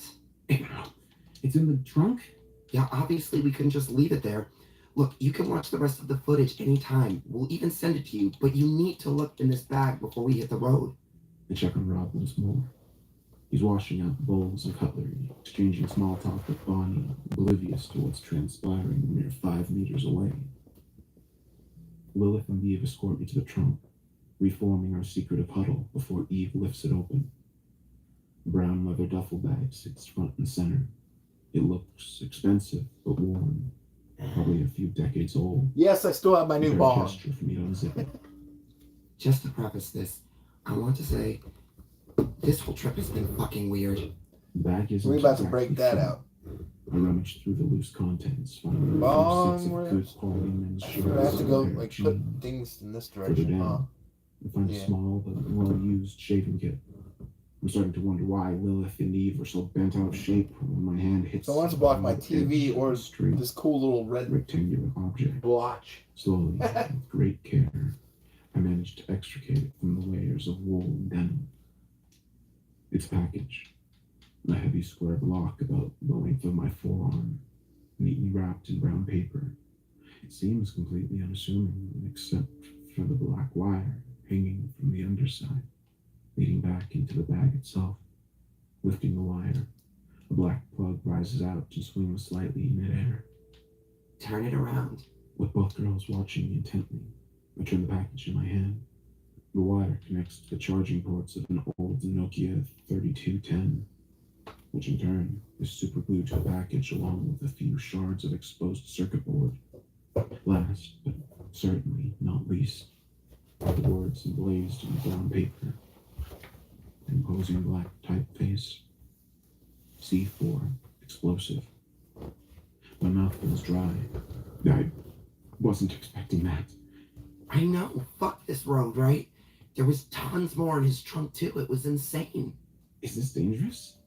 Not right now. It's basically inert unless you have the detonator. Are you sure? We have Wikipedia downloaded on a hard drive. It's the only reason Eve let me bring it here. She read the article like 3 times. Anyway, the Nokia's out of battery. Okay, well, I'm not even going to ask how you know that. I don't get why someone would bring plastic explosive for the left-right game. I mean, what the hell are we heading into? I have no idea. Do you know if Rob has any? If I have any what? When I look up, Rob's only a few steps away from us. I hide the C4 behind my back, dropping it into my satchel next to my notebook. I just managed to pull my fingers out of the way as Eve instinctively slams the trunk shut. Yeah, tips for sleeping in cars. These guys had a rough night. I'm sorry to hear that. It's just something you gotta get used to, I guess. We're hitting the road in 15 or 20 minutes. Is that alright with you guys? Yeah, totally. Bristol, would you mind helping me pack up? Not at all. Painfully aware of what's hanging at my side, I step away with Rob towards a now dismantled stove. Looking over my shoulder, I see Lilith and Eve are watching us go, their faces awash with apprehension. I can't say I feel the same. Despite my surroundings and the multitude of unsettling events, I don't have space in my heart for apprehension just now. All anxiety is slowly being pushed out, its territory annexed by the bolstering sense of resolve. There are far too many strange things happening on this road, and even if it kills me, I want to find out what they all mean. Rob, can I talk to you? We packed everything up in the back of the Wrangler, and we are about to get back on the road when Ace comes up behind us. Rob turns around, and I sense an icy shield raising up as he curtly addresses our compatriot. What is it, Ace? Can I ask you something? It's okay if you need me to go home after... The shield falls. This isn't the Ace we've seen before, and Rob's perceptive enough to notice. He engages, albeit cautiously. What do you want to ask? Ace shuffles uncomfortably. Suddenly, he seems much younger. Does the hitchhiker... Does anything happen if you don't pick him up? Oh, God damn it, Ace. I told you, you can't... Tell me what happened. I was making my way down the road, and I was angry at how you'd been... And when I saw the hitchhiker, I thought I should, do what I said and just drive by. Ace starts trembling, unable to meet Rob's eye.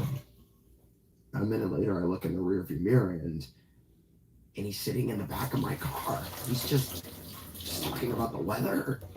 I mean, I swear I didn't pick him up, but when I think about it, all these memories came back.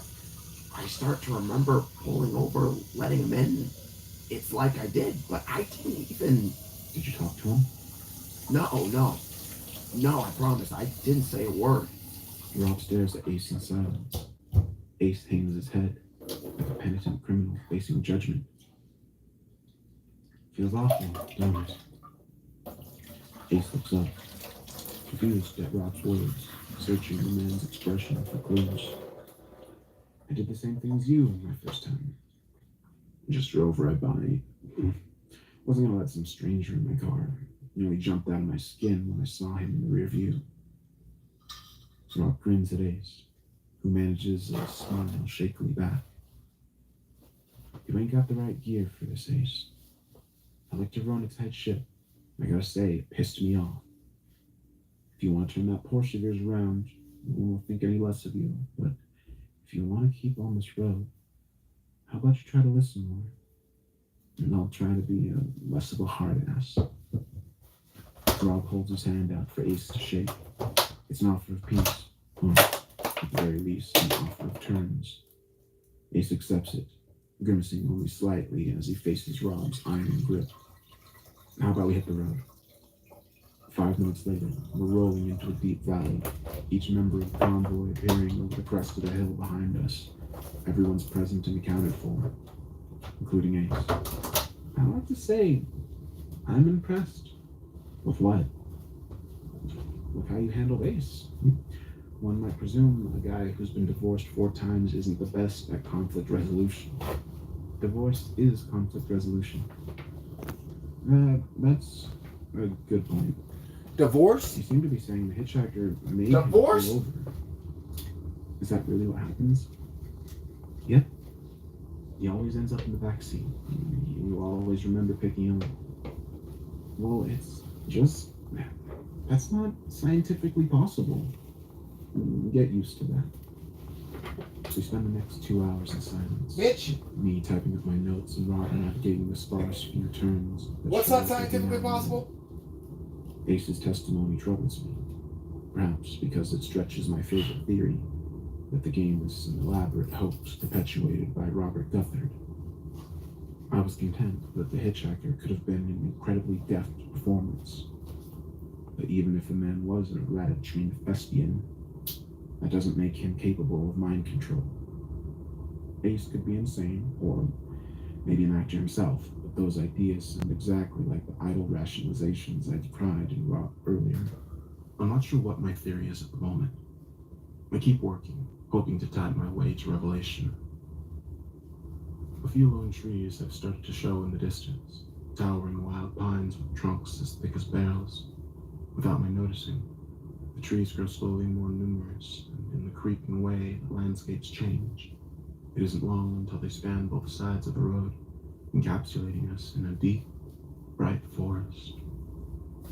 Realizing I've recorded everything of substance, and with Rob concentrating on the drive, I have no choice but to lay back in my seat and watch the world roll by. Despite the pervasive strangeness of the left-right game, there's a beauty on the road. Under the light shade of the canopy, the smell of pine needles penetrating the still air, I can actually feel myself starting to relax. It only takes 3 words to change that. The words don't come from Rob. He's as quiet as always. They aren't spoken by the rest of the convoy either. The words are writ large in calligraphic gold paint, resting on a spotless white sign. Even from a distance, with the letters a little more than a blur, I know what they're going to say. They're the words I've dreaded since I switched off the radio. The words I spent a long, troubled night hoping I'd never see. Welcome to Jubilation. It turns out there is room in my head for apprehension. This is fairgrounds to all cars. We're going to be heading through a small town. No rules here. Just keep driving, we'll be fine. Rob puts his radio back into the receiver. I try to ignore the distinct knock in my stomach. What does the name Chuck Greenwald mean to you? It was about the same as John Doe. Why? He's the radio DJ here. In Jubilation? How do you know something like that? I was listening to his show last night. Do you know about this place? Seems like a good town. Folk don't pay attention to you. I just head straight through. You've never seen anything untoward? Some weird stuff now and again. I like to keep my eyes on the road. The forest clears abruptly, like a parting curtain to reveal a picture-perfect American town, archetypal almost to the point of self-parody. We've arrived in Jubilation. There's no denying this town is beautiful, welcomed by a row of vibrantly colored shops spanning the length of a long, wide street. At the far end, an ornate, gray-walled town hall proudly surveys its domain.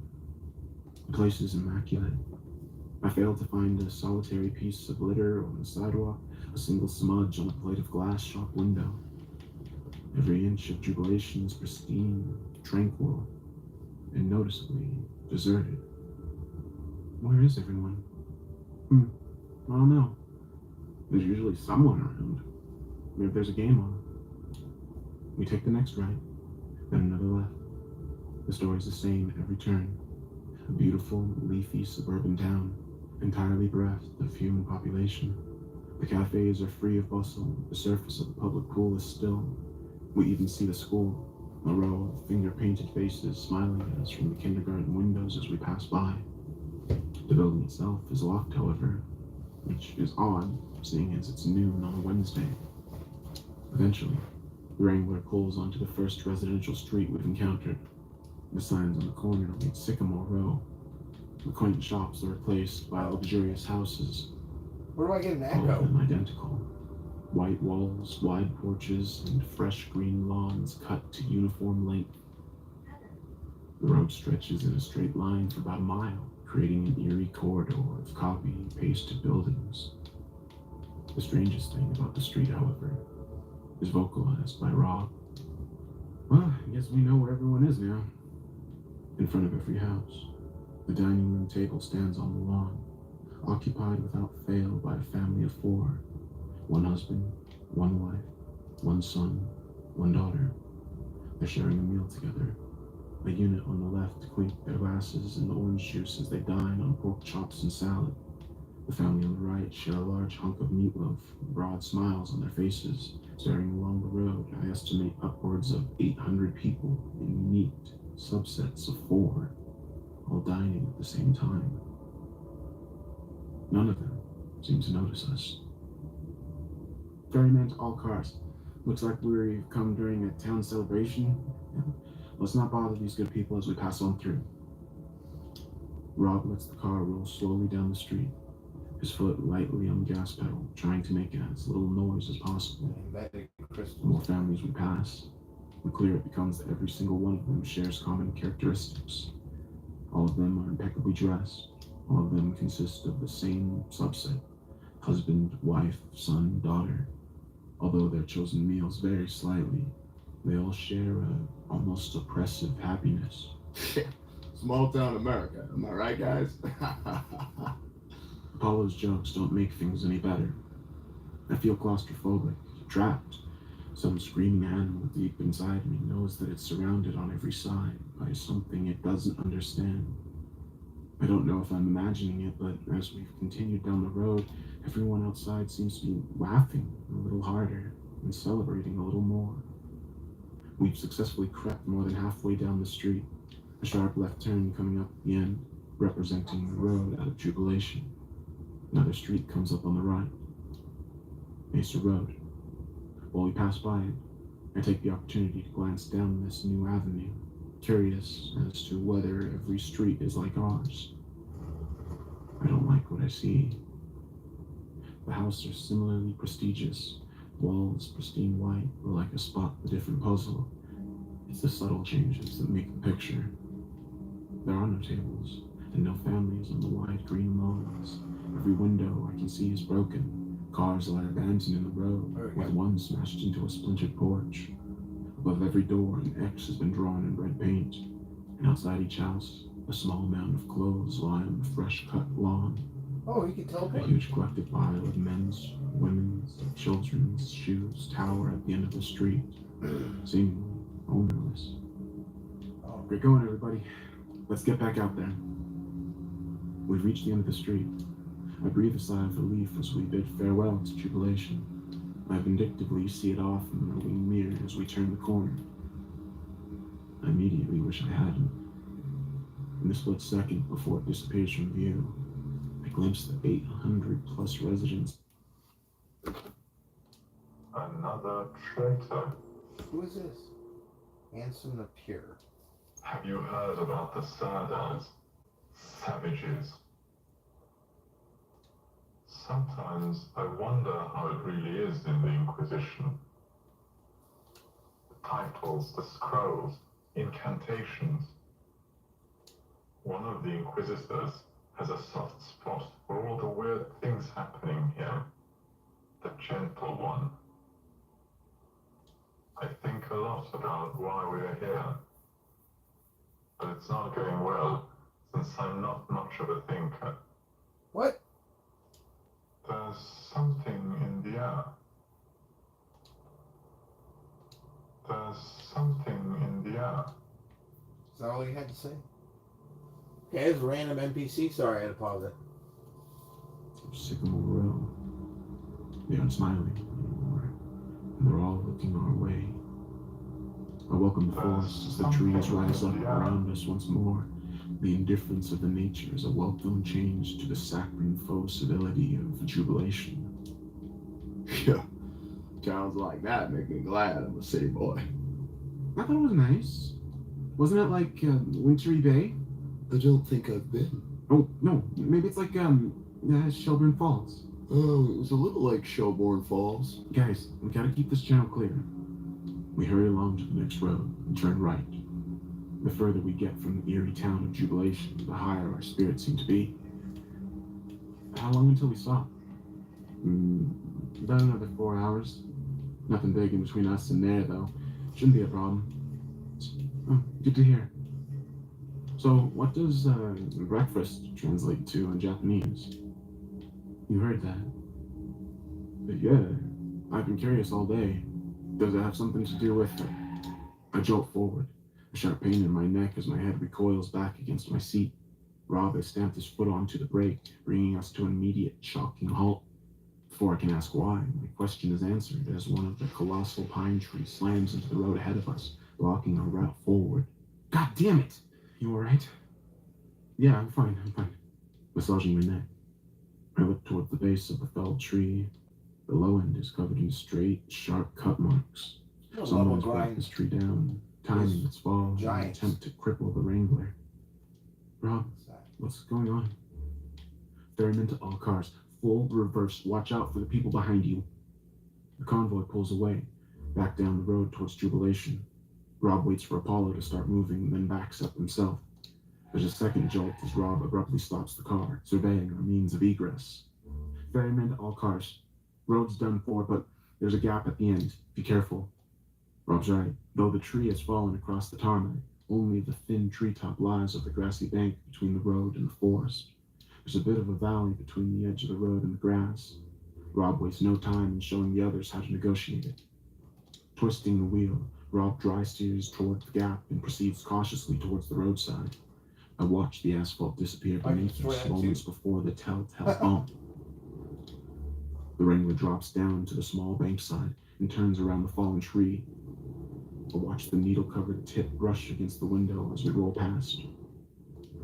With a second bump, Rob brings us back onto the road and pulls over to the far edge, turning the Jeep to face towards the convoy. Oh, this is it. Okay, Apollo, make your way. On it, Rob.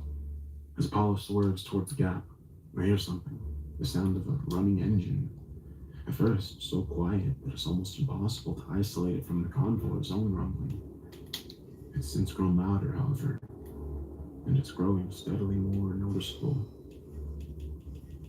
Rob, someone's coming. Apollo, get yourself over here right now. All cars, you're on double time. Get moving. Apollo accelerates towards the gap. His Range Rover shudders, banking the grassy decline, but it's hardly any effort to pull himself around the tree and back onto the road. The noise in the distance grows louder. I can picture the vehicle careening towards the corner, just one turn away from having its windshield locked on the convoy, though I have no idea what it might be. I don't want to share road space with anything coming out of jubilation. The rest of the convoy can hear the noise now. Bonnie and Clyde roll over the gap and quickly, but tentatively, push themselves down onto the side. It's clearly harder than Rob and Apollo make it look. After a few moments, they travel across the bank, bringing themselves up and out the other side. The vehicle turns the corner. A white truck skids into view, its tires shrieking against the road. A metal beam sticks up behind the driver's compartment, and a hook swings with the momentum of a hard right turn. It's a tow truck. Boom. Something tells me it's not here to lend us assistance. All cars, once you're on the other side, drive. Wait around the next left turn. I'll radio if they get by me. What about you guys? I'll come once everyone's across. Now ain't the time for questions. Eve and Lilith, get over here now. We still have time to get everyone across, but every passing second feels like a precious, fleeting loss. Eve and Lilith are impatient for their turn, dropping into the roadside and coming up in a matter of seconds. The truck is gaining with incredible speed, and I can just make out the words Jubilation Recovery scrawled across the hood, though the letters are rapidly becoming easier to read. Blue Jay takes her time dismounting the road. In fact, she's almost casual in how she maneuvers, whittling away the remaining seconds we have. A swell of anger wells up inside of me as her wheels hit the road again. If she's calm about this situation, then good for her. But I can see Ace is drumming his fingers frantically against the steering wheel, now stranded alone on the other side. I watch Blue Jay follow the rest of the convoy to the next turn, displaying none of the urgency anyone else has shown. Take it easy, Ace. You ain't built for this. Ace takes the corner, heeding Rob's plea for caution, but unwisely taking it almost head-on. His front wheel thuds over the edge of the bank, and the chassis hits the tarmac. The drop is a little too steep for the Porsche's clearance. Rob's warning rings in my ears as Ace accelerates on three wheels, his car engaging in a slow turn with a little forward motion.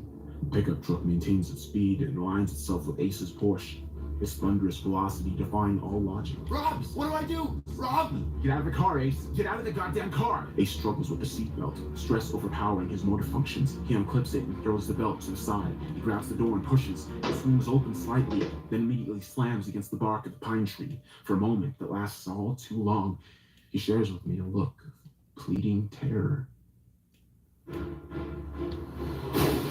door slams shut, crumpling as the tow truck collides with the passenger side of Ace's car. Ace is launched against the door, his head smashing against the window. An ungodly racket of shrieking metal suddenly gives way to silence. Shit! Rob climbs into the back of the car. Rob, what can I do? Stay here. I hear Rob rummaging amongst the luggage as the tow truck reverses out of Ace's Porsche. The hood of the tow truck is completely and impossibly unharmed by the impact, as are its two occupants. They park the truck, the hook hanging mere meters away from the back of the Porsche. The words Jubilation Recovery appear again, now accompanied by the slogan, Here to Help. Two men in white shirts and blue overalls climb out and wander over to the ruined That Porsche. almost one-shotted. They barely seem to register the situation at all. Casually chatting. I was curious to see how much he would do. He's has a real tough The stunned Ace looks like he's battling a concussion, only barely cognizant as he pulled out of the car. He quickly grows more aware as the mechanics grab him by each arm, struggling against them as the captors talk amongst themselves. Let him go. When I turn around, Rob is stepping out of a Wrangler. Apparently, hidden within those neat sacks of luggage was a loaded hunting rifle. Rob raises the stock to his shoulder and repeats himself. Let him go! The mechanics pay no attention to Rob. They continue to frog march Ace over to the truck, one of them making a quiet joke to the other as they go. They laugh. An awful bang erupts beside me, and deep red holes burst from one of the mechanic's torso, blood slowly seeping out from the wound. Inexplicably, the mechanic does nothing more than look down at his wound, up at Rob, and then back to the other's hand. He hardly breaks stride as he continues towards the truck, bleeding freely onto the floor. I hear Rob set about reloading the rifle. The mechanics arrive at the back of the truck with Ace. There are 2 short loops of thin chain hanging from the lowest of the hook chain links. The mechanics feed Ace's arms through each loop until he's hanging by the armpits from the front of the hook itself. Rob fires another shot that goes nowhere. The mechanics grab a handful of Ace's hair, chatting as they do so, and lift Ace's head up until his lower jaw is just above the hook. In that moment, despite everything, despite all my journalistic ideals, my pursuit of truth, my duty as an observer, I close my eyes. The visual disappears into the darkness. The sound doesn't. The impact and the sorrowful, obstructed groan that follows and penetrates my bones, reverberating throughout my very being. Another gunshot and the sharp twang of a metallic ricochet. Ace's cries continue as the engine starts up and carries him off back to jubilation. I hear another gunshot that sounds like it's hit nothing but air. As the engine and the Ace whimpers grow quieter, a few moments pass before one final initial gunshot echoes around the car. God damn it, God fucking damn it! The Wrangler's chassis clangs as Rob kicks the side with all his considerable might. I open my eyes to see a fallen pine tree, a ruined Porsche, and an otherwise empty road. Then Rob climbs into the car. It's clear he's trying to regulate his breathing, an internalized rage lighting him up, barely under his control. We have to go. Rob turns us around, pointing the Wrangler back down the road. The quiet of the car echoes in my ears, along with the other noises I can't hope to forget. I watch the fallen pine tree grow smaller in the rearview mirror, overwhelmed by a feeling that I'm leaving more behind on this road than I can currently imagine. Bereft of conversation, of logic, of any semblance of comfort, Rob and I do the only thing we can. We take the next left.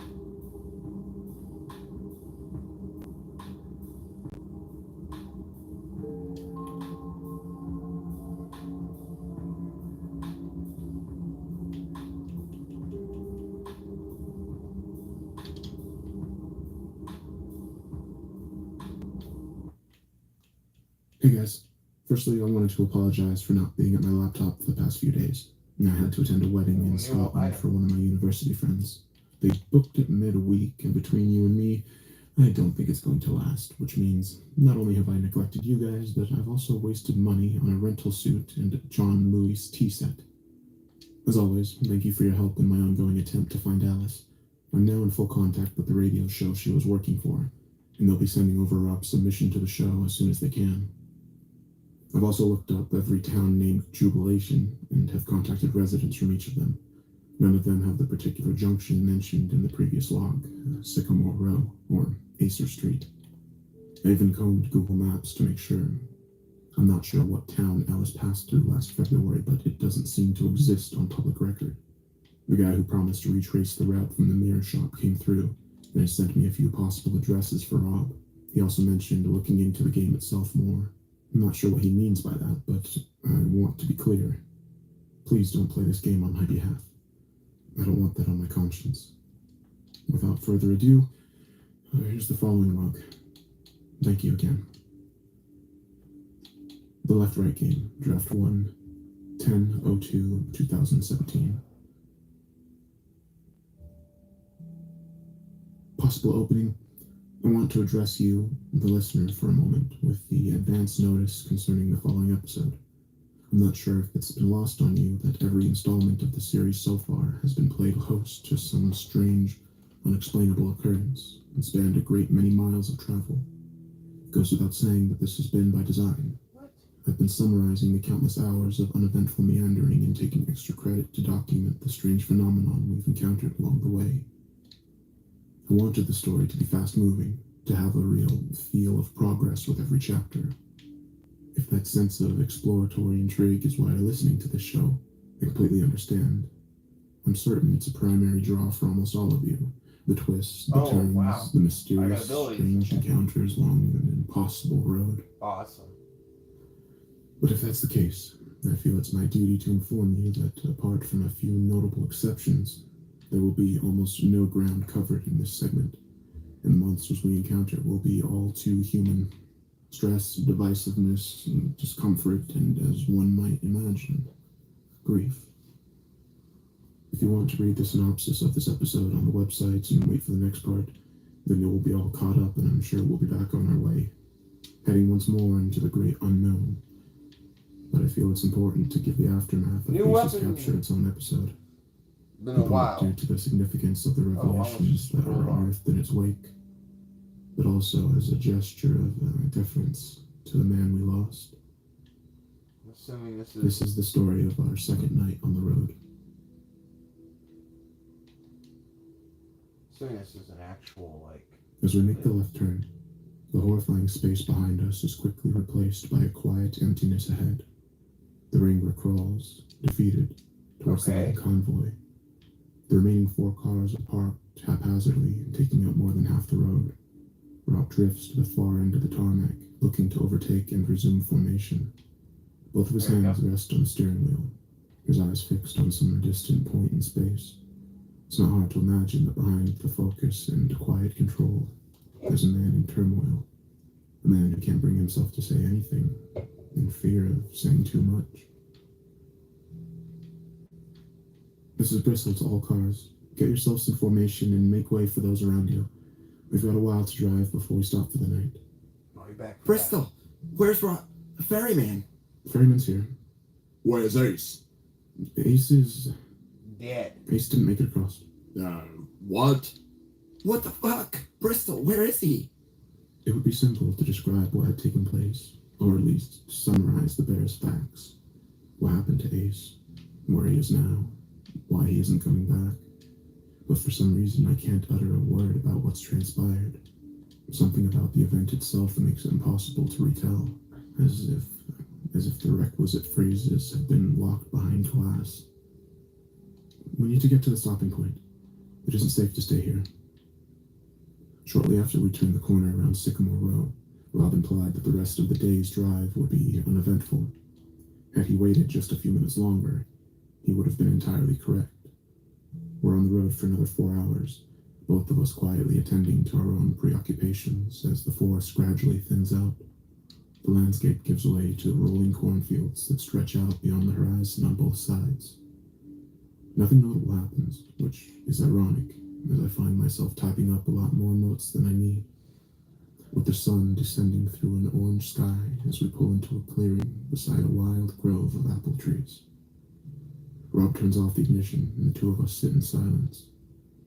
Rob's need to concentrate on driving has been a good excuse to stay quiet, a good excuse to not face each other. Now the wheels aren't turning, however, and the true reason for our mutual reticence is all too clear. Do you think he's dead?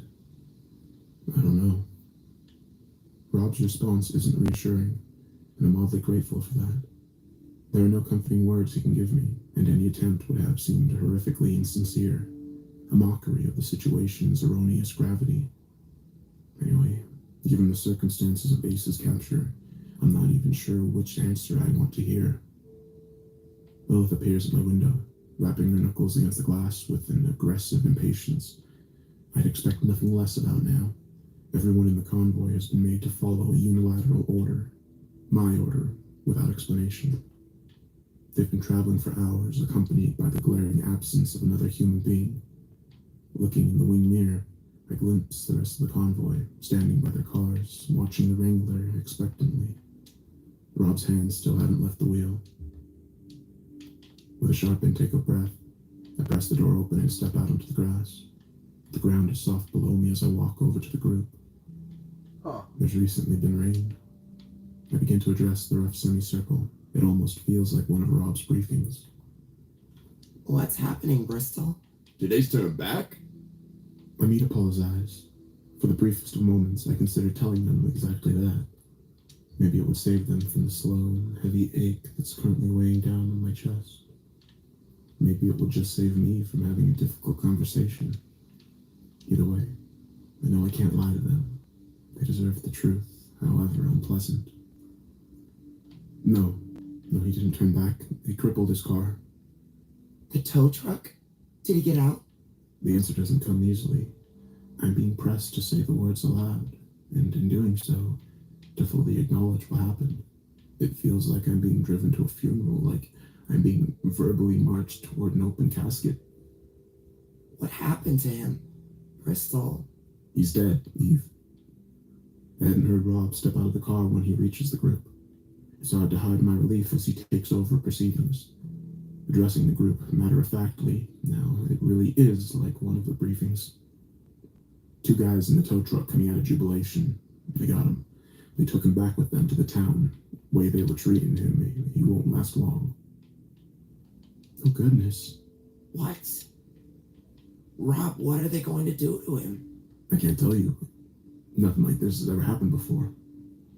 Well, we need to go back. That ain't gonna happen.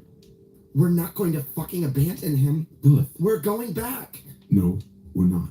Me and Rob can go. You know the place, right, Rob? The kid's dead, Apollo. But he was alive when you last saw him? That's right. So what point did you decide he was dead? When I saw him being carried away with the fucking tow hook sticking out of his mouth, goddammit! Rob shouldn't have said that. I understand his reasons, of course. He wants to convey an important truth that nothing can be done, or could have been done, to save Ace.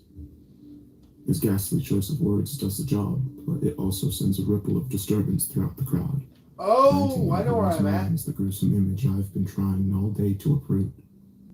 Bonnie covers her mouth in shock and sorrow. Eve turns noticeably pale, and even Lilith, who was intent on leading the questioning, is taken aback. That means there's one right there. Did you see this, Bristol? I nod solemnly. The group bristles at my affirmation. I saw enough. I had to close my eyes. What happened, but Rob tried to save him until... Yeah, this is exactly where we're Before I at. can finish my statement, my words are cut off by something truly unexpected. In spontaneous response to my words, a harsh outburst of mocking, sarcastic laughter rings out from within the convoy. One by one, we turn towards its source, till we find ourselves staring at Blue Jay. Her unappalled chuckling fills the silent night air. Is something funny, Blue Jay? Blue Jay tries to speak through her all too slowly waning laughter. it's just you call yourself a journalist? You close your eyes. My God, there it is. There it is. I'm sorry?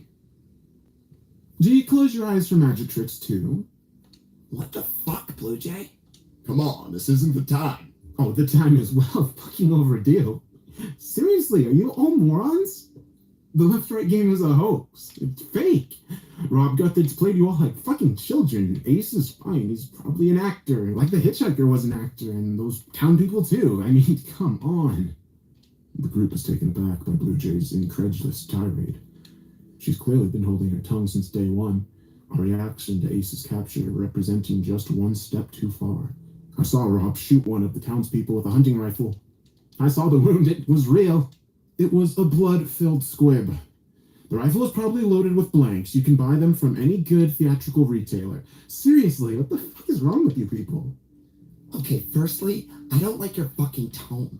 Secondly, have you noticed that we've been the only cars on the road for almost 2 days? I don't like your And tone. what about jubilation? Are you suggesting Rob hired out a whole town? That would be fucking impossible. Oh yeah, sure. That's impossible. But it's totally fucking believable that we're driving on a magic road. Maybe this is the highest budget scam I've ever seen. But that's all it is. A scam. And Al Jazeera here is giving him all the publicity he wants. I mean, these people are sheep, but you're a fucking psychopath. My mother used to tell me that you can't strike a person from the high road.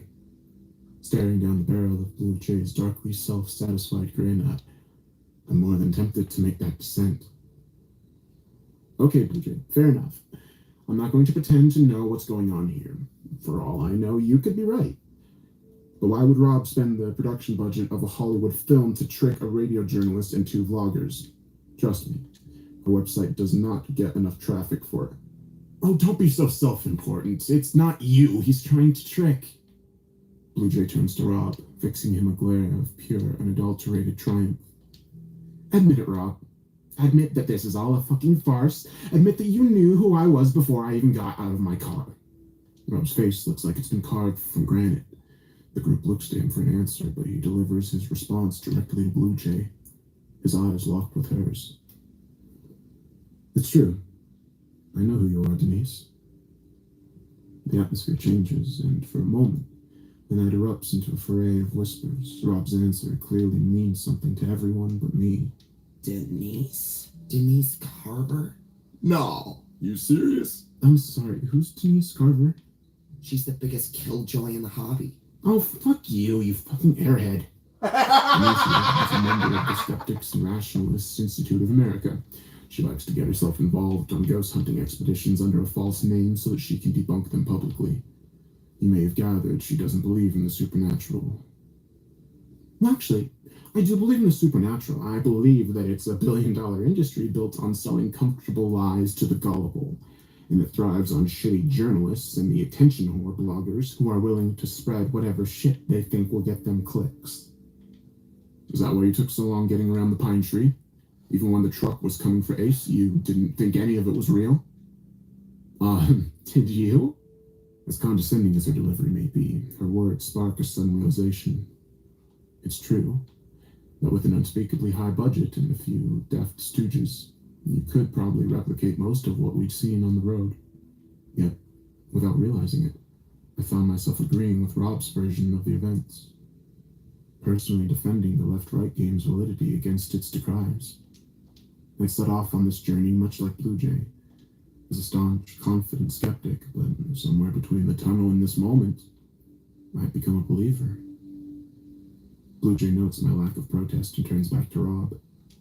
I'm flattered you went through all this trouble. I didn't know my work was so offensive to you. I admire your work, Denise. Always have. That's why I brought you along. That is bullshit. Tell your friend Ace he can't act for shit. Blue Jay pulls a pack of Marlboros out of her coat, lighting up immediately, and goes to sit on the hood of her car. Her demeanor clearly signals that her part in the conversation is over, though her words leave a bitter aftertaste for everyone involved. To sympathize. What does a mystery concoction do? I don't want to drink Spending it. days with people whose opinions are diametrically opposed to your own, having to listen in silence while they corroborate their own seemingly preposterous views. Having said that, however, I'm incredibly glad she stopped talking. It reminds me of a time when we got on much better. The next question comes from Eve, her voice quivering. Can we die here, Rob? The quiet force of her words turns everyone's heads back to Rob. It's clear that others have been thinking the same thing, and they're looking to Rob for an answer. Yes. It's possible. The road ain't ever killed no one before, not as long as everyone followed the rules. But you said in your emails it was dangerous. That's right. But you didn't feel like telling us that we could die out here? Rob turns to Lilith, clearly offended by her accusation. In the 1920s, John Embro killed 36 people and violated their bodies. In one of your videos, you guys went to his home in Virginia looking for the man's ghost. Bonnie and Clyde once spent $500 to stay in the Iowa murder house, a place that's supposed to possess its victims and force them to kill each other. If you all honestly believed in what you were chasing, you should be accepting death as an outcome every time you step out. We're all looking for evidence of another world. What we're doing here has the scientific significance of the moon landings, the cultural significance of Columbus reaching the Americas, and a whole lot of people died doing both. If you accepted the risk of chasing down the ghost of a 2-bit serial killer, you should have been willing to accept the risks for this.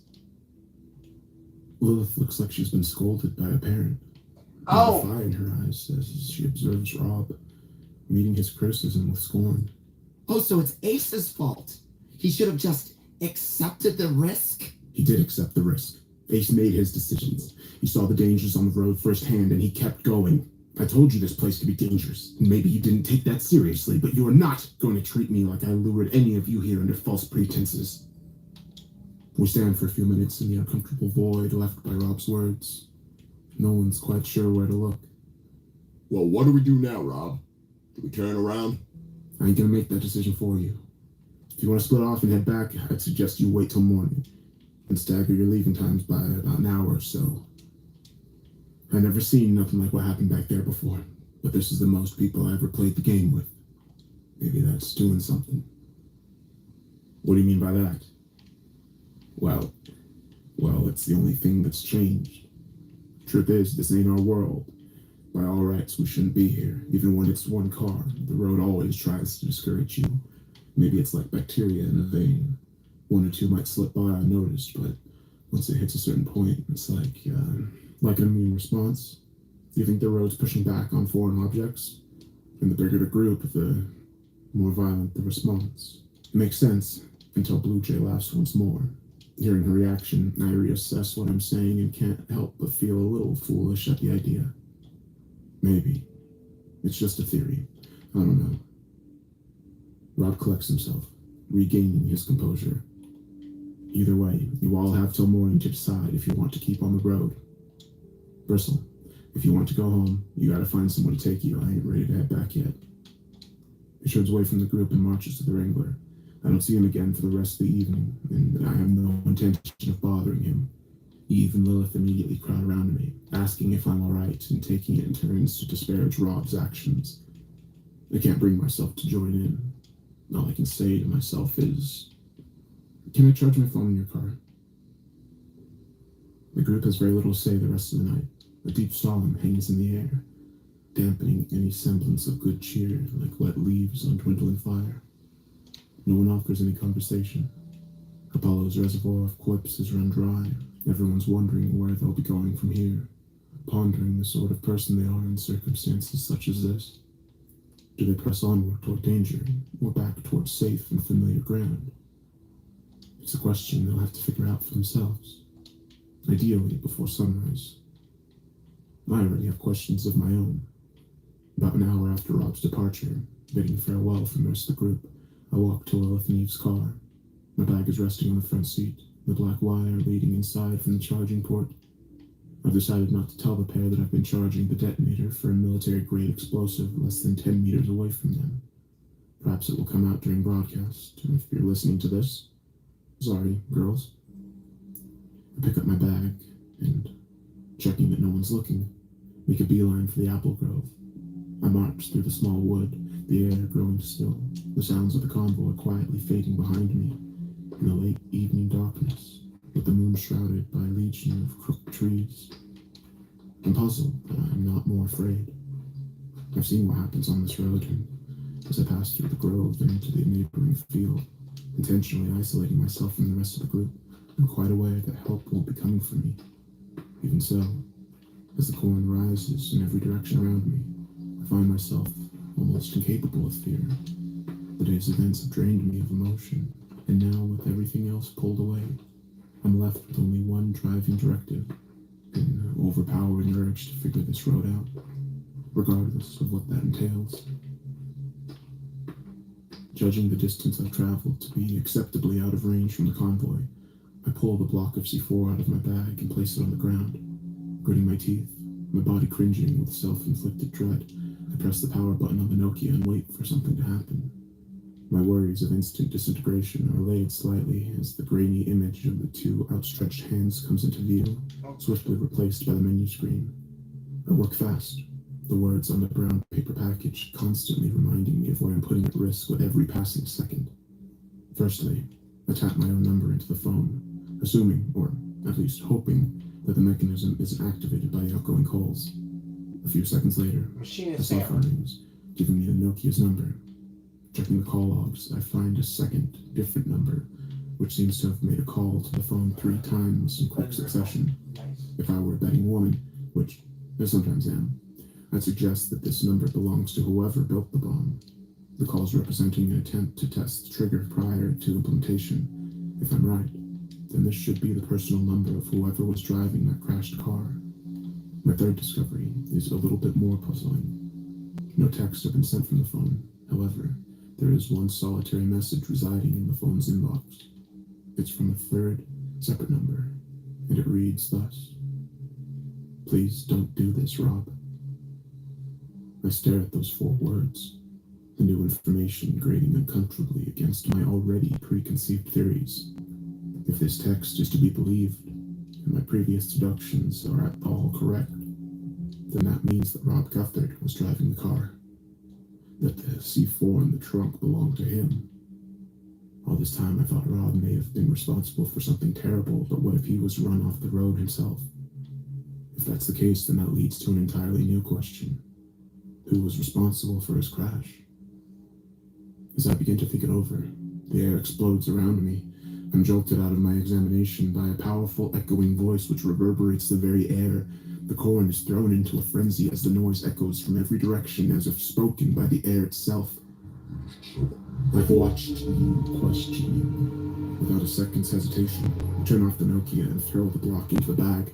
I jump to my feet and scan the cornfield for whoever spoke the words, backing away towards the convoy, and suddenly, realizing how far I am from my friends, I break into a run, my boots pounding the dirt as I flee back to the woods. Less than a minute later, I burst through the trees, my bag swinging with the weight of the block. Everyone's in their cars, seemingly fast asleep. I'm starting to think they're onto something. With no one to talk to and a long day ahead of me, I suppose there's no further recourse but to catch my breath, write up my immediate thoughts, and then finally get some much-needed rest. I feel a dull pressure behind my eyes as I step towards the Wrangler, quietly opening the back door next to my sleeping area. I carefully hide the block under my luggage, then, silently closing the door again, I wander around the passenger side where my notes are waiting to be typed. I reach out to grab the handle, gripping it tightly. I don't open the door. In fact, after a moment of staring through the glass, I let it go. The pressure behind my eyes gives way, and before I know it, I've slipped down to the damp ground, my back against the cool, hard metal of the door. A whine catches in my throat as ugly tears stream down my cheeks. My breath shudders as I inhale, and my attempt to breathe out plays to the world as a quiet, declining sob. The tears take me by surprise, but I don't wipe them away. In a bittersweet way, they're welcome, necessary even. They carry with them a familiar sense of heart-rending release. By the time they've run dry, I feel like I might just be able to move on from the events of the day. The sounds in my head are just a little quieter now I've paid them their due. Are you okay, honey? I'm picking myself up when I see Bonnie walking carefully over to the Wrangler. I brush myself off, a little embarrassed at being caught. Oh, I didn't know you were awake. I'm a light sleeper. And Martin, Clyde, snores. Do you need someone to talk to? I think I just need sleep. Thanks, Bonnie. My name's Linda, if you're wondering. Alice. That's a beautiful name. Well, Alice, I know I don't talk much, but I know how to listen, if you ever want me to. For the first time since the pine fell, I find myself smiling. It's a weak smile, but a smile nonetheless. Thank you, Linda. I might take you up on that. Have a good night. Have a good night. Bonnie starts to walk back to the car, before pausing and turning around. One last piece of comfort to offer. And remember, everything will be alright once we get to Wintry Bay. I frown a little, unsure what Bonnie means. She smiles back blankly, then resumes the path back to her car. She's mentioned that place before, upon leaving Jubilation, in what seems like a moment of idle reminiscence. How she mentioned it just now doesn't seem like reminiscence at all. After everything that's gone on, all the suspicion I've been directing at Rob, all my worry for Ace, is something the matter with Bonnie? Perhaps I'm misunderstanding, perhaps Bonnie misspoke, but all the same, the brief comfort her words afforded me has already faded away, leaving a familiar feeling of confusion and paranoia in its place. I let myself into the passenger side, type up a few pressing notes, and then climb through onto the air mattress. Sleep doesn't come easily. close my eyes and try to convince myself that tomorrow will be better than this harrowing day. But every time I try to make that particular argument, a voice in my head responds. That may depend on which way you turn. Damn, one shot. 5,000 experience.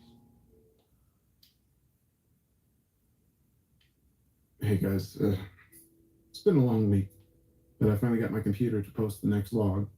I've been working overtime to afford both London rent and Christmas presents. It hasn't been fun. Can't say much more since this log's one of the longer ones. I'll try to get the next one up a little sooner. Thanks again for all your help. The left-right game. Draft 1, 11/02/2017. The next morning, everything's the same. It's strange. We're usually so blind to the quiet consistency of our everyday lives, only really taking notice once something's changed. Yet, as I stir a spiral of honey into my oatmeal and glance around the group, it's the notable lack of change that truly stands out. Since the previous evening, the atmosphere surrounding the convoy and the demeanor of each other doesn't seem to have altered in the slightest. The night has fallen short in its role of grand meridian, failing to partition the past and the future, and bringing with it neither perspective nor closure. It's as if yesterday has spilled like a toppled brushcloth onto the next morning, coloring everything with the same temperaments, fears, and divisions. Lilith and Eve sit facing each other, their legs crossed on a plastic ground sheet. Neither are saying very much, albeit for vastly different reasons. Lilith is still preoccupied by her own smoldering indignation, whereas Eve looks overcome with a subtle but pervasive dread. Neither have taken food from Rob's stove, a decision I suspect Lilith made for the both of them. Apollo, Bonnie, and Clyde are across from me. Apollo is making conversation, attempting to revive his usual good humor. Bonnie and Clyde help him out, laughing at his jokes and smiling along with the stories. Blue Jay hasn't stepped out of her car all morning, eating her own rations and maintaining a welcome distance from the group. Her eyes meet mine as I look her way, and I'm treated to a sharp, sardonic dismissal. And Rob is attending to the practicalities of the road, serving breakfast, then topping up the Wrangler from one of the hulking jerry cans. It's clear the routine is comforting to him.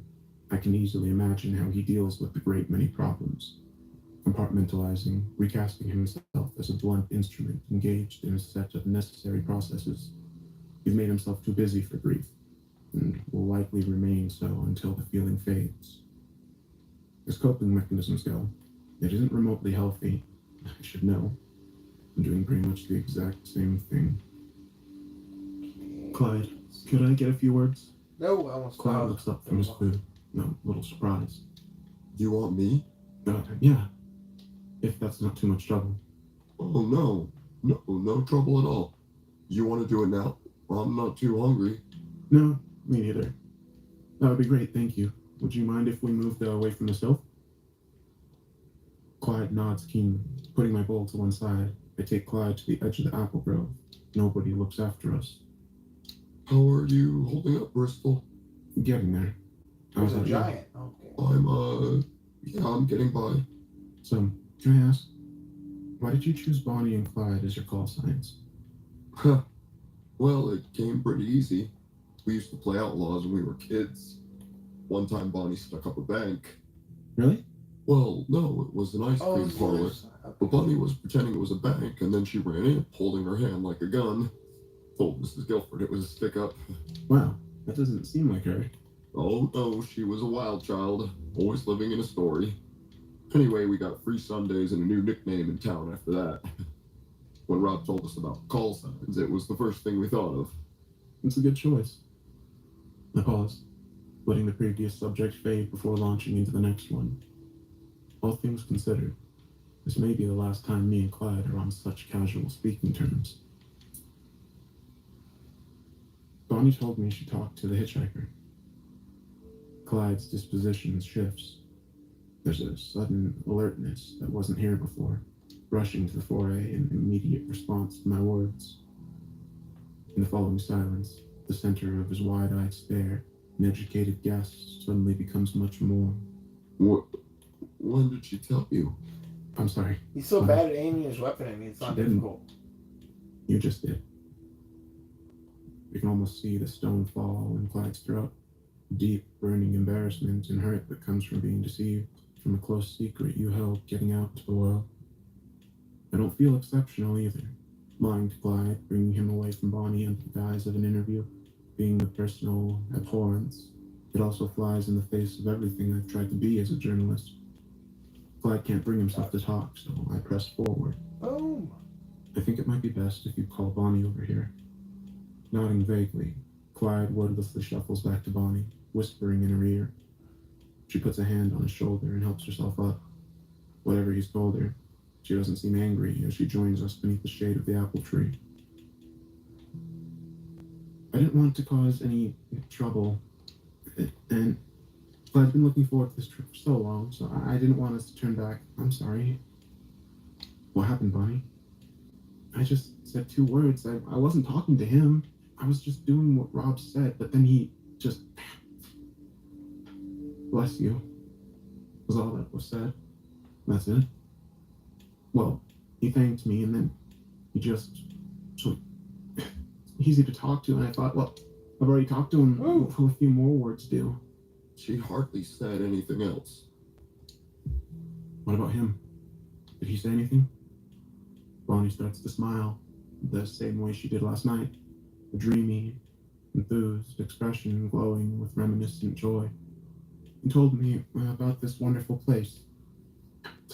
Wasn't it wonderful, Martin? Bonnie! Just a few houses by the sea. It made it sound so nice. Bonnie, please. What's wrong? I can talk about it, right? When I look back at Clyde, his lips are firmly pressed together. His facial muscles tight. He's holding something back, but it slips through, betrays poignant dismay. It's all you talk about, Bonnie. You mentioned it a few times after, and since Jubilation, you ain't stopped. You guys talking about Wintry Bay? Clyde grimaces and Bonnie grins when they hear the name. Bonnie, are we headed there? The hitchhiker said it's on our way. I'm so looking forward to seeing it. I can't say I feel the same. And it's safe to say Clyde agrees with me. For now, I'd only heard Bonnie mention Wintry Bay on 2 occasions, but it sounds like she's talked about it a whole lot. I sympathize with Clyde for what he's dealt with. However, the gross irresponsibility of his actions aren't lost on me either. Does Rob know? I didn't want to... You didn't want to trouble him? Or did you just not want him to turn you around? I'm all right, really. Well, either way, you need to tell Rob before we hit the road. Clyde shuffles uncomfortably. I'm not going to do it for you, but too much has happened on this trip already. This place is dangerous, okay? There's no place for lies anymore. I hope that Clyde doesn't see the irony, that I've roundly deceived him in the past 5 minutes. He nods, takes Bonnie's hand, and walks slowly towards the Wrangler. Rob is loading the last of the fold-up chairs into the back of the car. The conversation doesn't last long, but by the end of it, Rob rests his hands on Bonnie's shoulder and sends them on their way. He doesn't look mad. Perhaps he just has other things on his mind. That's the second thing I've done today that's inherently non-journalistic. I was supposed to be a fly on the wall for this story, a passenger, recording events with objective detachment without my own influence seeping into proceedings. In many ways, I wish I still was. But the stakes are higher now, and those secrets may be good for editorial. They are also potentially damaging for the safety of the group. It's brutal. Following the incident with Ace, I'm slightly less concerned with an unbiased story than I am with getting home to tell it. Rob looks like he's about to make his morning address. The group wanders over, some more reluctantly than others, and gathers around the Wrangler. First things first. I want to say that, well, tempers got heated last night, and that I'm sorry for my part in all of it. I want to thank you for coming with me this far, and if you want to turn back, well, that's just fine.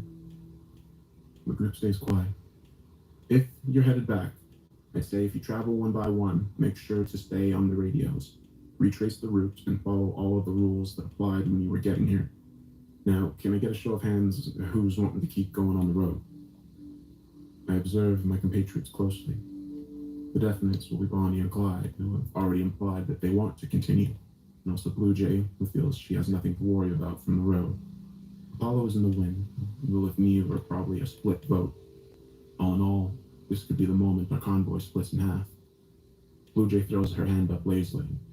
Bonnie and Clyde, predictably, raise theirs. Apollo raises his a few moments later. Hey, I've come this far. That leaves Lilith and Eve. After sharing a brief glance with a friend, Lilith raises her hand and Eve follows suit, albeit with an air of trepidation. I'm surprised no one's turning back after everything that's happened yesterday, but it's clear everyone has their own reasons. I'm just glad I don't have to say goodbye to anyone. I set about trying to divine everyone's motives for continuing on the road, but I quickly stopped when I realized everyone's looking at me. But, oh, yeah, I'm going, that way? I gestured to the road ahead and raised my hand redundantly. Well, okay. I guess that's everyone then. We got a fair way to travel today, but there ain't much to see. 399 Just follow the rules XP? and take things as they come, I guess. Hardly anything. As we pull out, I start to feel a little restless. The sedentary nature of travel is beginning to take its toll, and I'm starting to feel over-familiar with the Wrangler's passenger seat. I'm glad that I got a chance to stretch my legs last night. Rolling Elysian cornfields span the roadside for the next 5 miles. Turns are few and far between, but Rob's attention never wavers. I'll imagine to grasp his attention briefly. Aren't Jeeps supposed to have poor fuel economy? They ain't the best, but that's always why I bring gas along. Well, it's just the fuel gauge has hardly moved since we left this morning. You noticed that, huh? I was wondering if you were gonna. Why? And what have you done to it? Nothing. It's the road. Makes fuel burn slower. Seriously? Ain't just that either. You finish your food this morning? No. Why? Hardly anyone did, except Apollo. The more you go, the less you need to keep going. Okay. Wait. You said the road pushes you along? Yep. But now you're making it sound like it's helping us along. Yep. So it's hostile whilst also incentivizing us. That sounds odd to me. Sounds like life to me. Reasons to stop, reasons to keep going. I suppose that makes sense. Despite his well-documented obsession with the secrets of the road, Rob seems to have a strangely laissez-faire attitude to its intentional logic. It's like the road doesn't need to make perfect sense to him, or at least doesn't expect it to yet. As the fresh rural air drifts through the windows, I lose myself in its hypnotic endlessness of passing fields. Wonder how many eyes have seen these vistas. Wonder where we are. Not geographically, but in a grander sense. Are we still in the world as I know it? Are we beyond it, below it? Or have we just slipped through the cracks into some intermediate domain? Rob slows the car down to a crawl, a precaution he takes before most corners. My eyes wander gently back into the Wrangler, finally resting on the rear view. There's something behind us, a humanoid figure shrouded in the soft focus of a considerable distance. It staggers quickly toward the convoy, unsure on its own feet. Rob, what is that? Rob follows my gaze to the rearview mirror. His brow furrows. Something new. Rob grabs the receiver. Before he can make an announcement, their speaker splutters with static, followed by Eve's frantic voice. Guys, there's something behind us. Guys, something's coming after us. Blue Jay, can you see it? Blue Jay doesn't answer. I doubt she considers it worth her time. A squealing panic rings over the radio as Eve calls again. Is it from Jubilation? Guys? Stay calm, everyone. Let's pick up the pace a little. Rob lets his foot rest heavier on the gas. The Wrangler gently accelerates, with the rest of the convoy eagerly matching her speed. Who is that, Rob? I ain't so sure, but we got a turn coming. Let's just get ourselves off the road, see if he follows. The figure continues to stumble toward us, its arms hanging chokily in the air as it comes into a sharp focus. You can just make out that there's something wrong with its face. Guys, speed up! Please! Calm down! It's coming for us! I can sympathize with Eve's panic. I've had the luxury of traveling at the head of the convoy. I was the first to cross when the godforsaken pine was dropped on the road. Eve is now the second to the last, relaying to the other 3 cars to make their escape before she can follow. Ace had to wait for the rest of us. It cost him everything. Now Eve and Lilith are 1 car closer to being where he was. It's Face! Oh my god! Oh my god, guys, please! Jesus, shut up! Hey, that is not helping. Rob, it's moving pretty fast. We stay on course. It ain't caught up yet. Just... Oh god! Oh god! Oh god! Rob's warnings are cut short by the screeching of tires. Eve swerves out of the convoy's neat single-file line and onto the empty stretch of road beside us. The car accelerates past Bonnie and Clyde, past Apollo. I got a brief glimpse of Eve and Lilith as our windows align. Lilith is yelling at Eve, trying to get her to calm down. Eve is screaming into the air, the puppet of her own frantic terror. Her car shoots past us and down the long road ahead. Rob swears and picks up the radio. The figure continues to lurch toward us. Ferryman to Eve and Lilith. Stop the car right now. Eve, slow down! Eve, goddammit, you're gonna... I stared through the windshield as the car stopped. Not a slow, grinding deceleration, but an unequivocal, immediate halt. Their bodies are thrown forward against the safety glass as the car becomes utterly motionless. Rob, what's happening? I told him to be careful. Why? What's... I no longer need to answer. I realize that it's written right in front of me. Etched on the side of the road, a brief gap, endless rows of cornfield. Only a little wider than the Wrangler itself. The dirt track that leads off to the left, but about 10 meters ahead of us, 15 meters behind Lilith and Eve. I now understand why Rob was being so careful. Why Eve should have been as well. They missed the next turn. Ferryman to all cars. I found the turn. Let's make it quick. Eve and Lilith, you stay in the car. I'm coming back to get you both. Rob flicks on his turn signal, preparing the group for the sharp left corner, and slams his foot on the accelerator. Lilith and Eve disappear behind a wall of corn as we pull down the dirt track. Rob keeps driving until enough space is left for the rest of the group. Once they're all safely pulled in, Rob climbs into the back of the car, grabs his rifle, and jumps out onto the path. Quickly climb out to follow behind him. When we arrive on the main road, the figure is covered a considerable distance, finally drawing near enough for me to see what's wrong with its face. At a certain point, midway across the crown of the head, running in a straight line down past the cheeks and the jaw, the head completely stops. It's like the foremost section of the skull has been sliced cleanly off and has been bent inward, his entire face concave and shrouded completely in a deep shadow, a ghastly organic blood that seems deeper than physics should allow. This isn't all that's wrong with the picture, however. The man's outstretched arms are bent in several places, dark purple contusions lost in every unnatural joint as if his arms have been broken multiple times. His leg is also bent on one side. The reason for the irregular walk that still carries him toward us. Rob looks shaken as he raises the rifle to his shoulder, bidding the figure turn around. Well, folks, the man ignores Rob's commands, continuing its march even when the bullet hits its square. I think I'm going to call it a night. I'm ready to lay down. And it's like 3 in the morning now. We had a good old 5-hour stream. I didn't expect it. Oh, it's 5 hours, 8 minutes. I was going to say, it looked like I waited till the 5-hour mark, but yeah. I'll see you folks again soon now.